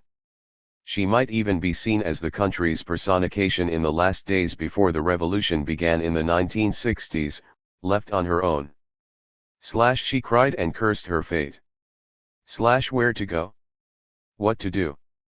With her love for her son as and undeniable as Eritrean nationalism, she has no other choice, the street, again in the way that Eritrea's Gders embrace the harsh Sahel as their one and only refuge from an Ethiopian onslaught of strategic offensive after offensive overstood with American and Soviet weaponry. Moreover, again as Nidabe also lovingly recounts, as the Sahel ironically becomes a rich source of support and inspiration for the Eritrean struggle, so is Kidane's abandoned, single mother buoyed by what at RST seems her greatest burden, she sees he has grown. Let me show you, he says, putting out his hand to play. For the mother, the gesture is life-saving, triumphant, bordering on the heroic, and makes her laugh to see him imitate her begging in his own way. She's not totally hopeless and can accept who she is as long as she has him. The bond between mother and son suddenly becomes mutually sustaining. However, she realizes that such play has as little hope of surviving as heroism in war, because it hits her, what if he has to beg for the rest of his life? Poets like El Sheikh, Madani, Solomon Tsahay, and Isaiah's Tsagai must confront the question if war is a constant in their lives. Poets like Kajirai, Adam and Drar are resigned yet euphoric that it is. Kidane confronts poverty and patriarchy as if they are the worst kind of war, waged even in the midst of relative peace, and she sees no rhetoric, however grand or heroic, airing a sure way out. Instead, she highlights a mother's special, spontaneous sense of the moment, warding the world and all its destructive force with a gentle distraction when the pain she feels for her son as well as for herself is too overwhelming. Let's play peekaboo or, she says quickly and afraid, trying to make him forget playing this one ever again. 85. Of course such a small victory cannot be maintained for long because the conditions of poverty and patriarchy that inspire it inevitably must return and all the worse. Who can stop them? A mother's awareness, resilience, and power to save her son have their limits, far short of the forces bearing down on them. He goes along with what she has said, but one day he starts crying. She says, "Let me kiss where it hurts," hoping to soothe the pain. Perhaps she is also preparing another momentary distraction to withstand one more wave of the seemingly endless storm of human swearing she cannot escape. But then he kisses her and asks, "Who hurt us? Who should I hit?" And demanding the name. Suddenly, the mother in Kidane's poem cannot hold back a second more when the truth demands that she speak out, even when she knows she should not. "Your father." She lets it slip. Realizing what she has done, she keeps quiet thinking she can still save her son. On a literal level, the biological father is to blame and, for the sake of the family, what's left of it, any suggestion that the son should strike him could only be counterproductive, continuing a cycle of abuse and violence when the ultimate goal must be to get beyond it. Your father, moreover, might as easily be applied to patriarchy itself, or to the government of the country, yet any country, allowing for a society in which a woman can be left in such circumstances with no other alternative than to beg. But can the mother in Kedane's poem really save her son from him, or from the almost equally destructive need for the son to revenge himself and his mother against his father? Thinking she can save him suggests she may not save him, especially as she remains caught in a near constant state of crisis. Still, she has no choice but to try, seemingly against all odds. Kedane leaves the reader with no illusions. Likewise, she writes as if she wants an Eritrea with no illusions. Kedane's writing to such length and with so much care about a woman begging in Asmara is a bold statement in a place where begging is officially discouraged, condemned, and largely unacknowledged.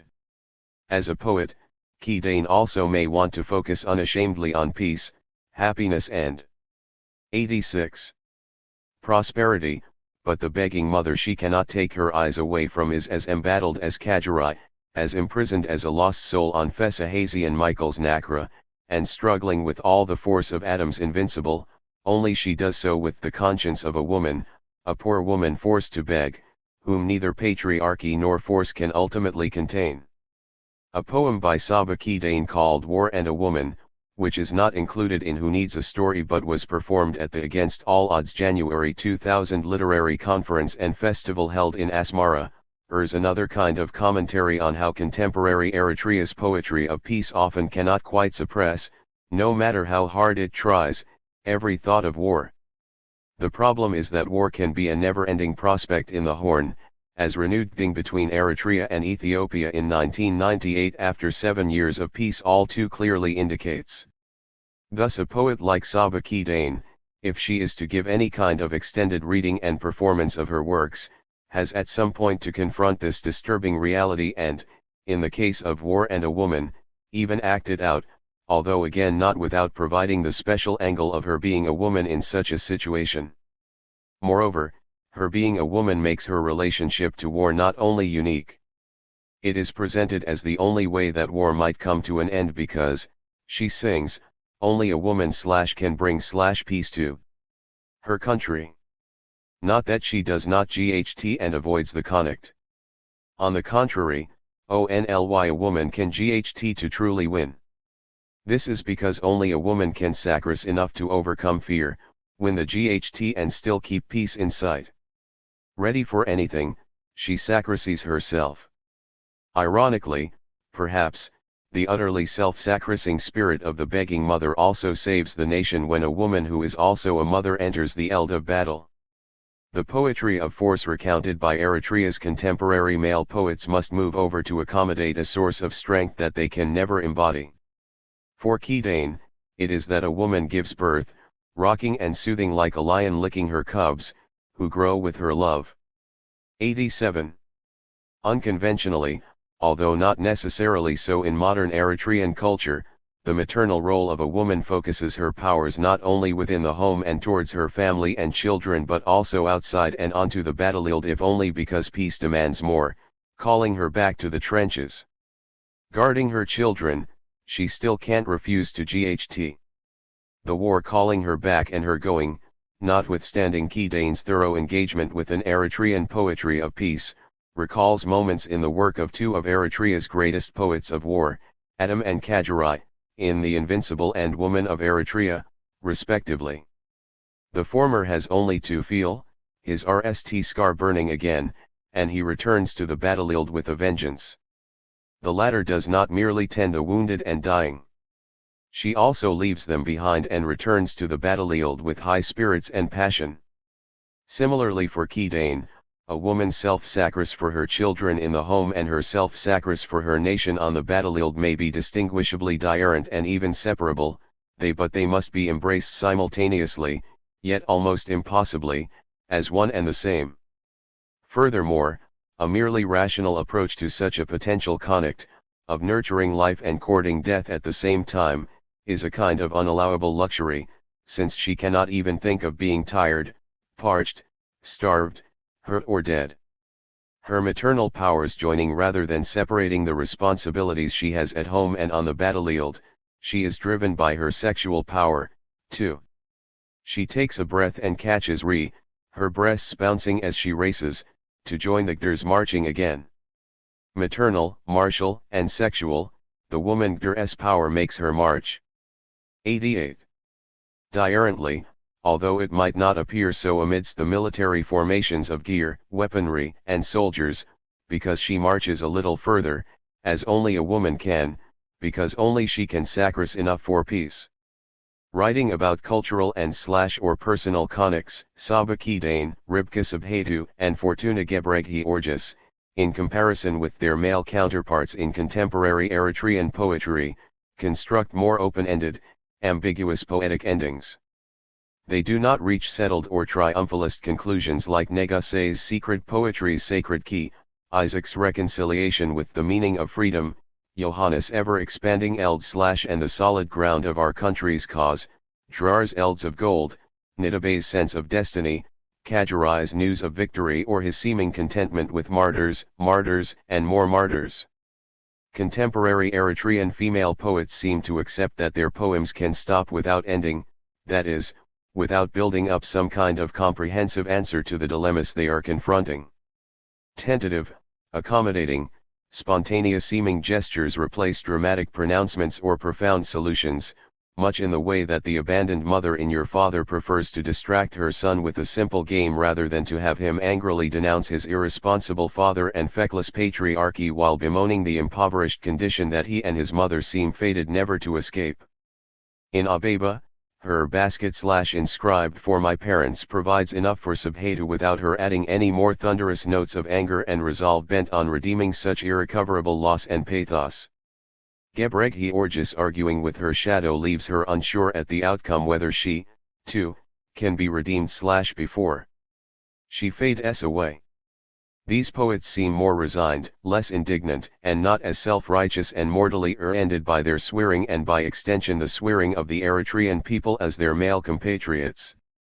Outrage over people violating people seems tempered by the knowledge of such a condition as more the norm than the exception and a need in the poem to owe no unvariable assurances to anyone, including the poet herself, that such a reality is overcome.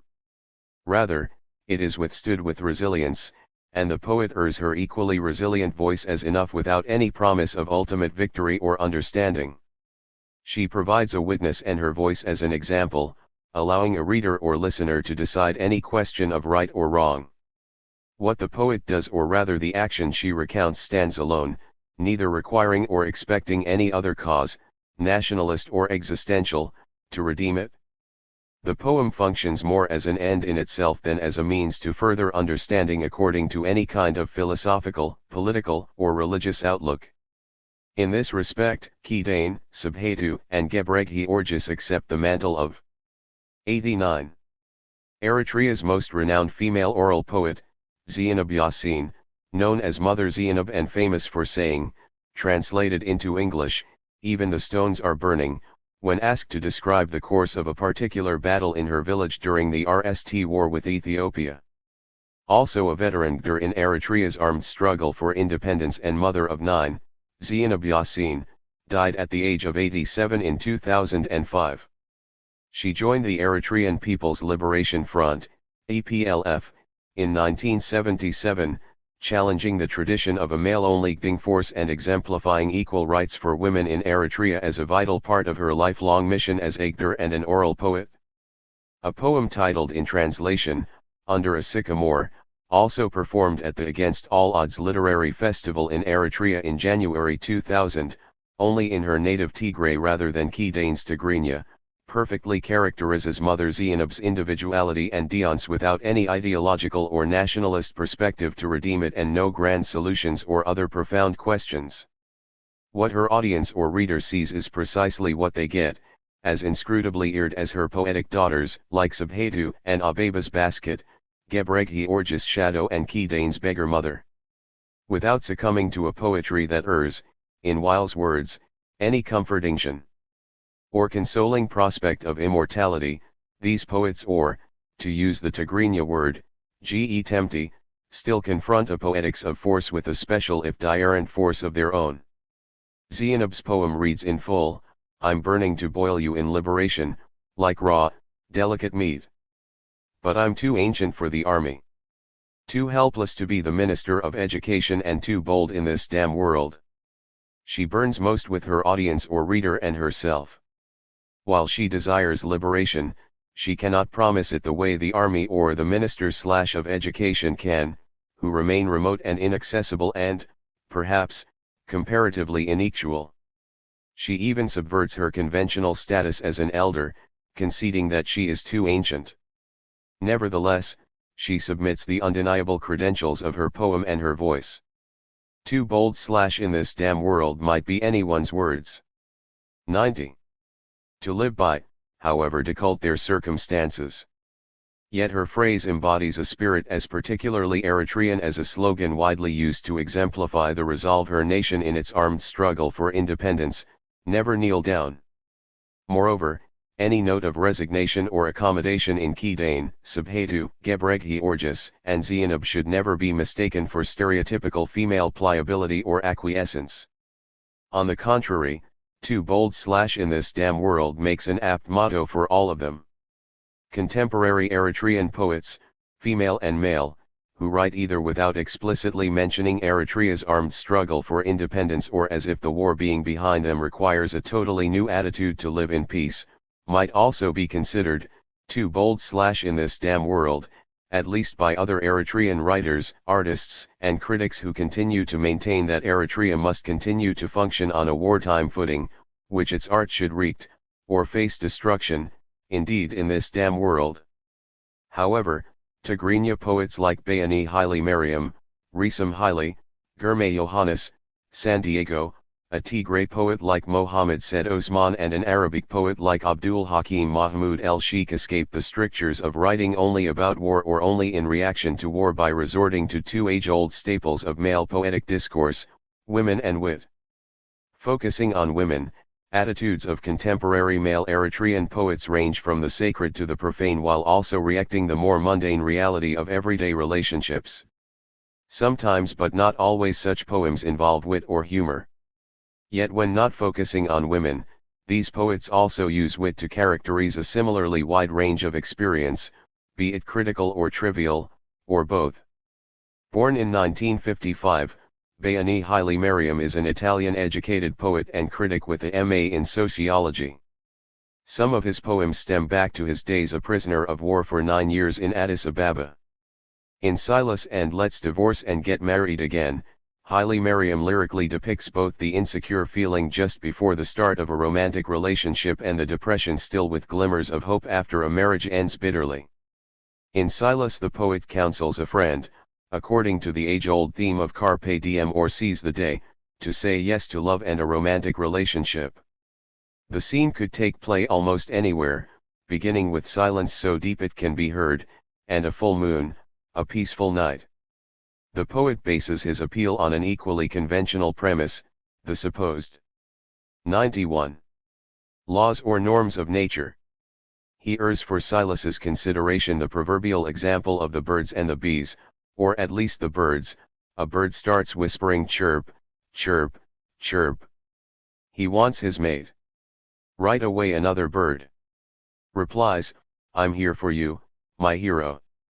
However conventional, for a contemporary Eritrean poet to urge following a hero in love rather than a hero in war sounds a fresh, revolutionary note, although not in the overtly political sense. Yet relative novelty of this sort of appeal, perhaps not surprisingly, seems lost on Silas, at least at RST, since the poet cannot merely highlight the occurrence but must go on to interpret it and to advise Silas on what to do. Silas, listen. Please don't be dense. What the bird says is yes to love. Silas, say yes. Enough silence. Answer yes. What the poet, the bird, the projected although unspecified lover and perhaps the reader can readily understand, Silas cannot. Without the poet's urging, he would presumably remain alone and silent, barely if at all noticing any of what the poet not only records, the evening's loveliness, but also interprets as providing the most important message, say yes to romance and love or, to apply a scriptural imperative erotically, seek and ye shall andi. The question remains, nevertheless, why Silas needs to be told. Why is he dense?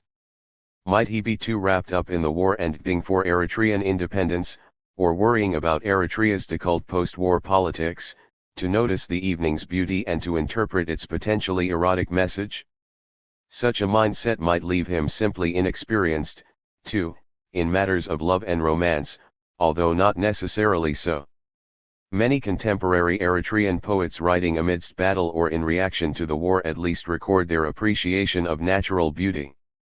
Furthermore, stories abound of Eritrean men and women who served together on the battlefield but who also took the opportunity to say yes to love, sex and marriage amidst the 92 thing.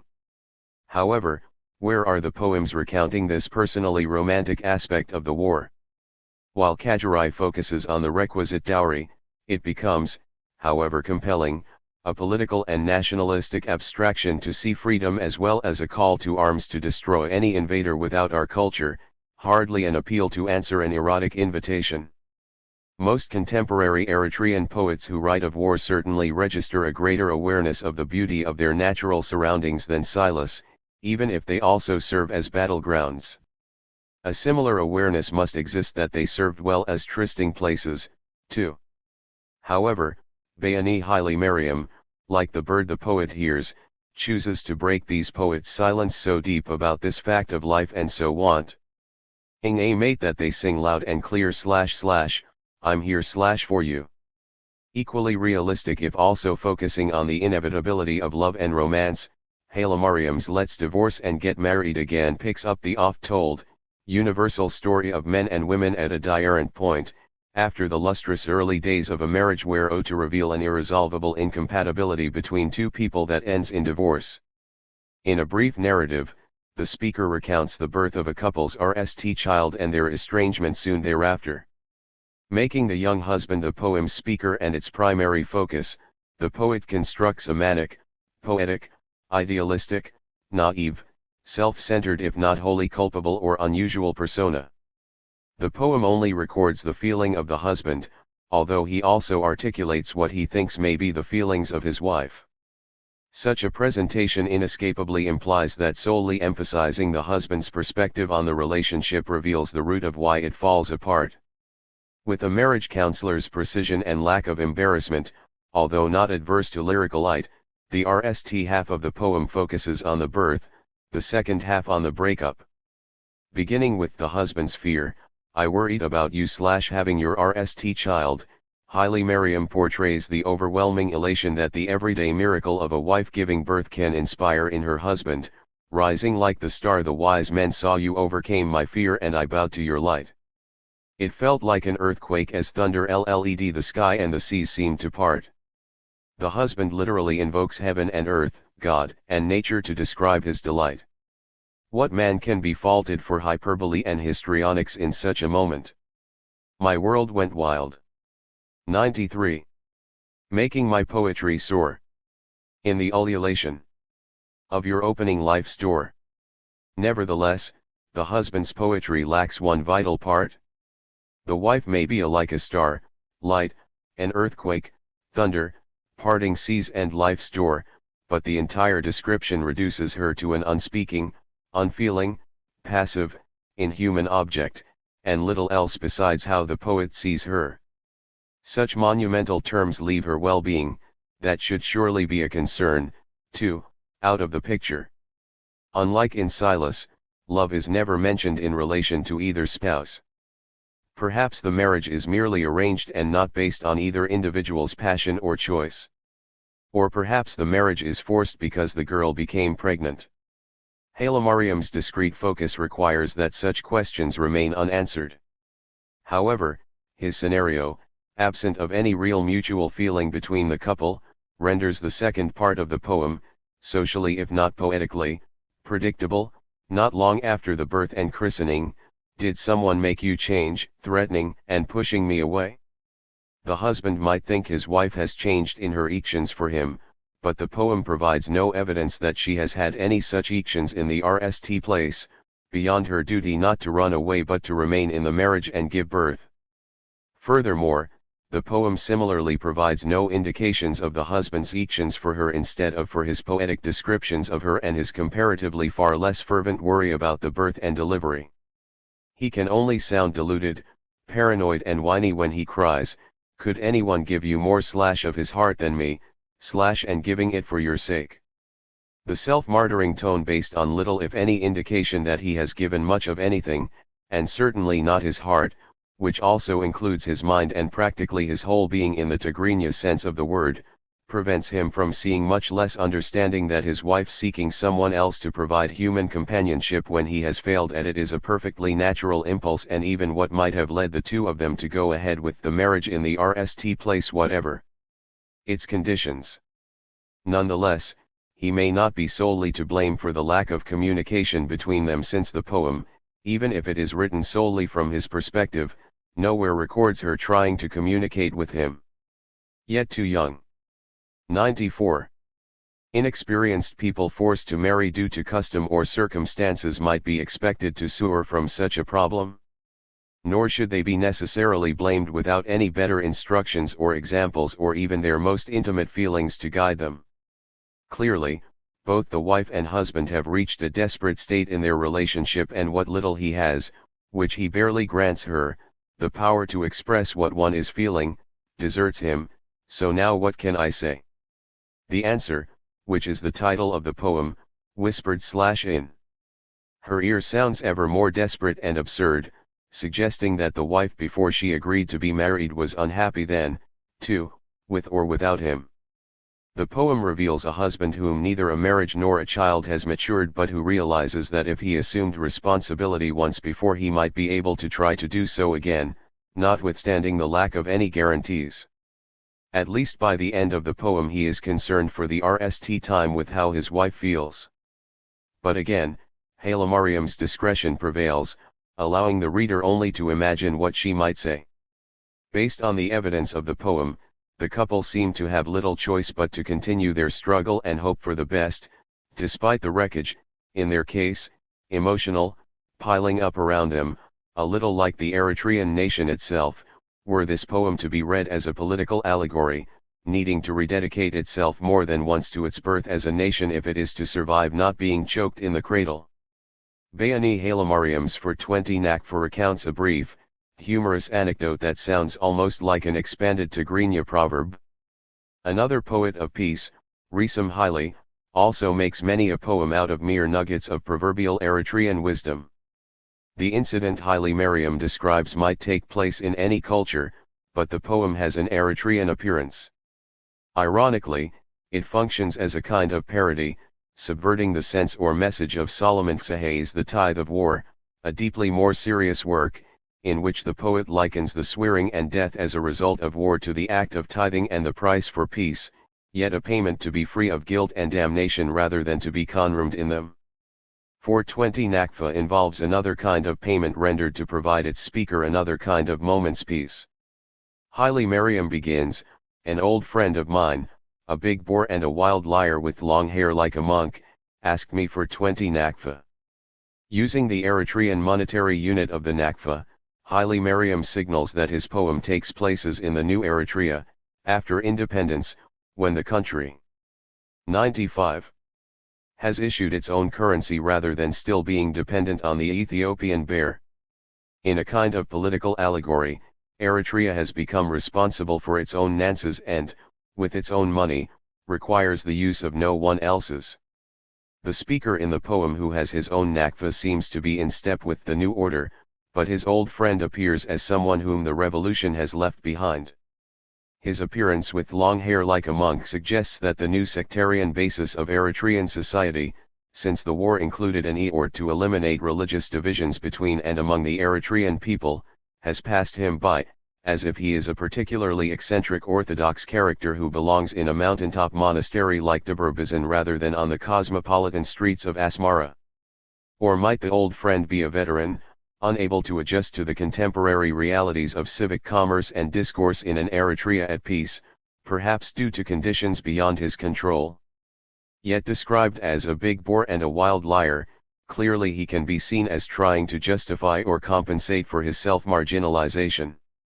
The second stanza of the poem reveals a counterintuitive logic not to be taken for granted in a nation famous for its historic refusal of foreign aid. Was I stupid to say yes? What's 20 nakfa?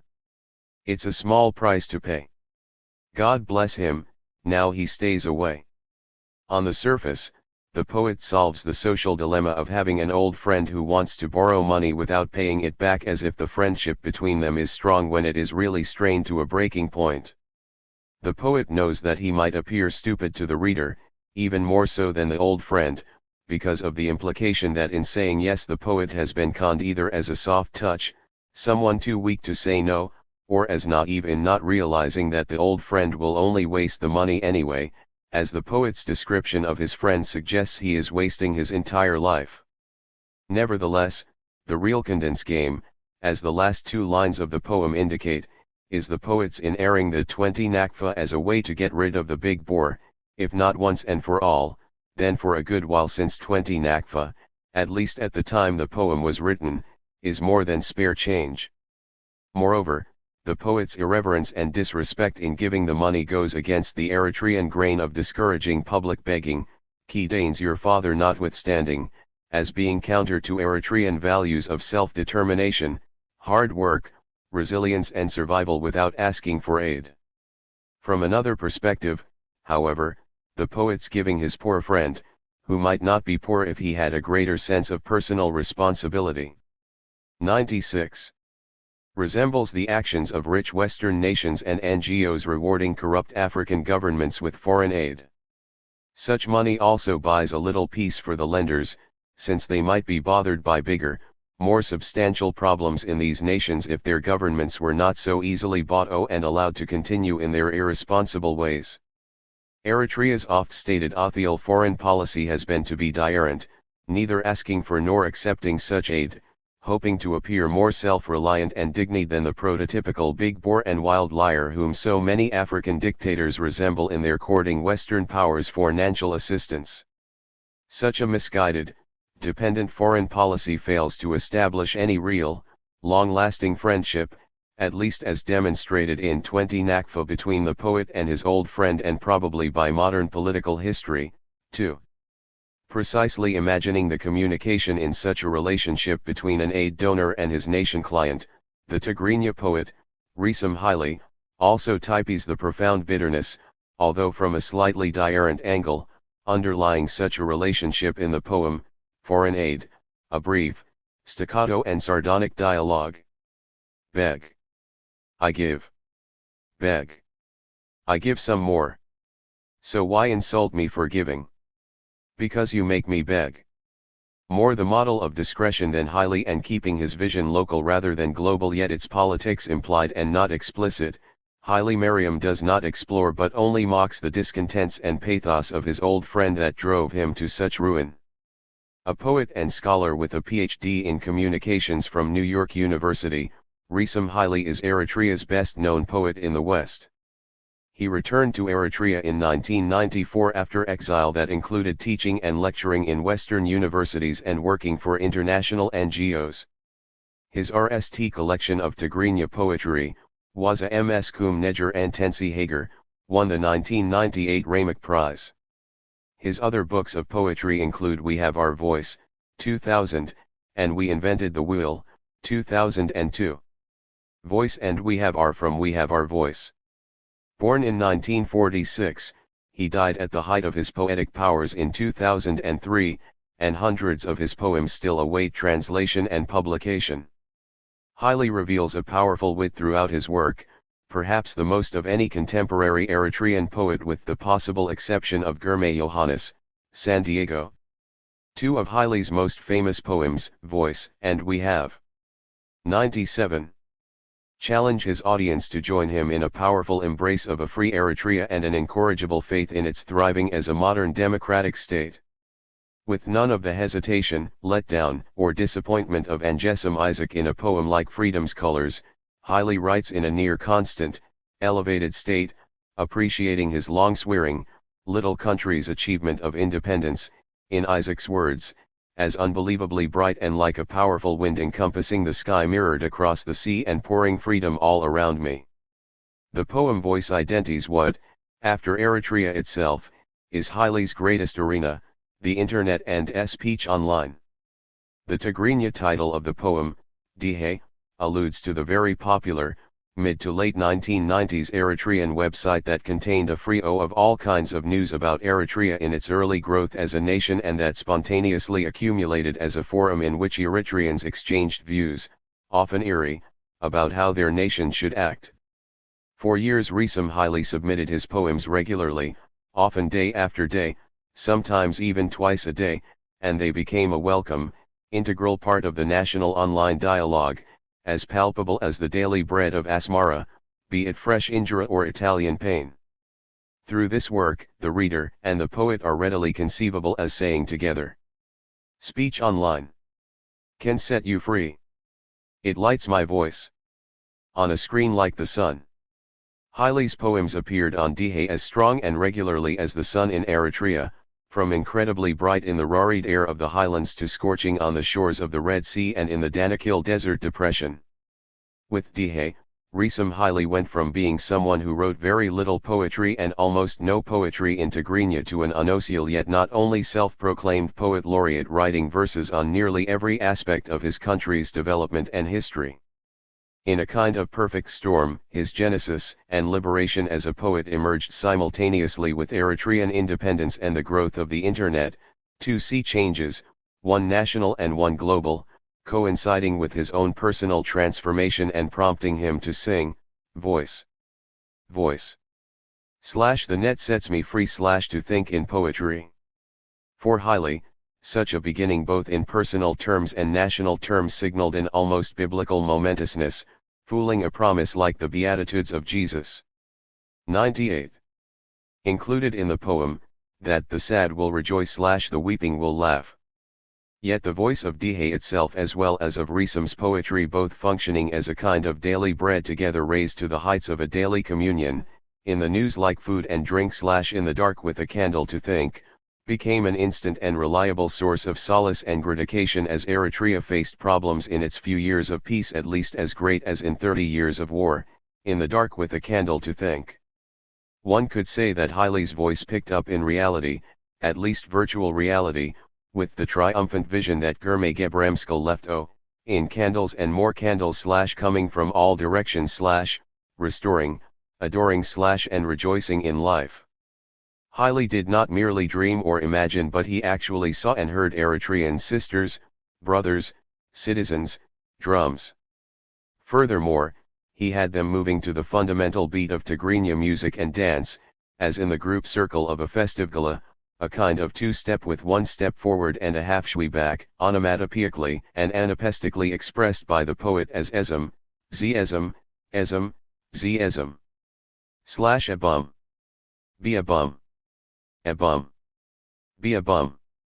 Haile tapped the Eritrean tradition of the poet not as a lone voice but as an immediately recognizable if unorthodox eminence reciting and airing his lines to be greeted and welcomed with more lines from his audience in response, be they in a public gathering or on the internet where he found we share the screen / like the sun.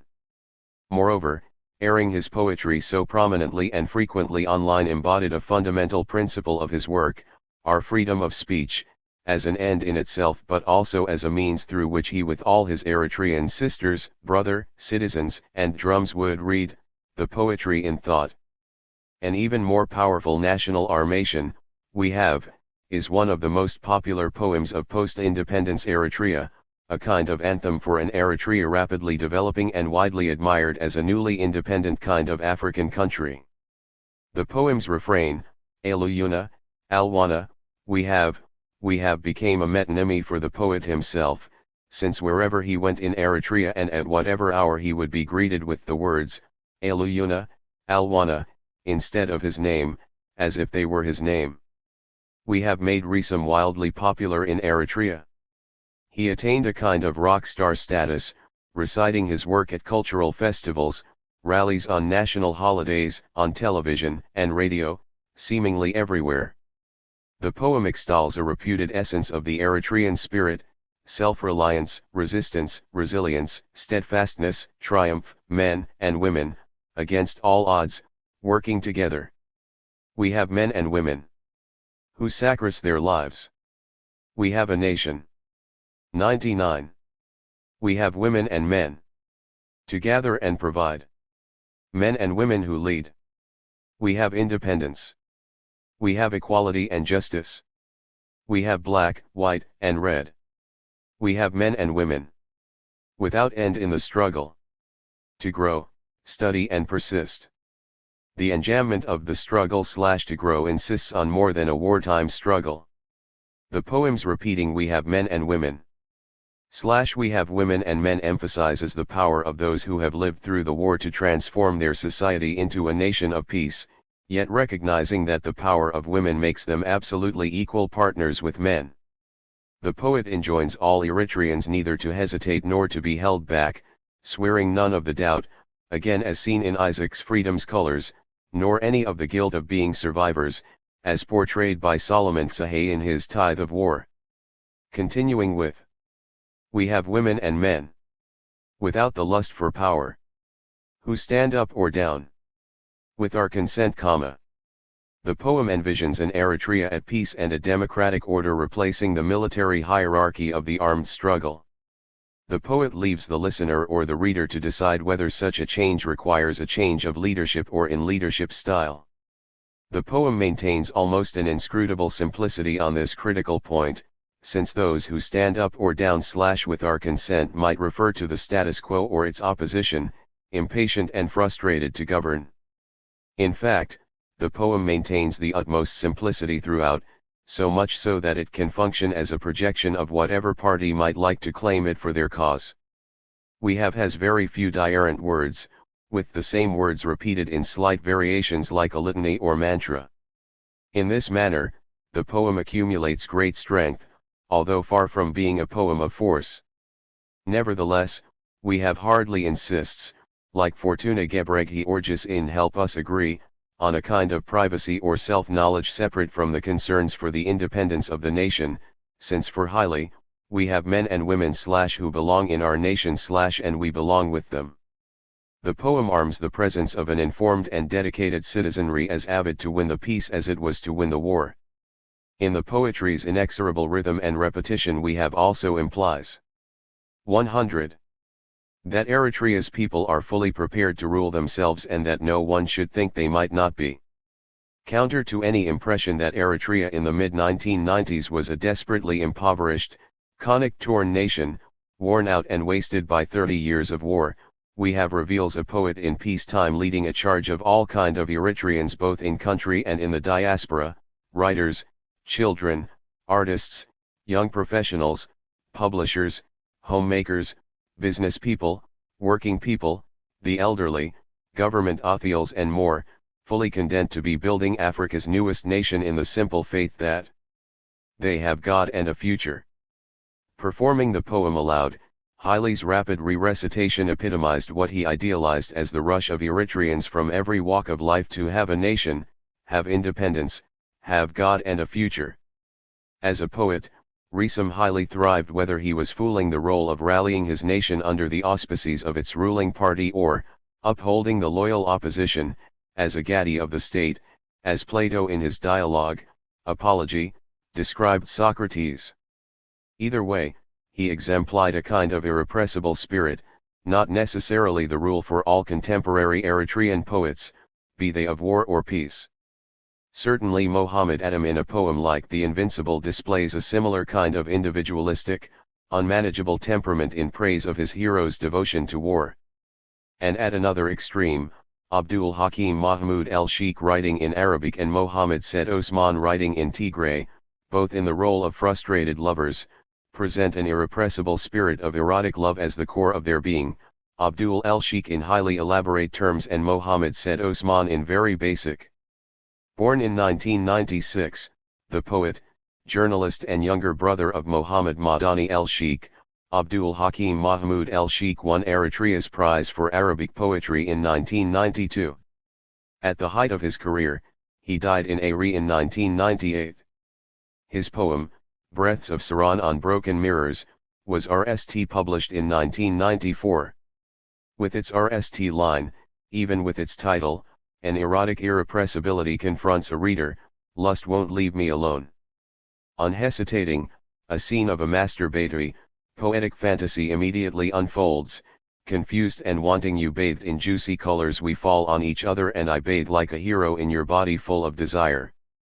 Applying the term hero in such a context wildly subverts a value word without equal in contemporary Eritrean poetry, adding a kind of political betrayal bordering on perversion to the ultimately individual sexual burden the poet immediately confesses, but it's me hissing / and a little water / before.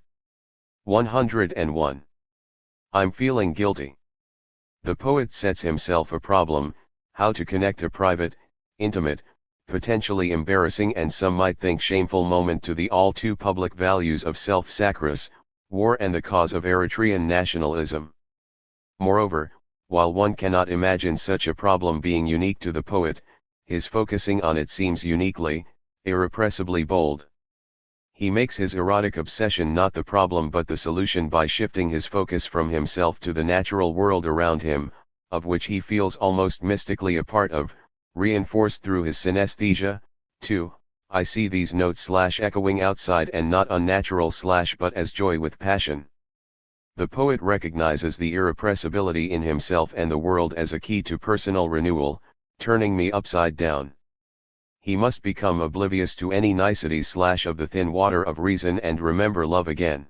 / to write poetry.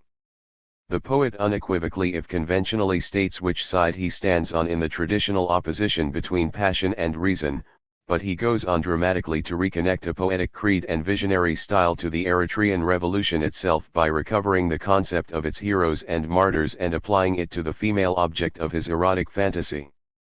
Furthermore, he insists on such a leap's being absolutely spontaneous and without any self-consciousness or public demonstration, albeit histrionic, like carving it on my forehead. For Abdul el-Sheikh if not for his brother, Madani, a reality like both sides of the river cannot compare with looking in the mirror of its owing. Unlike any other contemporary Eritrean poet, the associative, the surreal and a distinct lack of reality lead him to discover the power of revolution. With the opposite of the singular poetic vision found in poets like Drar, Michael, or Kajirai, Abdul el-Sheikh insists that he can only nd love born amidst three stories. He nds the spirit of the revolution not in obvious military exploits or extraordinary acts of self-sacrifice but in opaque poetic images, oleander covering my face, writing, on the feet / of some poor farmers walking by and the peace we found in trees. If the word apolitical can be applied to any contemporary Eritrean poetry, Abdul el-Sheikh seems to require it. His fascination with nature and strong language like radiation seem to render any political ideology edgeless and remote, unless it can abide when birdsong attached a meadow that bloomed only for my eyes before my own tongue took over prophesying a newborn amidst the sheaves of wheat in the gleam of harvest. And why this chant sulking in the cypress before tumbling through the branches? 102. And overpowering a man. Known as a lily in the eld. Like henna lines we surrounded him. Nevertheless, precisely such an unmediated, rapturous, unpredictable, manic, bordering on solipsistic dream vision leads the poet to the same source as his more obviously martial and political colleagues. Although he identifies his version of the Eritrean armed struggle for independence with phrases like love in action and heart-to-heart conversation, it still leads to the same 1,000 wounded, / another 1,000 dead and a song for our martyrs remains. The poet also suggests that the disquiet expressed at the poem's outset results from his forgetting this intimate yet inescapable and unbreakable connection between himself and the Eritrean Revolution, no matter how remote it might seem from his personal concerns.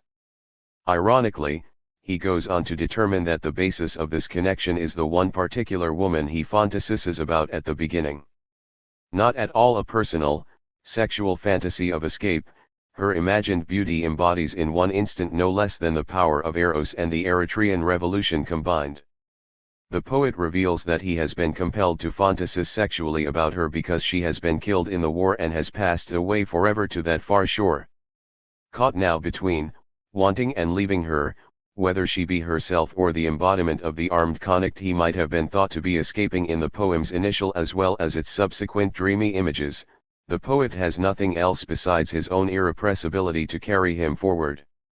He vows, "Never will I waste another day, never, even if I have no poetry, even if I reject every single word, never again will I waste a single day."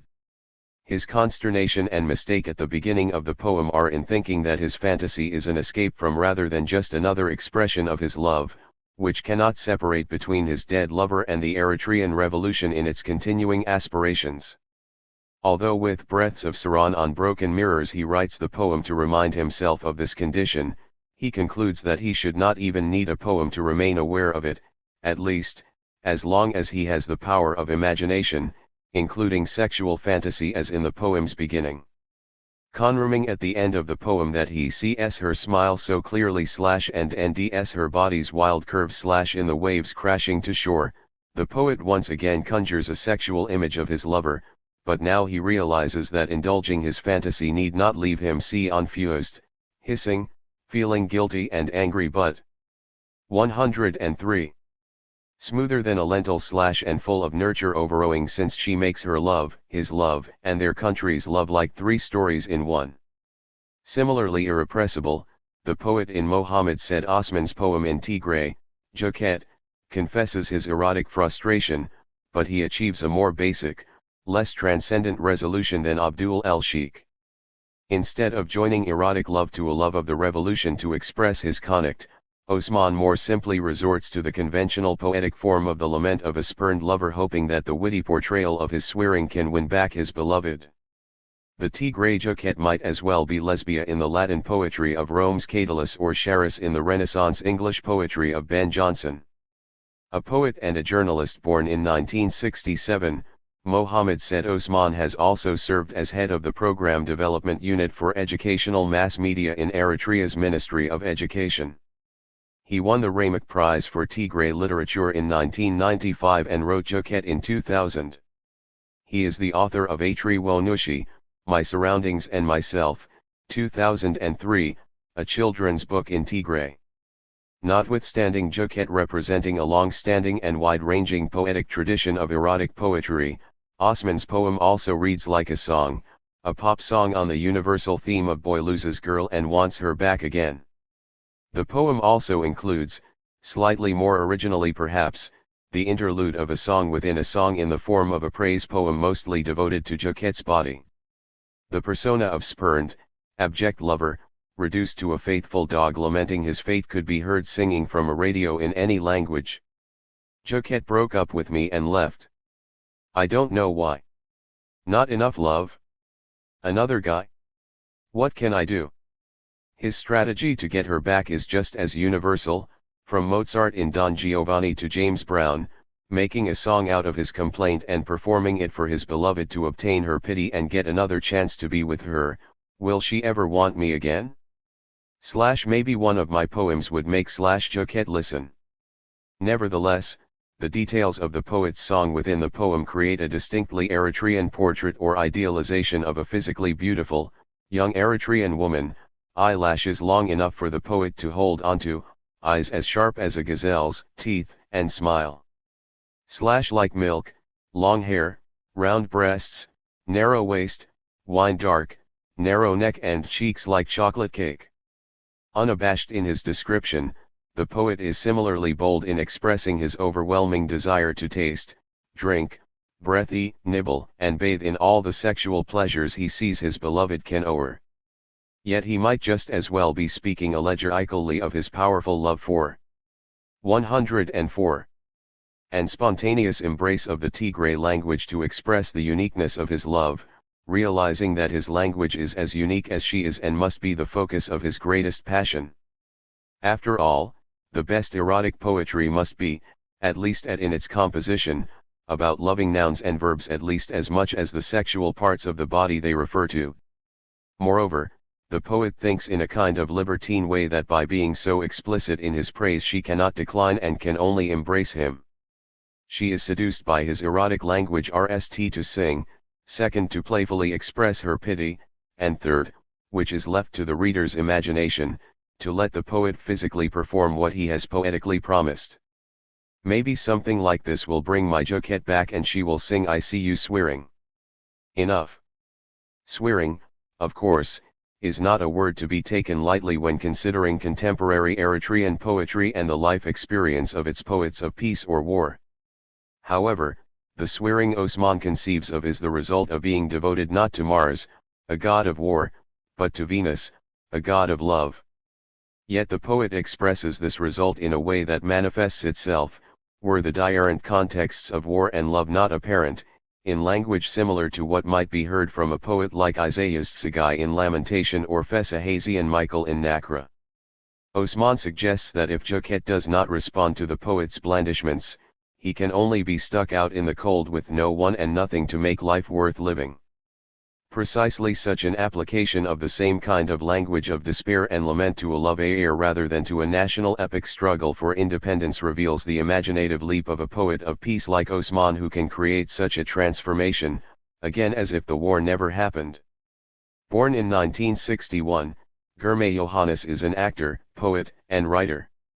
His work includes television shows, children's programs, videos, advertising, stand-up comedy and theater. Poems like a Sheep and Next Time Ask, RST appearing in 1997, Unjust Praise, published in 1994, and Who Needs a Story, published in 1996, typify a humor readily embraced, although not without its own, special kind of sardonic darkness. Also known as San Diego, referring to the T-shirt with the American city's name emblazoned on it which he wore in the ELD during the armed struggle, Girmay Yohannes stands as an exemplar of a contemporary Eritrean poet who writes as if he has banished his wartime experience from his mind to create poems. 105. About an everyday Eritrea and Eritreans who have enough problems as well as pleasures without constantly rehashing the war. 2. His standing as one of Eritrea's most popular actors and comedians both on stage and on television might provide him with more poetic license than most Eritrean poets and writers to place a poetry of force and war securely in the past and to explore different aspects of a country that has fought so long and hard for the opportunity to appear, like most independent nations in the world, as something more than an armed struggle for independence and political self-determination. Like many Eritrean poets, he learned his poetic craft in the ELD, notwithstanding the popularity of his post-war sensibility and persona, comic, ironic, at times detached, more existential than martial, absurdist, and more philosophical than political with twinges of self-contempt and a deep streak of fatalism. Nonetheless, San Diego's tone throughout his work remains light-hearted, however dire his conclusions. Yet even as a post-war poet, at the edges of his work a kind of survivor's guilt lingers to suggest that he and any citizens of the new, free Eritrea must live up to the legacy of their martyrs, remembering who they have been in order to realize who they are and who they must be if they are going not merely to survive but to thrive. In his poems Girmay Yohannes often picks up where the war leaves off, confronting a number of different experiences that everyday Eritreans would encounter in their various walks of life, both in and outside Eritrea, its people, attitudes, landscapes and stories. Like a Sheep focuses on a casualty of emigration, someone who leaves Eritrea for the promise of greener pastures in another country.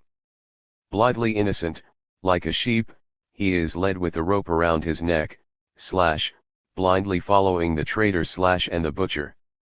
Crucially, not the poet but the process of being forced by personal circumstances to leave, compared to a rope around the neck, dehumanizes the person.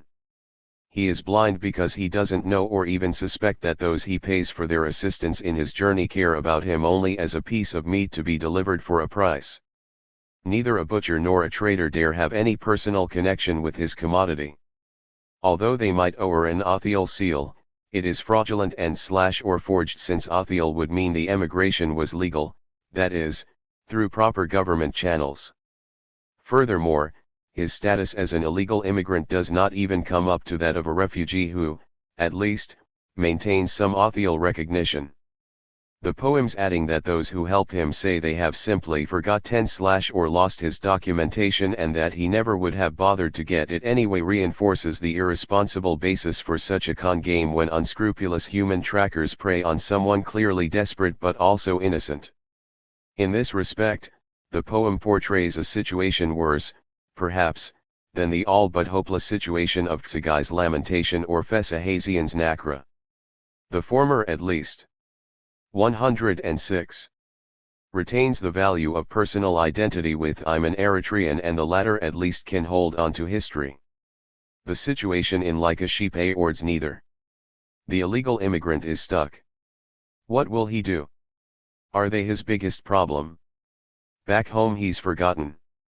He forgets where he is, too.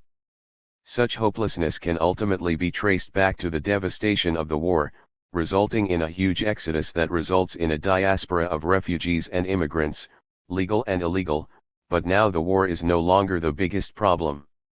The war might have at least eared a home, albeit it ruined, a national identity, however threatened and insecure, and a family, however dire its living conditions.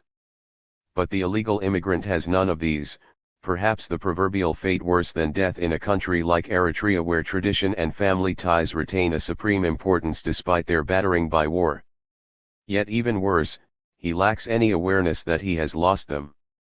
Instead, he forgets where he is. Home or away makes no difference. Neither place recognizes him, and he seems unable to recognize either place. Presenting such individual devastation, Like a Sheep scrupulously avoids sounding judgmental.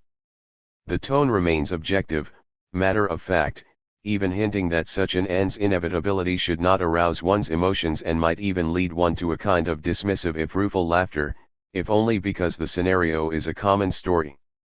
In this respect, the poet sounds sardonic. His objectivity also allows his poem to attain a kind of universal description of the perils of an illegal immigrant, be he or she ferried across the Red Sea, the Mediterranean, or across the Rio Grande. Another poem by San Diego, Next Time Ask, presents a similarly mordant voice, only its acerbic attitude encompasses not merely the sorry plight of an illegal immigrant but the entire range of human endeavor. Fatalistic yet funny, Next Time Ask shrugs any emotion, ideology, aspiration or even personal attachment to confront one fact that won't go away.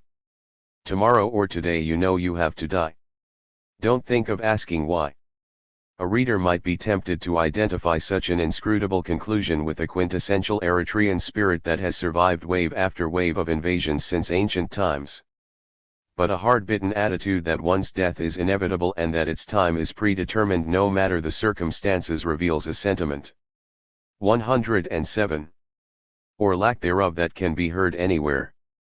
Moreover, the many often dramatic testimonies in contemporary Eritrean poetry about refusing to die or give up life's struggle make San Diego's poem a cultural anomaly just as much as it is the statement of a kind of world-weary truth that someone or some nation that has escaped death repeatedly might owe in a cynical, ungrateful moment.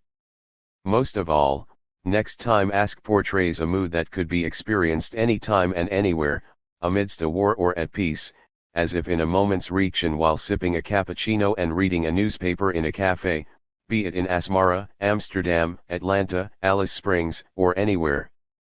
The hole you never saw, the crash you don't expect, the condition no one detects, they're the law. They're the law that leads to every headline because the law inevitably is forgotten as one goes about one's work and everyday activities whether a country is at war, at peace or, as can also be the case in Eritrea, stuck in between. The extreme of such forgetting comes when full of trust and working hard, you taste success, triumph, the crowd roars yes. San Diego's observation on such a moment could not be more orthodox or ancient, dust is your reward. Yet the key to his sensibility is that his conclusion avoids being dire and instead becomes light-hearted. As in Like a Sheep, Next Time Asks types a kind of gallows humor, almost literally in the poem's last line. Lifting his poem out of the inevitable dust that every empire and human endeavor is destined to return to, San Diego reveals the ultimate folly of human rationality and its pretensions through a comparison with animals. He posits, at your reincarnation why not raise your voice? I've been human before. Is it the only choice? Why must I always weep? Can I come back as a sheep? Considering the conventionality of this comparison, at least from the time of the story of Abraham's sacrifice of a sheep instead of his son to the age of reason and thereafter when the limits of rationalism are widely theorized, one could say that Santiago's question has an added immediacy in a country where sheep and other animals appear not only in the countryside but in every city and town and on every street. A poetic colloquy comparing the well-being of human beings and animals also takes place between Santiago's 108. Next time Ask and his colleague, Melis Negasse's poem, Wild Animals. Yet the foundation for Santiago's preferring to be a monkey or a boar / to fall through the trapdoor instead of a human rests on more than poetic convention. The poet raises a serious question in an invitingly unserious way about what distinguishes the human from other animals. In Wild Animals, Melis Negasse highlights a human capacity for enacting violence greater than any wild animal could, but he also implies that humanity's ability to be utterly nonviolent might allow animals to escape their own natural propensity to violence in the jungle as well as the violence that human beings can so willingly fall into. Negasse idealizes the human city and he comforts of civilization as opposed to the jungle as the antidote for all violence in any animal, human or otherwise. But Santiago makes no such distinctions. He raises no expectations precisely because he sees them as fundamental to the human condition and its fundamental tragedy. For Santiago in Next Time Ask, a sheep or any animal maintains a state of innocence with no expectation that it is to be slaughtered, which he also implies about the illegal immigrant in Like a Sheep. Insight or wisdom, which the immigrant lacks and which in Next Time Ask the poet maintains but humorously wishes that he did not have, leads to the expectation of being slaughtered and / or to end up in tee hole, tee crash, with the condition and eventually as dust. The tone of the poem suggests that the poet's wish is fatuous, but the logic of his poem concludes that the vanity of human wishes to escape by any means the lot of our fellow creatures and anything alive is even more fatuous. Although the poet in Next Time Ask maintains neither the innocence of a sheep going to slaughter nor the vanity of thinking that his experience of life is to end any differently than the sheep, the poem renders both attitudes delusional. Ironically, the artist's wit and irrepressible spirit of the poet in Next Time Ask is quintessentially human, expressing and being anything but silent as a non-human animal about an irresolvable conflict. Yet as ironically and, one might hope, also quintessentially human, the poet cultivates an awareness about the limits of human understanding and expression in order to stress what might be humanity's greatest gift to both the world and itself as well as an ultimate insight for its survival. Santiago wants his reader to contemplate some of life's most basic questions about human survival while also making fun of thinking that one should contemplate anything, at least to any use. The way that Next Time Ask punctures humanity's pride in its own accomplishments, another poem, Unjust Praise, devalues one of Eritrean cuisine's primary ingredients, red pepper or berbere, and in the process gives new meaning to the phrase, salt of the earth. Evoking the cultivation of salt around the Eritrean city of Misawa on the Red Sea, the poem begins with an 109. Allusion to the beginning of the book of Genesis to suggest that salt came before God's creation of the universe. In the beginning the Spirit moving upon the face of the waters and in the breaking waves tasted salt. The religious note is not so much about connecting a necessary commodity to the divine as reconnecting to the land of Eritrea. In this respect the poem also evokes one of the most significant battles and milestones of Eritrea's struggle for independence, the liberation of Misawa in 1990, Operation Fenkil, which all but sealed Eritrea's victory in the war. Eritreans being able to savor the salt of their own land freely was a long time coming, and the poet revels in its presence. I see elds of it, producing a kind of poetic, mini-documentary in loving detail that any visitor to Misawa would recognize.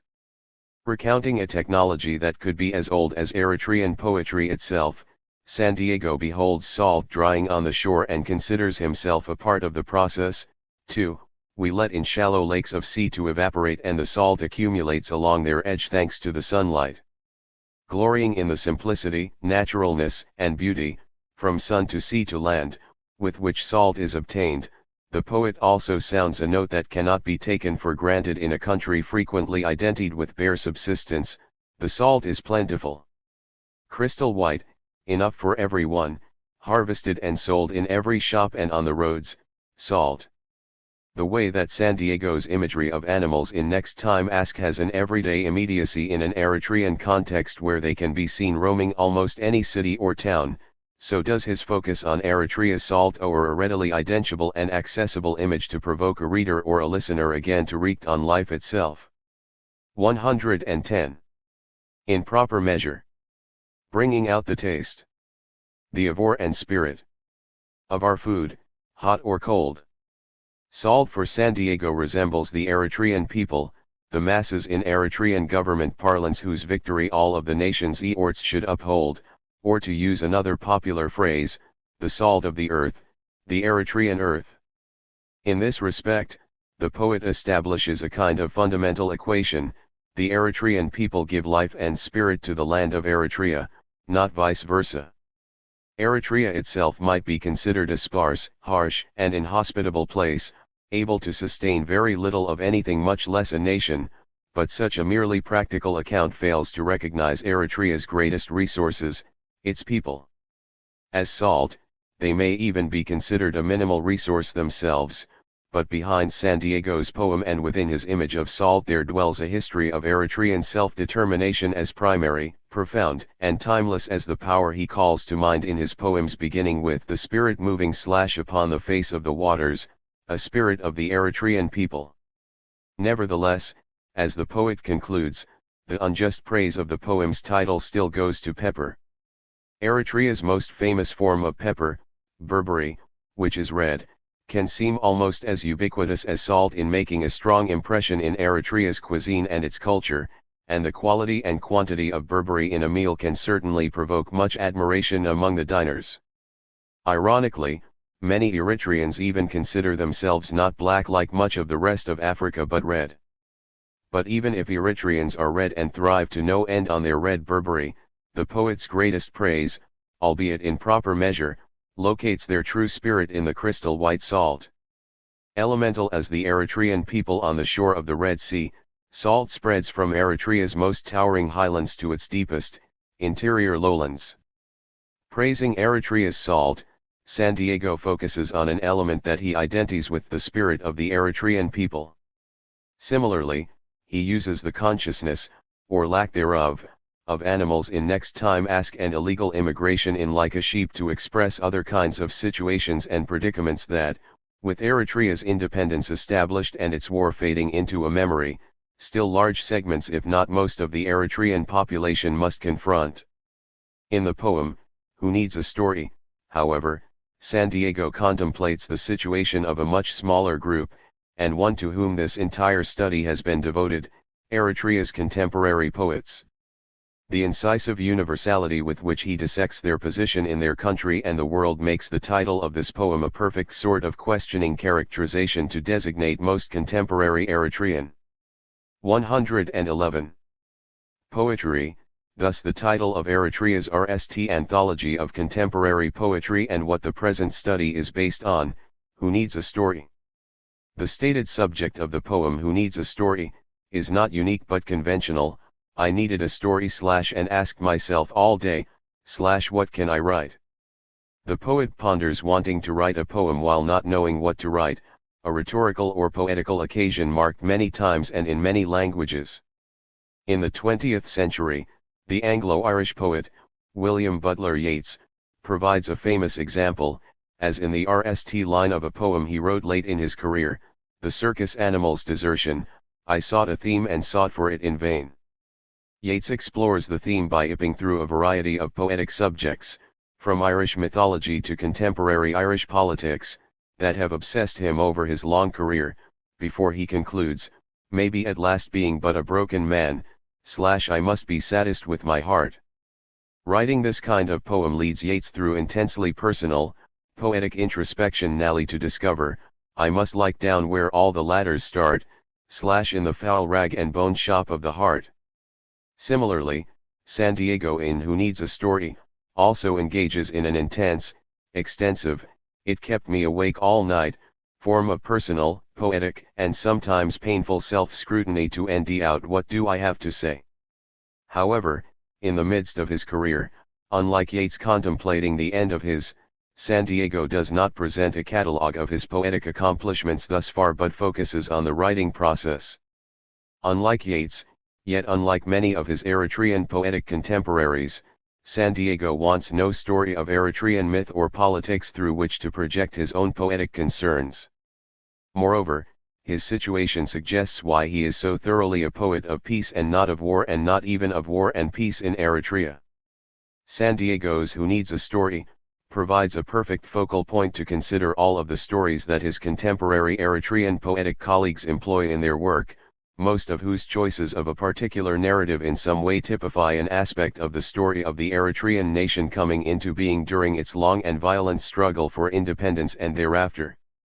Yet beginning his poem with the suggestion that he has no such story either about himself or his country, although he wants one, at an endpoint of the armed struggle in which he must deem himself in peace, Santiago's poem might also be read as resembling an Eritrea and an Eritrean with no such narrative, neither in their own eyes nor in the eyes of the world at a kind of historic moment before the armed struggle for a national identity began seeking some kind of narrative either of nation or self. He does not even say, like Isaiah's Tsagai beholding the near total ruin of his land and his sense of self, I'm an Eritrean. Santiago's focusing on the process of determining a story or the story for himself or, by extension, his country, cannot be taken lightly. What is 112. The story of Eritrea? Many versions have been aired. The culmination of an undeniable nationalism that fought against all odds to gain independence. A rebel region really belonging to Ethiopia?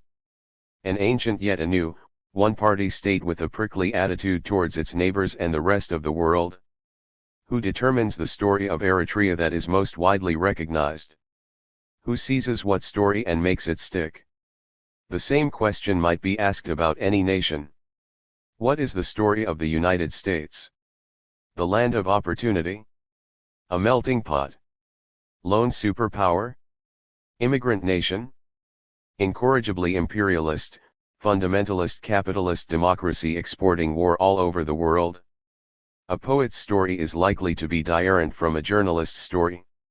One might have a more local or cultural perspective, one might have a more political or global perspective. A government's story about itself is bound to be different from an individual's, at least if either is attempting to tell its own truth. Moreover, in Eritrea's case, its contemporary poets tell a different story about their nation than any government, including their own, journalist, NGO or scholar, yet a story that many Eritreans can recognize even if most of the world, including the poetry world, is waiting or not to hear.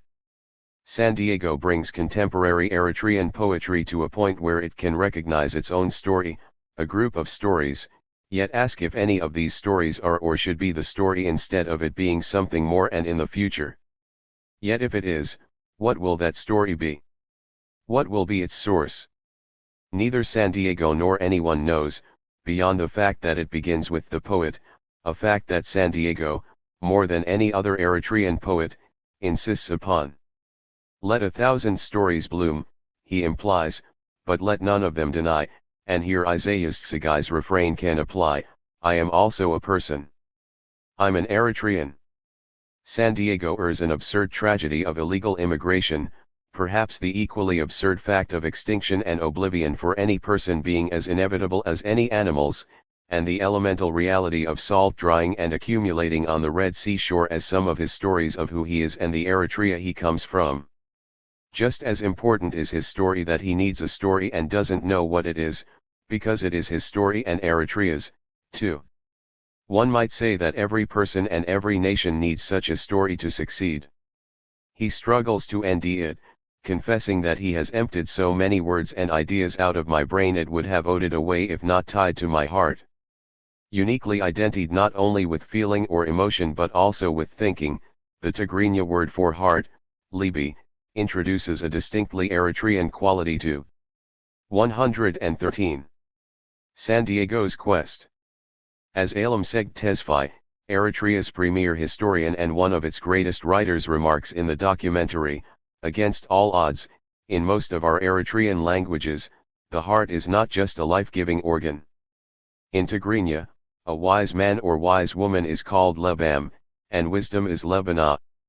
Like all humanity we think with our heads, but we say we think with our hearts. The heart is the creator. The pen is the creation of the heart. When I speak of the pen, I speak of the heart. I speak of how the Eritrean heart acted throughout the struggle. Performance also is the performance of the heart. Eritrean history is a struggle between forces that have been trying to right Eritrea as a nation, to simply ignore it as something that did not exist, and the heart of Eritreans that refuse to bend to these forces of destruction. As a writer I will speak from the heart. 1. Such a heart becomes a foundation for Tesfaye's and San Diego's own as well as his country's struggle. Such a heart makes the struggle of the individual and the writer and the nation one and the same. But the problem in Who Needs a Story, of San Diego ending a story for himself remains unsolved despite his undeniable strength because, as he immediately adds, now I need art. Furthermore, the art must be his own, since he holds the paper and pen in his hand, suggesting that the contemporary poet who writes confronts a different problem in ending a story for him or herself than does the oral poet who can, for one thing, at least rely on a long and continuous tradition upon which to base his or her work. The traditional oral poet and the contemporary poet who writes ideally maintain an opposite critical premise about the respective story they impart, the former already knows it, the latter must end it. San Diego suggests that his heart may be as strong and dependable as the traditional oral poets, but it cannot begin to compare its powers of articulation since such a heart's self-assertion cannot measure up in terms of art with the oral tradition's powers of poetic performance. Nearly overwhelmed with this realization, the poet wants to escape his dilemma, or at least put it by saying tomorrow I'll start. However, a more self-defeating problem exists for him than mere procrastination in another question: start what? It provokes him to pause for a moment in his self-dramatization of the poetic process, adding but wait. At this point in the poem, the story of Eritrean independence and the story of the poet converge. San Diego asks, what is this all about? Do I really need a story? All this time and hard work, for what? 114. A poet or a writer is not a given or a priori assumption without a story, since he or she cannot even exist without it, notwithstanding the inevitable time and hard work that realizing a story involves. Similarly, a nation must have a story and a host of stories forming a dynamic national identity, or it is not a nation. Moreover, Eritrea's distinct and unique story, its nationalism, that Eritreans maintain to have always known deep in their hearts, that other countries could not or would not recognize, forced Eritreans to GHT and win their independence. Quite simply, Eritreans recognized their own unique stories before anyone else did, a requirement, perhaps, for all successful independence movements. Yet a similar requirement exists for poets and writers, who also must recognize their own individual stories before anyone else does in order to write them, to be determined enough to take paper and pen in hand, or computer keyboard and screen, and to expend the time and hard work, and then to owe it to someone else. At this point, San Diego's dramatist's self-examination of his writing process becomes most unrelenting. His disgust over his work, signaled by the abrupt question, for what? At seemingly wasting his time thinking about what to write but producing nothing, except his excellent poem, ironically, turns to self-disgust, I hate myself for thinking this. He hates himself either for thinking that he has no story or for thinking that words, ideas, and art are the source of his story. He hates himself for hating himself so much that thus far in the poem he has not thought that he is worthy of writing a poem or telling the story he knows best. He suffers not so much from a lack of imagination or information or writer's block as he does from a lack of both self-respect and condescension, a little as if Eritreans themselves throughout their armed struggle for independence thought like nearly every other country in the world that Eritrea really did not deserve or warrant being an independent nation. Yet similarly, the simple, undeniable strength of San Diego's self-recovery at this low point in his poem resembles Eritreans having won their armed struggle and then with a 99% plurality voting themselves for their nation to be independent. The poet realizes, I already have a story / that nobody knows and it's great, / I am the story. Again, the conclusion is not unique, since he sounds, to take only one famous example, like the English Renaissance poet, Philip Sidney, in the last line of his poem about not being able to write when he wants to write, calling himself a fool since he does not look in his heart and write. But the Eritrean context for such a conclusion makes San Diego's poem both a powerful statement for an individual Eritrean, poet or otherwise, and even a kind of anthem for this new nation assuming its rightful place. 115. Among the nations of the world, San Diego might hate himself in his poem because he has forgotten or initially chosen not to write about the story of his own struggle and Eritrea's struggle that gave him nothing less than his name, San Diego, in the RST place. Or he might hate himself for thinking that he has no story to tell about his life or life in Eritrea either before the struggle or after the war when he is involved in his country's struggle for peace. Knowing either story or set of stories, should he be silent or search for some other words, ideas, or art that either are not his or that he doesn't know as well? If he does or is silent, then no one in the world, besides a few Eritreans, perhaps, if Eritreans continue to survive as citizens of a nation of Eritrea and / or of ethnic and language groups with their roots in Eritrea, can know about Eritrea or him, and that is a situation that Eritrea's contemporary poets precisely through their poems refuse to accept, no more wavering than Eritrea's leaders who won their nation's independence. Eritrea as a nation now is universally recognized if not widely known. Eritrea's contemporary poets are, for the most part, unknown and therefore not yet recognized. Nevertheless, they can all say, like San Diego, who needs a story, because they have so many of their own. This book has only presented some of them. Eritrea can be truly known, only when they are known. What nation can ever be known without its poets and their poems known? They have the stories, and what does the world know without them? None of Eritrea's contemporary poets need a story. They all have their own and they are great. If nobody knows them, or if they are only known for the most part to Eritreans, then this book has a purpose, to make them known.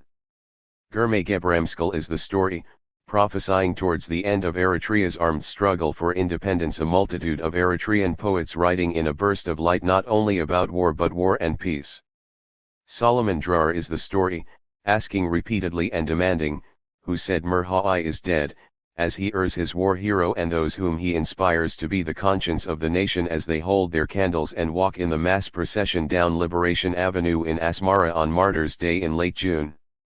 Musa Mohammed Adam is the story, his poem, The Invincible, epitomizing force and a hero of epic dimensions whose identity becomes indistinguishable from the terrible violence he enacts so that his nation can be born. Mohammed Osman Kajirai is the story, writing his own poetry of force. Airing little consolation beyond armed struggle itself and seeing martyrs, and more martyrs.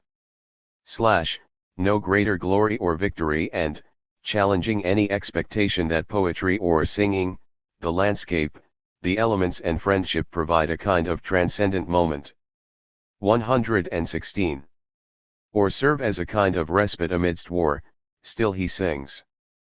Fessahazian's Michael is the story, his poem, Nakra, indelibly imprinting in Eritrean history the desolate island prison in the Red Sea o the Eritrean coast as a place where all true poems of force begin and end. Isaiah's Tsagai is the story, barely able to utter on the brink of death, I am also a person. I'm an Eritrean, but with these words going to win back his nation, in all its previous glory, even if it requires his being overwhelmed by all he has to bury. Mohammed Mahmoud el-Sheikh, Madani, is the story, writing poetry in the midst of battle, where he thinks about art and scripture, wants to paint with the barrel of his gun and, beholding the wasteland of battle, where he sings for his children. Fesahe Johannes is the story, stringing pearls of metamorphosis on a thread of elegy in the vain hope that he can bring back his friend killed in battle but whom the poet must ultimately follow.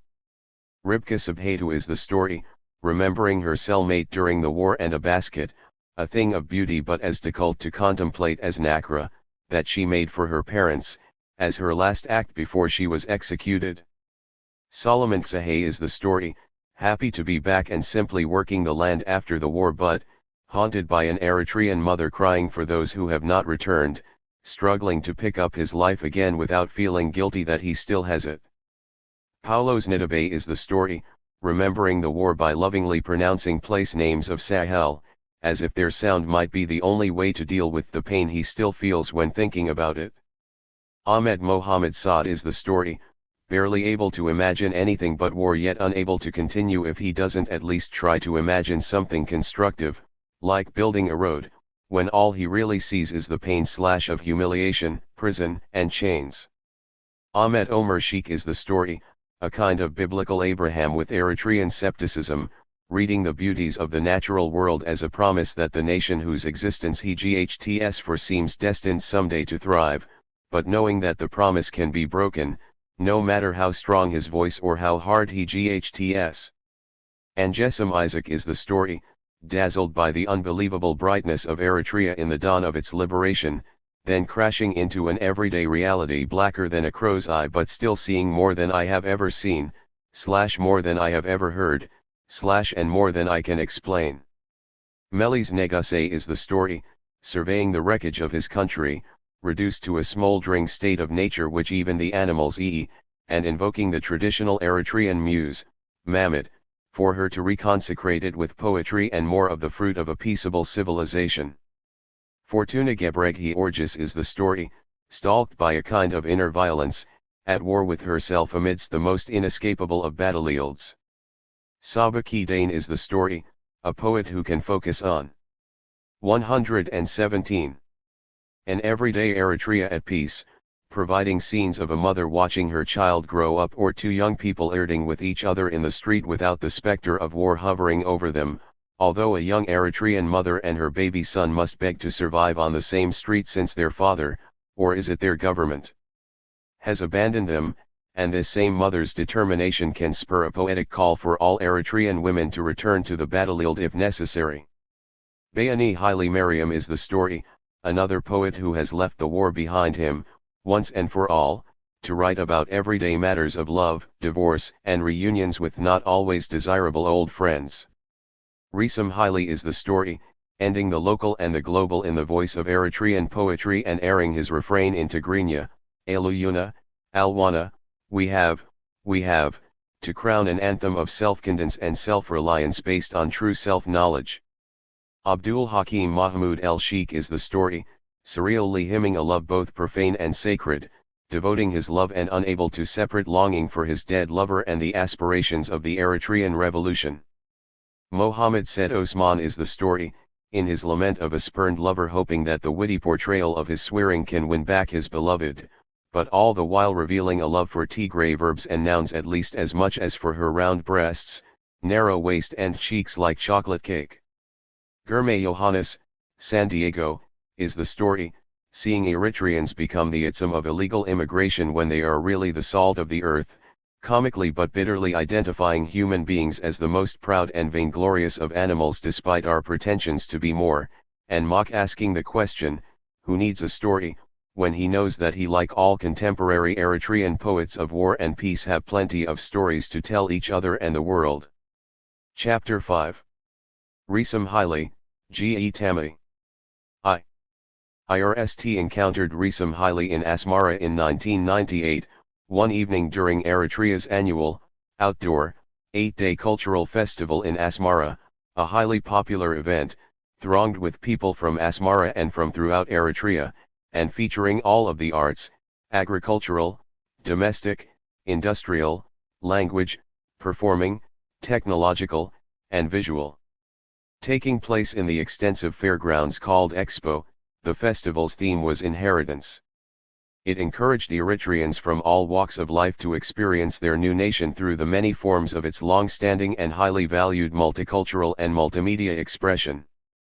Be it a poem, a computer program, a painting, an ancient manuscript, a display of tools, a dance, desert housing, a popular song, a camel, a koi, a textile, or a pile of particular wood to make a people could look all around them at a wealth of highly varied examples of their culture, including each other, and marvel, in Risam Haile's words echoing later that evening from the podium, Aluyuna, Alwana, we have.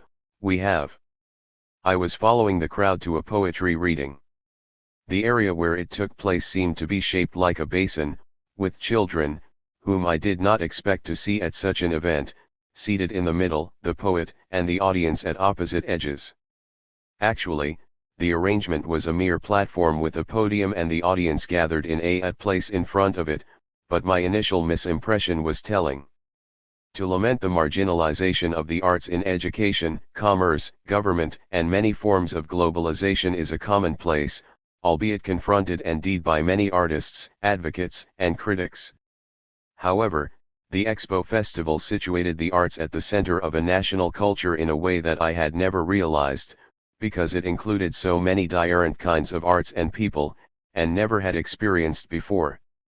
When Risam Haile read his poems from a stage at the center of the Expo Festival, again I saw a kind of artistic performance that I had never seen before.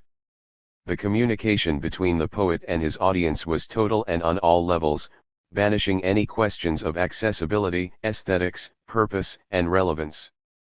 The audience and the reading space even seemed physically raised and level with the poet speaking his lines. The children in the middle were 120. Joining Risam Haile in what he recited, anticipating and echoing them, with great pleasure, too, especially when he spoke the poem, Aluyuna, Alwana. It swept through the crowd and it was sweeping the entire nation and its diaspora with the verbal music of Eritrean Armation in Tigrinya, we have men and women. We have women and men. Without end in the struggle to grow, study and persist. Who think and think again to teach, learn, and know. Without the lust for power. Who stand up or down with our consent. We have God and a future. We have men and women who belong in our nation and we belong with them. We have women and men. Rejoice. Rejoice, I was saying to myself as I beheld such a spectacle, and as I say now remembering it, when poetry can become a kind of daily bread or currency for all kinds of people, writers, children, artists, students, young professionals, working people, the elderly, government people, and create a rapport and a give and take among all, including the poet. This is a work of high value. Risam Haile came from a family of traditional farmers in Eritrea, in a valley roughly 50 kilometers south of Asmara, where he was born, raised and educated through high school. After working as a radio and television journalist in Ethiopia, he continued his education in the United States. Obtaining a doctorate in communications from New York University, he served for 20 years as a development communications consultant, working with UN agencies, governments, and NGOs around the world before returning to Eritrea in 1994. Over the next 9 years, until his death in 2003, he wrote over 2,000 poems in Tigrinya. Most of them, including many in his RST collection, published in 1997, was a Miscomneger and Tunsi Hager, or Lift Up Your Knowing Smiles, remain untranslated. His RST collection in English was We Have Our Voice, published in 2000. As he became more and more widely published and recognized for his revolutionary modernization of the traditional art of poetry in Tigrinya, Risam Haile received substantial scholarly and critical 121 attention and extensive media coverage, including BBC, UK, CNN, USA, Deutsche Welle, Germany, RAI, Italy, MC Hafish, Eritrea, Radio Vatican, The Vatican, NPR, USA, SABC, South Africa, SBS, Australia, and VOA, USA, and more. His performances in Tigrinya and English inspired audiences throughout Africa, Europe, and America. The enormous popular appeal of his poetry, in print and on the internet, was evident from the streets of Asmara to the far elds of the Eritrean countryside, where to stroll with Risam Haile at any hour was to be approached by the young and old and all kinds of people who were delighted to quote his lines back to him, Aluyuna, Alwana. Risam Haile attributes the phenomenon of his popularity to the nature of Eritrean poetry and to its Eritrean audience. Our poetry is not something that has left our tongue and lived in the books for a very long time. Our poetry is participatory. When I recite my poetry at home, the people listening to me will say, add this to that, add this to that. It is participatory. It's not something that we put on the wall and say, oh, this is pretty. Our traditional poetry form is ad hoc. Someone will just get up and say something to try to capture the spirit of that particular time. And people will add, why don't you say so, why don't you add this, why don't you extend it? It is very much part of the tradition. I am putting it on paper because I think it is about time we start storing it for the next generation. A poet with a small ego is a rarity, and Risam Haile is no exception, but this does not necessarily disqualify him from being a voice of the people and a strong nationalist. Moreover, the poetry of Risam Haile reveals a joining of words and worlds from the perspective of the collective, the community, the society and the nation of which he is a part. In oral if not in written form, according to Risam Haile, poetry is not a special activity of poets, for everyone is a potential a poet. Only that some people are more gifted than others in the art and their words more memorable. The poem is not an object separate and apart from its function, to ease the pain and to celebrate the pleasure of life. Women and men alike express themselves in music and poetry while at work or at play. 2. Risam Haile considers his writing in Tigrinya, a going back to what God has given you and saying I'm not going to give it up. It's your freedom, your speech, your self-definition, and 122. Your self-expression. You cannot give it up. If you lose your language, it isn't just the language you lose. It's the cultural codes embedded in that language. It's the values, the sense of community, and the sense that I am responsible for my brother, my sister, my mother, and they are equally responsible to me. This is what I do not want my people to lose. His language of Tigrinya and his writing poetry in Tigrinya become a kind of individual genesis and, by his invoking God, it returns him to a kind of biblical genesis in which the word is the primary means of creation itself.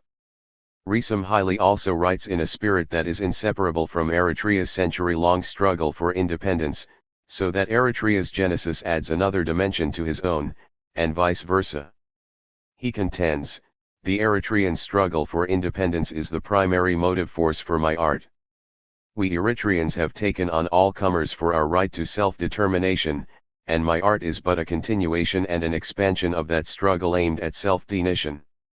He views Eritrea's war for independence as simultaneously a war for its culture, its ancient traditions as well as its modern manifestations and transformations. He sees an undeniable historical pattern. Successive enemies of Eritrean independence over the years have tried denning Eritrea in ways that would justify the outrageous measures they would take to deny Eritrea its place in the sun.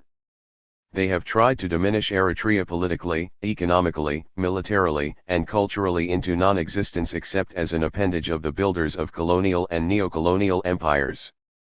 But Eritrea has proved a survivor. War as a cultural education towards making peace requires not only the barrel of a gun but also the barrel of a pen, as Ngugi wa Thiong'o observes at the outset of Decolonising the Mind. The cultural bomb can be as deadly as bombs falling from the sky. Considering Ngugi's idea in the context of the Eritrean armed struggle and focusing on the Eritrean gder/writer, Alamseg Tesfaye argues that what is in the mind of the person holding the gun and pulling the trigger? The gder and the writer not only need each other. They are often the same person, and always the same person in spirit. 7. Yet as Risam highly also recalls, I returned to Eritrea in 1994 after 20 years of life in exile. I came back to ND our languages and our poetry a bit battered, but well, considering they, too, had been targeted for extinction. But we carried our languages and our art in our memories and our voices, and we used them as actively as we used our weapons to defend ourselves throughout the struggle. 123. Vitally linked, Risam Haile's language of self-determination and political self-determination produce a supreme poetry of resistance with the condensed to ask on behalf of his beloved language, as he writes in The Transit of Tigrinya. But what did you assume about Tigrinya? Eritrea's daughter. She wants respect. The same as you. Dare her. She'll dare you, too. She knows the way to overcome the invading tongues. Her words, her names. Cut them o. Confronting successive waves of 19th and 20th century attempts to colonize Eritrea, Haile also considers his local language and its poetry as the means of survival, as he writes in Believe It or Not. Remember the Italians who invaded and said, eat but don't speak. Remember the English who invaded and said, speak but don't eat. Remember the Amharas who invaded and said, don't speak and don't eat. Believe it or not, they want to kill us. To deal with such an historical and political reality, Haile crafts a poetry of resistance that is inseparable from the life of the poet and of his country, as he deftly sets forth in Esh. The Dergu behaved better than the latest swarm of invaders. Haile Selassie better than the Dergu and Menelik. 124 better than Selassie. But my country says, forward. And Esh the Turkish, Esh Egyptians, Esh Italians, Esh the English, Esh Amharas, Esh Tigreens, Esh the locusts. Esh. Like a whisk. Yet as poems like Believe It or Not, Esh, and many other examples of Risam Haile's work demonstrate, his poetry of individual and national resistance and survival does not require mere seriousness. Wit, intelligence, and self-assurance are also key components. While focusing on and from the standpoint Eritrean culture, Risam Haile's poetry of resistance also has a global dimension as a part of, again in his words, the indomitable struggle of humanity. He has a self-stated mission, to create links between my country and the world. Celebrating a genuine, Eritrean culture that expresses the essence of human struggle, as he sees it, his poetry can simultaneously partake of a literary impulse that is universal, making a literary truism breathe new life. His imagination with his poet's pen, in Shakespeare's words from A Midsummer Night's Dream, bodies forth / the forms of things unknown, v.1.14-15. He earns them to shapes, and gives to airy nothing / a local habitation and a name, v.1.16-17. Yet if the habitation is African, let the name be African, as the resounding African word is universally understood, as if the story of Babel and the confusion of tongues are not true, by people of all walks of life, all ages, and in many languages, local and international, as Risam Haile's wide-ranging popularity makes evident during his brief writing career, from under the giant sycamore trees of arid Eritrea to the elegant arts venues of downtown New York City, from the poor, local communities of Johannesburg, South Africa, or Newark, New Jersey to the halls of some of the world's most distinguished universities. Risam Haile cultivates Tigrinya and its local habitation with astonishing variety.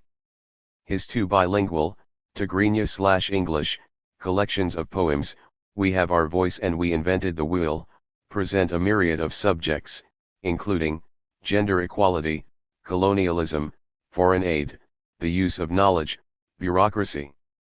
125.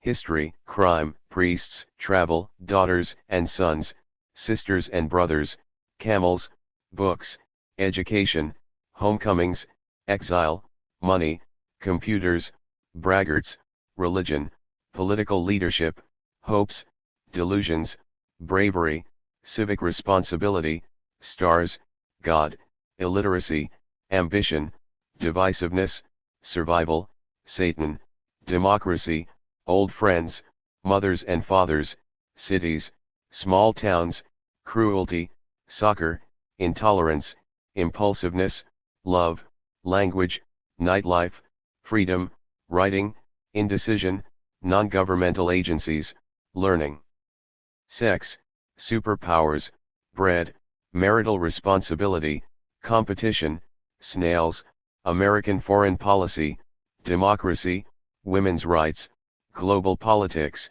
casualties of war, love, the young, elders, the nature of advice, spousal abuse, cooking, cannibalism, self-image, sleeping together, proverbs, ethnic connect, carousing, biblical stories, tourism, national identity, aging, values, the future, the pen, words, exile, shoes, masculinity, teaching babies to walk, videos of weddings, religious hypocrisy, history, body parts, suicide, funerals, taboos, freedom, independence, indelity, ewisks, community, temptation, unspeakable evil, spirits, old and new housing, frankness, circles, labor, ancestors, mothers, prayers, parenting, toys, food, starvation, war, donkeys, the millennium, Jews, Muslims, Christians, punctuation, political evil, weather, onomatopoeia, loss, wisdom, literature, peace, jokes, teachers, culture, hierarchy, individualism, letters, pastry, paper, poverty, hope, surnames, God, George Bush II, Sacras, survival, African leaders, dictators, devils, language, relationships, regrets, dependable people, descent, angels, and home, and often humorously. Risam highly wants to be sure he has a poem to match the interests or every kind of person he meets, Eritrean, African, or otherwise. Yet airing such a wide range of subjects in his poetry, Risam Haile's achievement is doubly powerful and unique, exceeding the range of any other African poet and doing so in an African language. 3. Writing in Tigrinya, Risam Haile joins and becomes a leader in the growing movement of African authors who are now writing in African languages, their own mother tongues instead of colonial languages like English and French or, in the case of Eritrean writers, Italian and even Amharic, a major language of Ethiopia imposed on Eritrea before it won its independence in 1991. This rise of African vernaculars, paralleling the rise of truly independent and democratic African nations, promises a 20th century with the full potential be an African century for literature. European literature's takeover by vernacular languages took place so long. 126 ago that few but medieval and classical students and scholars want to or even can read the thousands of years of writing in Latin and Greek that preceded it. Yet the European Renaissance, also designated as the early modern period, precisely paralleled the rise of European languages other than Greek and Latin. Furthermore, the European Renaissance was inconceivable without the growth and development of vernacular languages, not only in literature and the arts, but also in science, government, politics, philosophy, religion, education, medicine, economics, and social and personal development. Readers who limited themselves to authors writing in Latin would have missed the likes of Dante, Petrarch, Chaucer, Rabelais, Shakespeare, Cervantes, and many others writing in their own vernaculars, and this was only the literature that would have been missed. To live during the European Renaissance and to miss these writers and the wealth of other written activity and information in European vernaculars at the time would have been to miss the Renaissance's greatest source of life. European vernaculars were, of course, always in use in everyday European life by everyone nearly all the time, but to have missed its representation in the literature and performance of these languages would have wreaked it a debilitating, exclusive aesthetic and a philosophy or belief about language that did, after all, prove fatal. Again, who of real or lasting intellectual importance was reading and writing only in Latin or Greek by the end of the European Renaissance? Readers and listeners today who are limited to African writers in English, French or other Europhone languages risk being similarly cut off, although great African writers continue working in these languages and are second to none in developing them. But African writers have many, many more languages than Europhone languages, African languages. African writers also have many, many more readers in African languages, African readers. African literature cannot and does not exclude but accepts and continues to rejoice in African writers in Europhone languages because the reality of Africa means that they are African, too. Yet great African languages like Yoruba, Zulu, Swahili, Gikuyu, Hausa, Akan, Amharic, Tigrinya, hundreds and thousands more require what Europhone readers have not previously needed to read great contemporary African literature, translators. This new and widespread need for translators of contemporary African language writing should not be surprising. It follows a familiar, historical pattern and a natural need. As Ngugi wa Thiong'o observes, in the documentary Against All Odds, African language writers see their role as that of doing for African languages and cultures what all writers and intellectuals of other cultures and histories have done for theirs. The goal still 127 is, in Matthew Arnold's words, which Ngugi does not shy away from invoking, the best that has been known and thought in the world. Thousands of African languages, ancient and modern, are spoken and/or written locally, regionally, nationally, and internationally. As Ludwig Wittgenstein famously states, to imagine a language means to imagine a form of life, and surely no language is an exception. Each is like a human being with his or her own complex biology, even including a kind of verbal genome.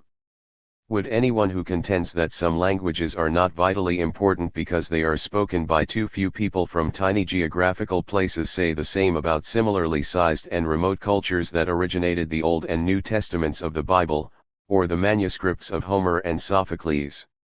Where or what would Europhone languages and cultures be, including their profound extensions in North and South America, without their translations of these texts from locales and populations that are small by both contemporary and ancient standards?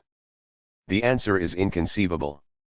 The ineance of such texts, however humble their origins, is ubiquitous, practically timeless and inseparable from any sense of self, soul, state, or the beyond precisely because these texts have been willingly, eagerly and frequently translated. Reverenced in the original and translated continually, they create a desire for lifelong learning. To turn to African language writings, the rewards of their translation are considerable, and the promise of their originals is greater still.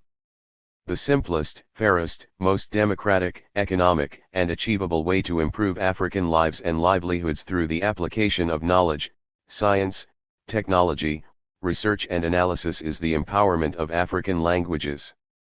The vitality and equality of African languages should be recognized as the basis for the future empowerment of African people. African languages, including their translation into each other and into other world languages, or the alternative vision of development in Africa, establishing African languages as a primary source for traditional and future social change, economic development, and individual self-realization in Africa's 21st century. The incongruity of only colonial-derived languages speaking for the African continent can only become more and more apparent as a new century and millennium unfold with more and more African language writers rejecting this incongruity and arming a new beginning by returning to their own mother tongues.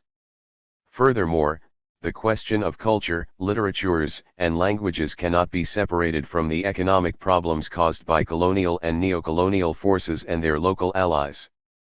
Realism and pragmatism dictate the teaching and use of international languages like French or English and others. But how can 128.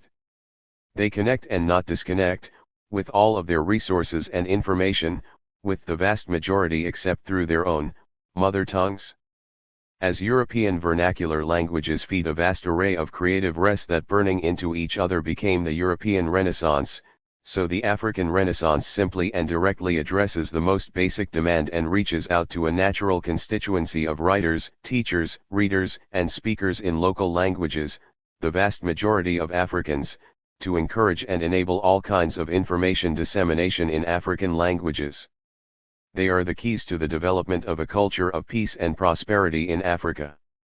Their diversity reeks the rich cultural heritage of Africa itself and is the primary instrument for African unity. A mirror image of Africa itself, African languages have had and continue to struggle against all odds to be heard in education, political and social policy, government, and the arts, where non-African languages generally are dominant. For example, other than for Arabic, a language of northern and other parts of Africa, no other language popularly spoken in Africa is heard in the Security Council of the United Nations. Even the Organization of African Unity, OAU, used no others, and its replacement, the African Union, includes only one African language, Swahili, in its deliberations. This marginalization or silencing of African languages results in the disempowerment of the vast majority of Africans, precisely because they do not speak non-African languages, the same Africans who are always the RST and most long-swearing victims of war, poverty, epidemic, famine and other catastrophes. People speaking and hearing for themselves in their own mother tongues are the greatest force for peace and development. The exclusion of African languages from most African political, social, economic, educational, and personal development is an aggressive act against African people, whether it originates from outside or inside Africa. The defense of such an exclusion based on a lack of natural resources or the alleged impracticality and even impossibility of comprehensive African language promotion and development is merely passive-aggressive. Language rights are a part of human rights, too. How else are they honestly to be stated, communicated, and understood? Especially by the vast majority of people in Africa who simply do not speak French, English, or any other European or international languages. As Ngugi wa Thiong'o asks, if some of the best and most articulate of the interpreters of African total being insist on interpreting in languages not understood by the subject of their interpretation, where lies the hope of African deliverance? Geneticists now link all human beings to a single migration of a few hundred people out of Africa roughly 65,000 years ago. Contemporary linguists say. 129. That human beings developed the full capacity to use language approximately 100,000 years ago, again in Africa. As reported in the New York Times, announcing the successful mapping of the biological genome, Francis Collins of the National Institute of Health in the United States characterizes the event as the revelation of the RST draft of the Human Book of Life, New York Times, June 27, 2000. Bill Clinton, President of the United States at the time, claims that today we are learning the language with which God created life. If God did speak such a language, it sounds like it had to be African. Of course there are many great African novelists and poets in European languages like English, French, and others, but in African languages there are far more, including age-old traditions of oral storytellers and poets, griots, griots, Jalis, Ge Tamo, Ge Temti, throughout the continent. Furthermore, the list of African language artists, written and oral, is long and growing every day, but who knows them? Or knows more than a relative few. Still, how can we not imagine that someday the list of African writers in African languages might dwarf and, perhaps, relegate to obscurity, even if it be undeserved, African writers who have not used them. 4. Tigrinya, the language of Risam Haile's poetry, is a Semitic language and, like the languages of Tigray and Amharic, derives from the ancient language of Ge'ez. It derives, like Hebrew and Arabic, from Aramaic, which is often thought to have been a language, along with Greek and Hebrew, of the original composition of much of the Old and New Testament and of Jesus. While Tigrinya is a major language of Eritrea, Eritrea has no one official language but officially recognizes 9 languages. These 9 languages are the basis of a progressive mother tongue education system in Eritrea, which from the beginning of school up to the FTH grade. Also, news reports, judicial proceedings and government programs and documents function in all 9 languages. Obviously such a policy is not without its political and economic difficulties, but it is based on the simple and imperative realization that if the language of any group of people, however small in population, is not recognized, then the people who make primary use of that language cannot be recognized, leading to injustice and inequality if they are to try to participate and be represented in a democratic society. Moreover, what Eritrea lacks in natural resources it makes up for in the national will to implement its progressive language policy. Few African countries are as determined, although another notable example of such. 130. Enlightenment about its national languages is South Africa, having mandated that its new constitution should exist in 11 languages. Contrary to the idea that translation, by growing an audience, hastens the demise of mother tongues, international or global recognition and translation have enhanced and not endangered Risam Haile's poetry in Tigrinya. Widely published, yet almost always, on the poet's insistence, appearing bilingually, too, in the original Tigrinya and, if possible, the Tigrinya GEEZ script, the translation of Tigrinya and its growing audience become a means of preservation for the language itself and, as a medium of profound, local humanism universally reaching out, for our entire, endangered world. Aiming to enhance and not to endanger the stature of the African language of Tigrinya, the translation of Risam Haile's poetry still raises the question of the degree to which translations into English can match the style and music of the original. Addressing the literal, oral/oral, literary and poetic sense of the original, and more, impossibilities of translation arise. Not all of the levels of meaning and association that a Risam Haile poem errs to anyone who hears or reads it in the Tigrinya original can be aired in English, but of what language and its translation could this not also be said? For example, the original Tigrinya contains an absolutely daunting abundance of rhyme that would be impossible in English of any period or any serious style, not even in dub or rap. Nevertheless, while speakers of Tigrinya and English know what any merely English version continues to miss, a poetic faith in the translation process never doubts that more is gained than lost and, furthermore, that great poetry should always carry with it, in its original language or translation, a universal music. Yet the forms and genres of Risam Haile's poetry have a unique and continuing genesis in Tigrinya and oral culture that most contemporary poetry in English can only palely reach in writing unless it is appreciated with an informed and acute sense of literary history. For Risam Haile in his poetry, the form of the poem is derived from its function. There are forms for work, for praise, for prayer, for bragging, for battle, for joining, weddings, funerals, criticism. My poetry makes use of all these forms, sometimes separately and sometimes in combination. And I have developed new forms for the challenges of building a modern, democratic nation. There is a common but mistaken assumption that, because there are thousands of African languages, translating them is quixotic. The impression that there is a unique difficulty about Tigrinya and especially its poetry that makes it essentially untranslatable is similarly common, even among many. 131. Speakers of Tigrinya itself.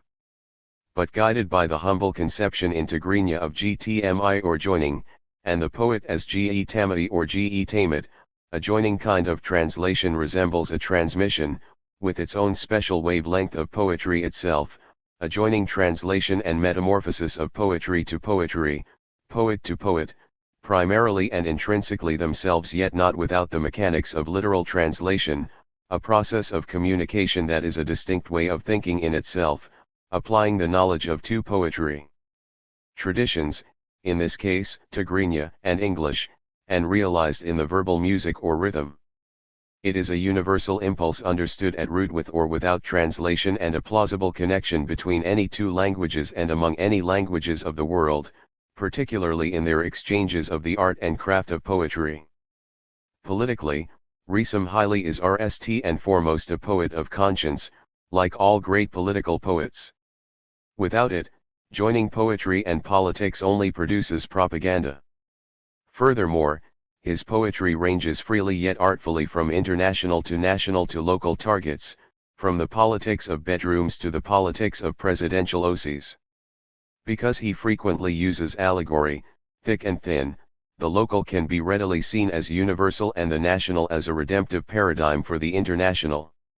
After all, the use and abuse of power are ubiquitous and, if it does not change, at least those who wield it can.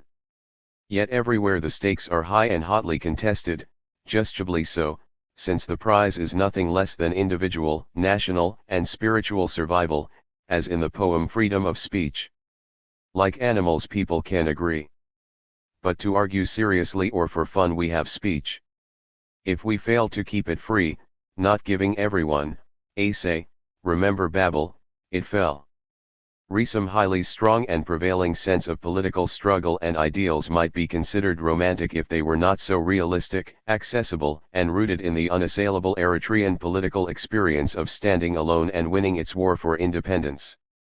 Thus, joining ancient symbol and the modern Eritrean war for independence, through a medium of verbal clarity and wit, as evidenced in his poem, The Leader, he could directly and easily address his 132 country's leader and, by extension, any national leader who needs to know or be reminded of the greatest source of his or her power. You wear our crown of leaves as long as we're free to say yes without force. As in the beginning, this covenant sways with each other's words, leading to the good and holding us together not apart in the storm to a stranger's delight. This way, that, around, between. With this crown of leaves we meet heart to heart, with much to learn, but smart enough to know what hurts. We choose you to wear our crown of leaves. It possesses no magic but our history and your name. The poem's imagery, its crown of leaves, is more timeless than anachronistic, yet it is sustained by a timely, immediate, hallowed if always threatened principle as fundamental to the ruled as to the ruler, to say yes without force. Only each other's words can sway the covenant without it falling apart due to internal or external strife. As if breathing the poetic air of Rome when it was a republic, Rhysum Hailey sweeps back even further in time to Rome's Rome, evoking a Greco-African model. Yet the lines can apply as effortlessly and elegantly to any state at any time, to England in the 17th century, the United States in the 18th century, France in the 19th century, the newly powerful nations of Asia in the 20th and 21st century, as well as to the nations of Africa. Greek seedling, dear democracy, please come with me to Africa. I have water for the heat and re for the cold. My medicine of local holy water will control the termites and keep you rooted. Forget your fear. 133. Come live with me. I need your shade to rule. When the representatives meet with only an acacia to prick me with its thorns. Rhysum Hailey's joining of Greek democracy with African imagery, termites and acacia, is natural and seamless. The seedling of Greek democracy, so often thought to have traveled and thrived only west and north of Athens, also grows in the south and east in the valley of Eritrea's giant sycamores, not far from where Rhysum Hailey was born and to where he often returned for inspiration, and where Eritrea's elders traditionally meet to confront and resolve their problems together. The scholars may debate her origins or even her existence, but a kind of Black Athena is alive and well in Eritrea. Rhysum Hailey knows her, as he suggests in Eritrea's Daughter, one of his last, unpublished poems before he died. Eritrea's Daughter tells it like it is. Facts are enough for her, with God for a witness. Eritrea's Daughter puts gold in its place, knows hunger and the worst, and feeds her children Rst. Eritrea's Daughter knows what it takes to survive and make a home for her family. Eritrea's Daughter overcomes her fears, dresses in bandolas and takes on the world. Eritrea's Daughter fights for her country. She strikes like lightning and drips her honey. Eritrea's Daughter joins the old and young. Love her in all you do and she drips her honey on you. 134. Reprise. Non-native speaker. White man and non-native speaker, could I ever understand? Africa witnessed enough of my kind, as in the scene from Lee's Life of Malcolm, the white girl asks him, "What can I do? What can I do?" "Nothing," he answers coldly. "You can do nothing." And didn't Biko believe the same? Black consciousness needed no one like me to enable it and think I could do more. Words like revive and restore are intimidating. Someone like me making women, men, and language they wrote in, language a decade ago I wasn't even aware of, visible where they were unknown and invisible before? It seems unlikely, I know, and here I am to tell you how. Ignorance RST was my teacher, yet I knew I didn't know. In 1970 I swore I should know my own culture rather than, at least before, my learning anyone else's. Euro-American, K-Saban like, 15 years later, when I saw Jericho's 20 ancient cities reduced to derelict refugee camps and dust, I felt my existence was an illusion and, 1 week later, I could have been on Mars as I looked around Cairo's State Museum and didn't understand anything. Most of all, I didn't understand I was in Africa, and the bottom, literally, if you think of it geographically, was falling out of my oath to only know what I thought essentially was me. Making a long story short, or 6 long, dense poems later, based on my going to Africa, and no more to Europe, Africa seemed to take over my ideas and my English. White man and non-native speaker, couldn't I still understand? African writers, of course, in English, niched the picture, Ngugi included, until I met him and saw it missing African languages, as he gently but rmly told me. Still as important as hearing him make this point, at least then, which was an interview for a journal, a friend took pictures, only of Ngugi I thought, but 2 weeks later when Larry Sykes sent me contact sheets, I was shocked by what he included, photos of Ngugi and me exchanging questions and answers, sharply contrasting and black and white, a dialogue, cultures. Languages, translating, into their own languages, to quote what Ngugi said in the interview itself, and which seemed to situate me in the picture, too, but not as IRST thought. As I continued to listen, Ngugi's African language. 135. Arguments let me return to just how Renaissance Europe scared the ghost of the Romane language, if I may quote Hobbes, when writers started to use their native tongues and not Latin. Why not in Africa but with English, French and whatever languages colonization imposed? Ngugi convinced me. White man and non-native speaker, even I could understand. But then I went to Eritrea and witnessed a nation using its languages, all 9, just as Ngugi envisioned, and as it had for 4,000 years, although against all odds. That phrase a writer used to describe the 30-year struggle for independence the country had waged bloodily also could be applied to the way that writers had to survive in African languages, leading Ngugi, Kasahun Chikole, Red Sea, and Africa World Press founding publisher, me and Zamitret Yohannes in Eritrea, the former Gder now a political leader and devoted to culture, to hold a conference in Asmara called Against All Odds. Featuring African writers who used African native languages, funded by many NGOs and foundations, and most of all with the people of Eritrea's support, hundreds of writers and scholars at the end of the meeting radied African language independence, declaring, African languages must take on, etc. You can Google the rest because here I must get back to my story, non-native speaker who practices enabling, more simply, translating, getting it into print and noticed by the world. Traveling frequently to Asmara, planning AAO, I met a poet, Tigrinya, who was popular and great. Everyone loved him and I thought, why not try a translation? Translating poetry in Tigrinya? No one can. Too much. Too many levels of meaning, rhyme, allusions, and wordplay, Kasahun answered when I shared my idea with the hope that he would be willing to publish our book, RST in Asmara, then in New Jersey, since he had sta and OCs in both.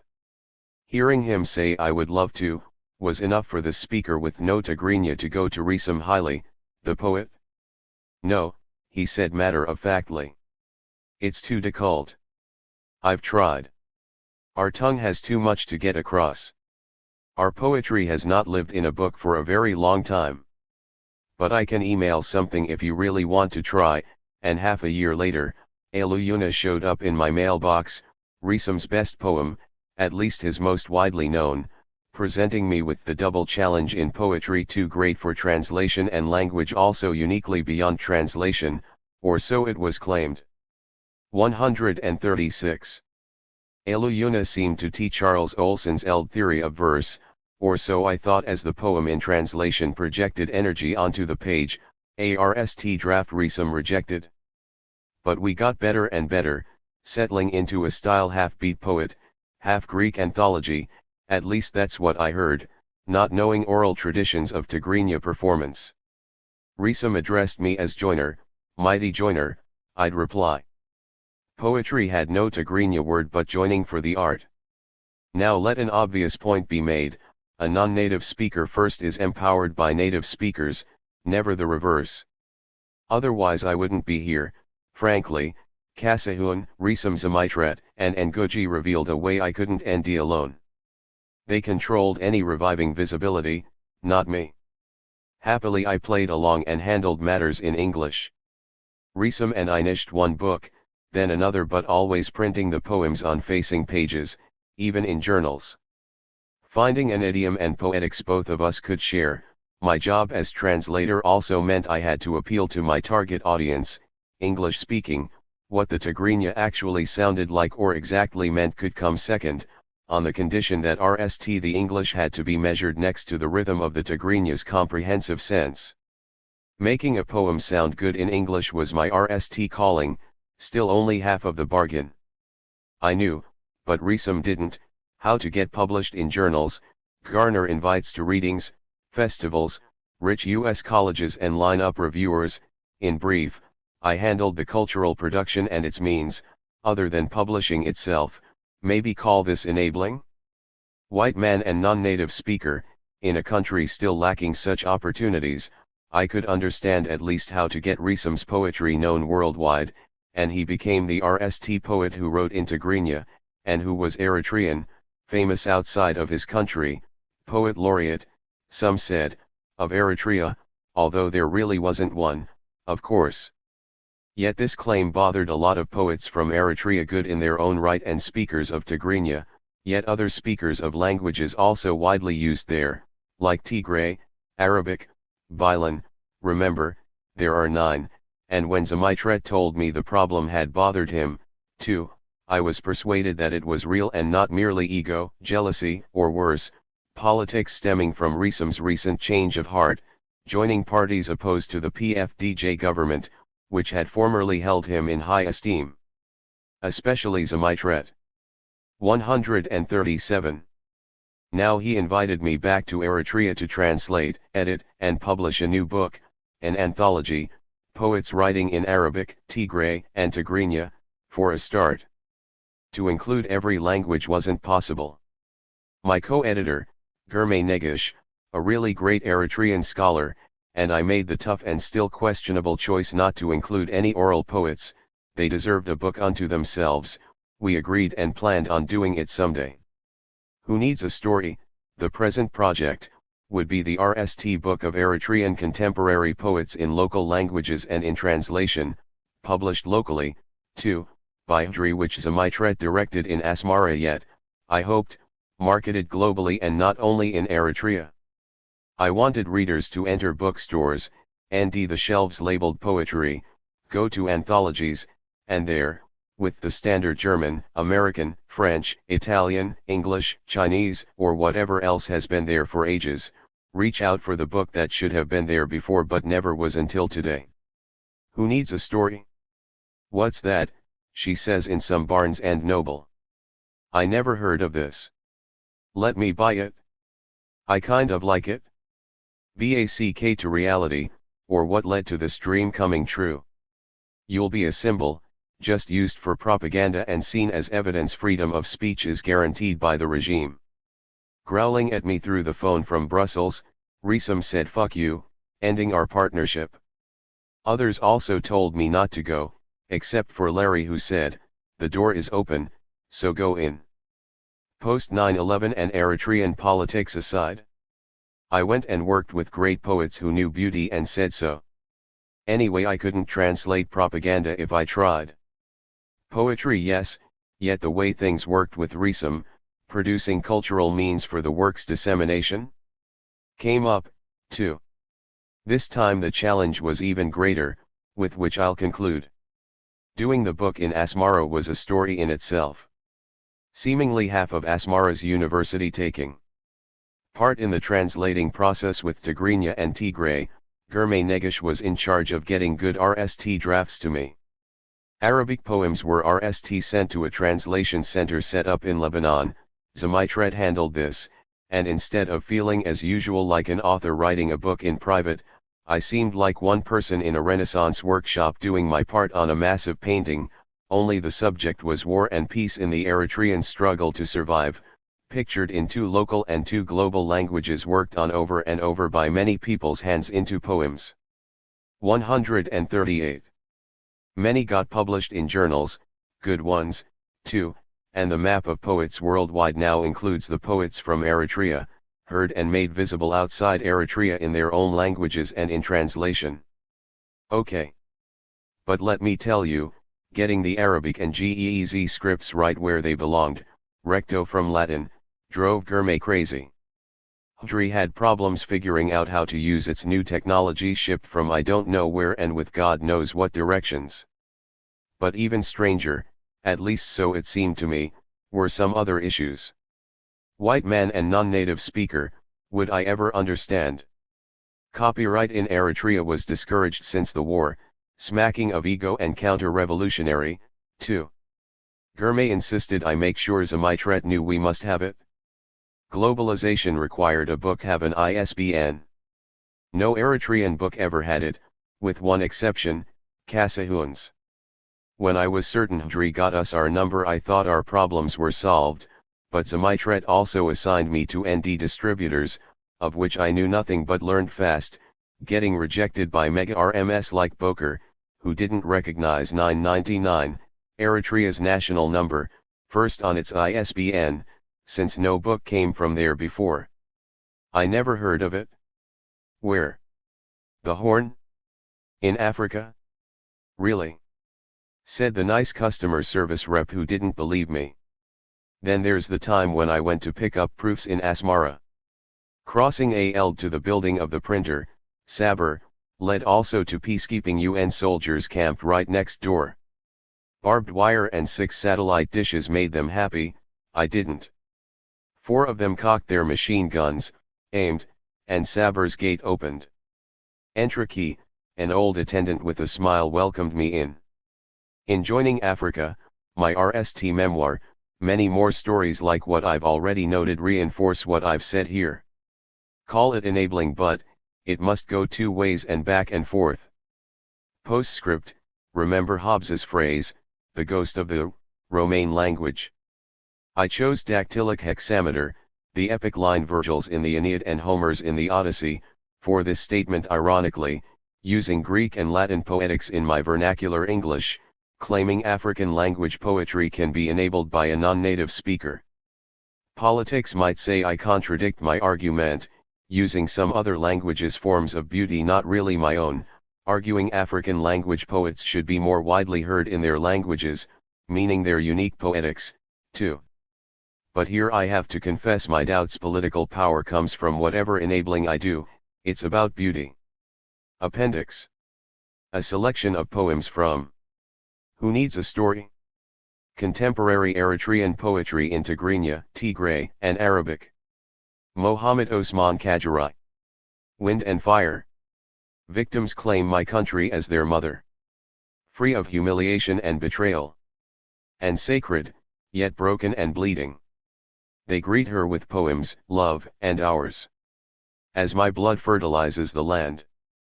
A mirage of hope gleams on the horizon. Bearing martyrs, martyrs, and more martyrs. But no greater glory or victory.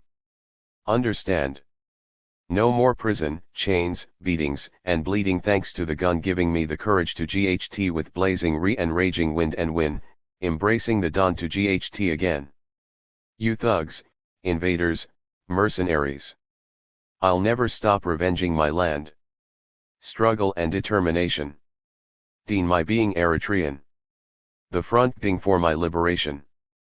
Pulses through the veins and heart of my song, unfurling the egg for my martyr's body to rest and why in glory forever. We unfurl on a hopeless horizon. We protect you amidst dark days and darker nights. Your glory in battle and your children in the struggle and revolution, we provide. The invincible. Say what you like, but step over the line. And he feels his RST scar burning again. Smell the smoke. He has that true killer look because he always sees war, it's ugly, and dirges play like soundtracks in his head, Shimber, Hebo, Wazan, constantly making him think, encircle, attack, attack. He sees enemies like sorghum bending and breaking, their heads spilling out all red. Never missing the target, his bullets fall like rain hitting the lake, and it is as in the days of Noah, only with blood. Fast and taking too many forms at once. He's blinding and leaves no time to react. Like July lightning, thunder, downpours and 50 days straight of sandstorms uprooting. Boulders like arrows winging from the bow of the hero, mercilessly slashing the tendons, crushing and splashing the marrow. Like rainy season torrents pounding down from the highlands with more storms behind them, he comes to GHT, saying try and stop me. He crosses any desert, sets a trap and waits for the strong to choke on their blood. Crocodiles run away from his jaws. He lives according to his law. Wisdom lets a lion or tiger sleep. Seeing him, you better stay far away. Fakes and fanatics may think they're heroes and pluck a whisker, but then, catching caught in the eyes where they wanted to play, they have nowhere to hide and no more to say. He throws the trees and rocks out of his path and grabs his weapons, nobody's laughing. Fields planted thick with mines, impossible desert sand and heat, crocodiles swarming rivers and gaping valleys in his way reveal him close and watching overhead before he leaves them choked with too many dead. The third offensive explodes with sirens and unrolls black clouds like giant beehives, disgorging armies eeing for their lives, out of control, surrounding him like knives and helplessly knocked away in the swing of his crushing sword, his entire esh bloody and broken with wounds and lead as the eld. Where he stands unafraid, letting no one flee as he fools the ancient lines. Playing and singing them, too, history repeating itself, prophecy come true. And the clear reality to witness. Welcome to Free Nakfa, Seti, and Balasa. Like thunder and lightning, it surprises enemy invaders and ululates continually to all who can hear. 145. 146. No matter how much bombing and terror our country and its people have to bear, since the invincible guards our borders, no more battles like Adway can take place here. Though he has seen plenty dig their own graves thinking it could if only they were brave enough to face him and die, and they did, and not until we see the Red Sea dry will the verdict be any different. Adi Hakan, Adi Mirag, Dita, Bada, the deserts, and Wadi of Dalak. And the Gash, tumbling from the highlands, down where the lions drink after their prey, also testify to the gift of life or death overrowing and in his hands. In the end, perhaps, all that he understands. Taking aim with his spirit and his gun. Measuring the last breath of anyone who forgets him and casts the RST stone. And ready to bear every burden and horrible demanding his blood. Yet strangely leaving the hero happy, even when he dies without ending his home. 147. 148. Ribka Subhatu. Ababa. Ababa, my oar from Asmara. Measured and subtle as her makeup and her neatly drawn eyes. She spoke like poetry. The food her family sent to prison every day arrived as usual. The day her grave was dug, I heard her cry. Later that night, I also heard the prison guard summon her out. And the shot. She lives in my dreams and refuses to leave, knowing all my secrets and never letting me rest. Before she died, she wove a basket inscribed for my parents. Ababa, my ower from Asmara, who never blossomed. My cellmate. 149. 150. And Jessim Isaac. Freedom's colors. I saw a color, unbelievably bright, and like a powerful wind, encompassing the sky, mirrored across the sea, and pouring freedom all around me. I remember it again. The one and only true color of freedom. I never saw such white, such red like blood, yellow to pale all yellows, and blue beyond God's grace. But freedom shines less now. The colors run into each other. I can't see one color alone. I don't know why. And never could I have imagined my vision ending like this, black. Blacker than a crow's eye. Whether my vision has changed, or if I have become smarter. Again I don't know, but I don't see freedom in one color only. As I roll my eyes like a chameleon, becoming whatever color I see. To survive, I experience freedom as more than one color. I understand freedom as more colors than one. More than I have ever seen. More than I have ever heard. And more than I can explain. 151. 152. Resum highly. Voice. Speech online. Can set you free. It lights my voice on a screen like the sun. Voice. Voice. The net sets me free to think in poetry. The sad will rejoice. The weeping will laugh. In the news like food and drink. In the dark with a candle to think. Sisters, brothers, citizens, drums. Esm. Zesm. Esm. Zesm. A bum. Be a bum. A bum. Be a bum. Voice. Voice. We share the screen. Like the sun. And our freedom of speech. Reads the poetry in thought. Germe Johannes. Who needs a story? I needed a story. And asked myself all day. What can I write? It kept me awake all night. What do I have to say? I emptied so many words and ideas out of my brain. It would have oded away if not tied to my heart. Now I needed art. Paper and pen in hand. Tomorrow I would start. But wait. What is this all about? Do I really need a story? All this time and hard work. For what? I hate myself for thinking this. I already have a story that nobody knows and it's great. I am the story.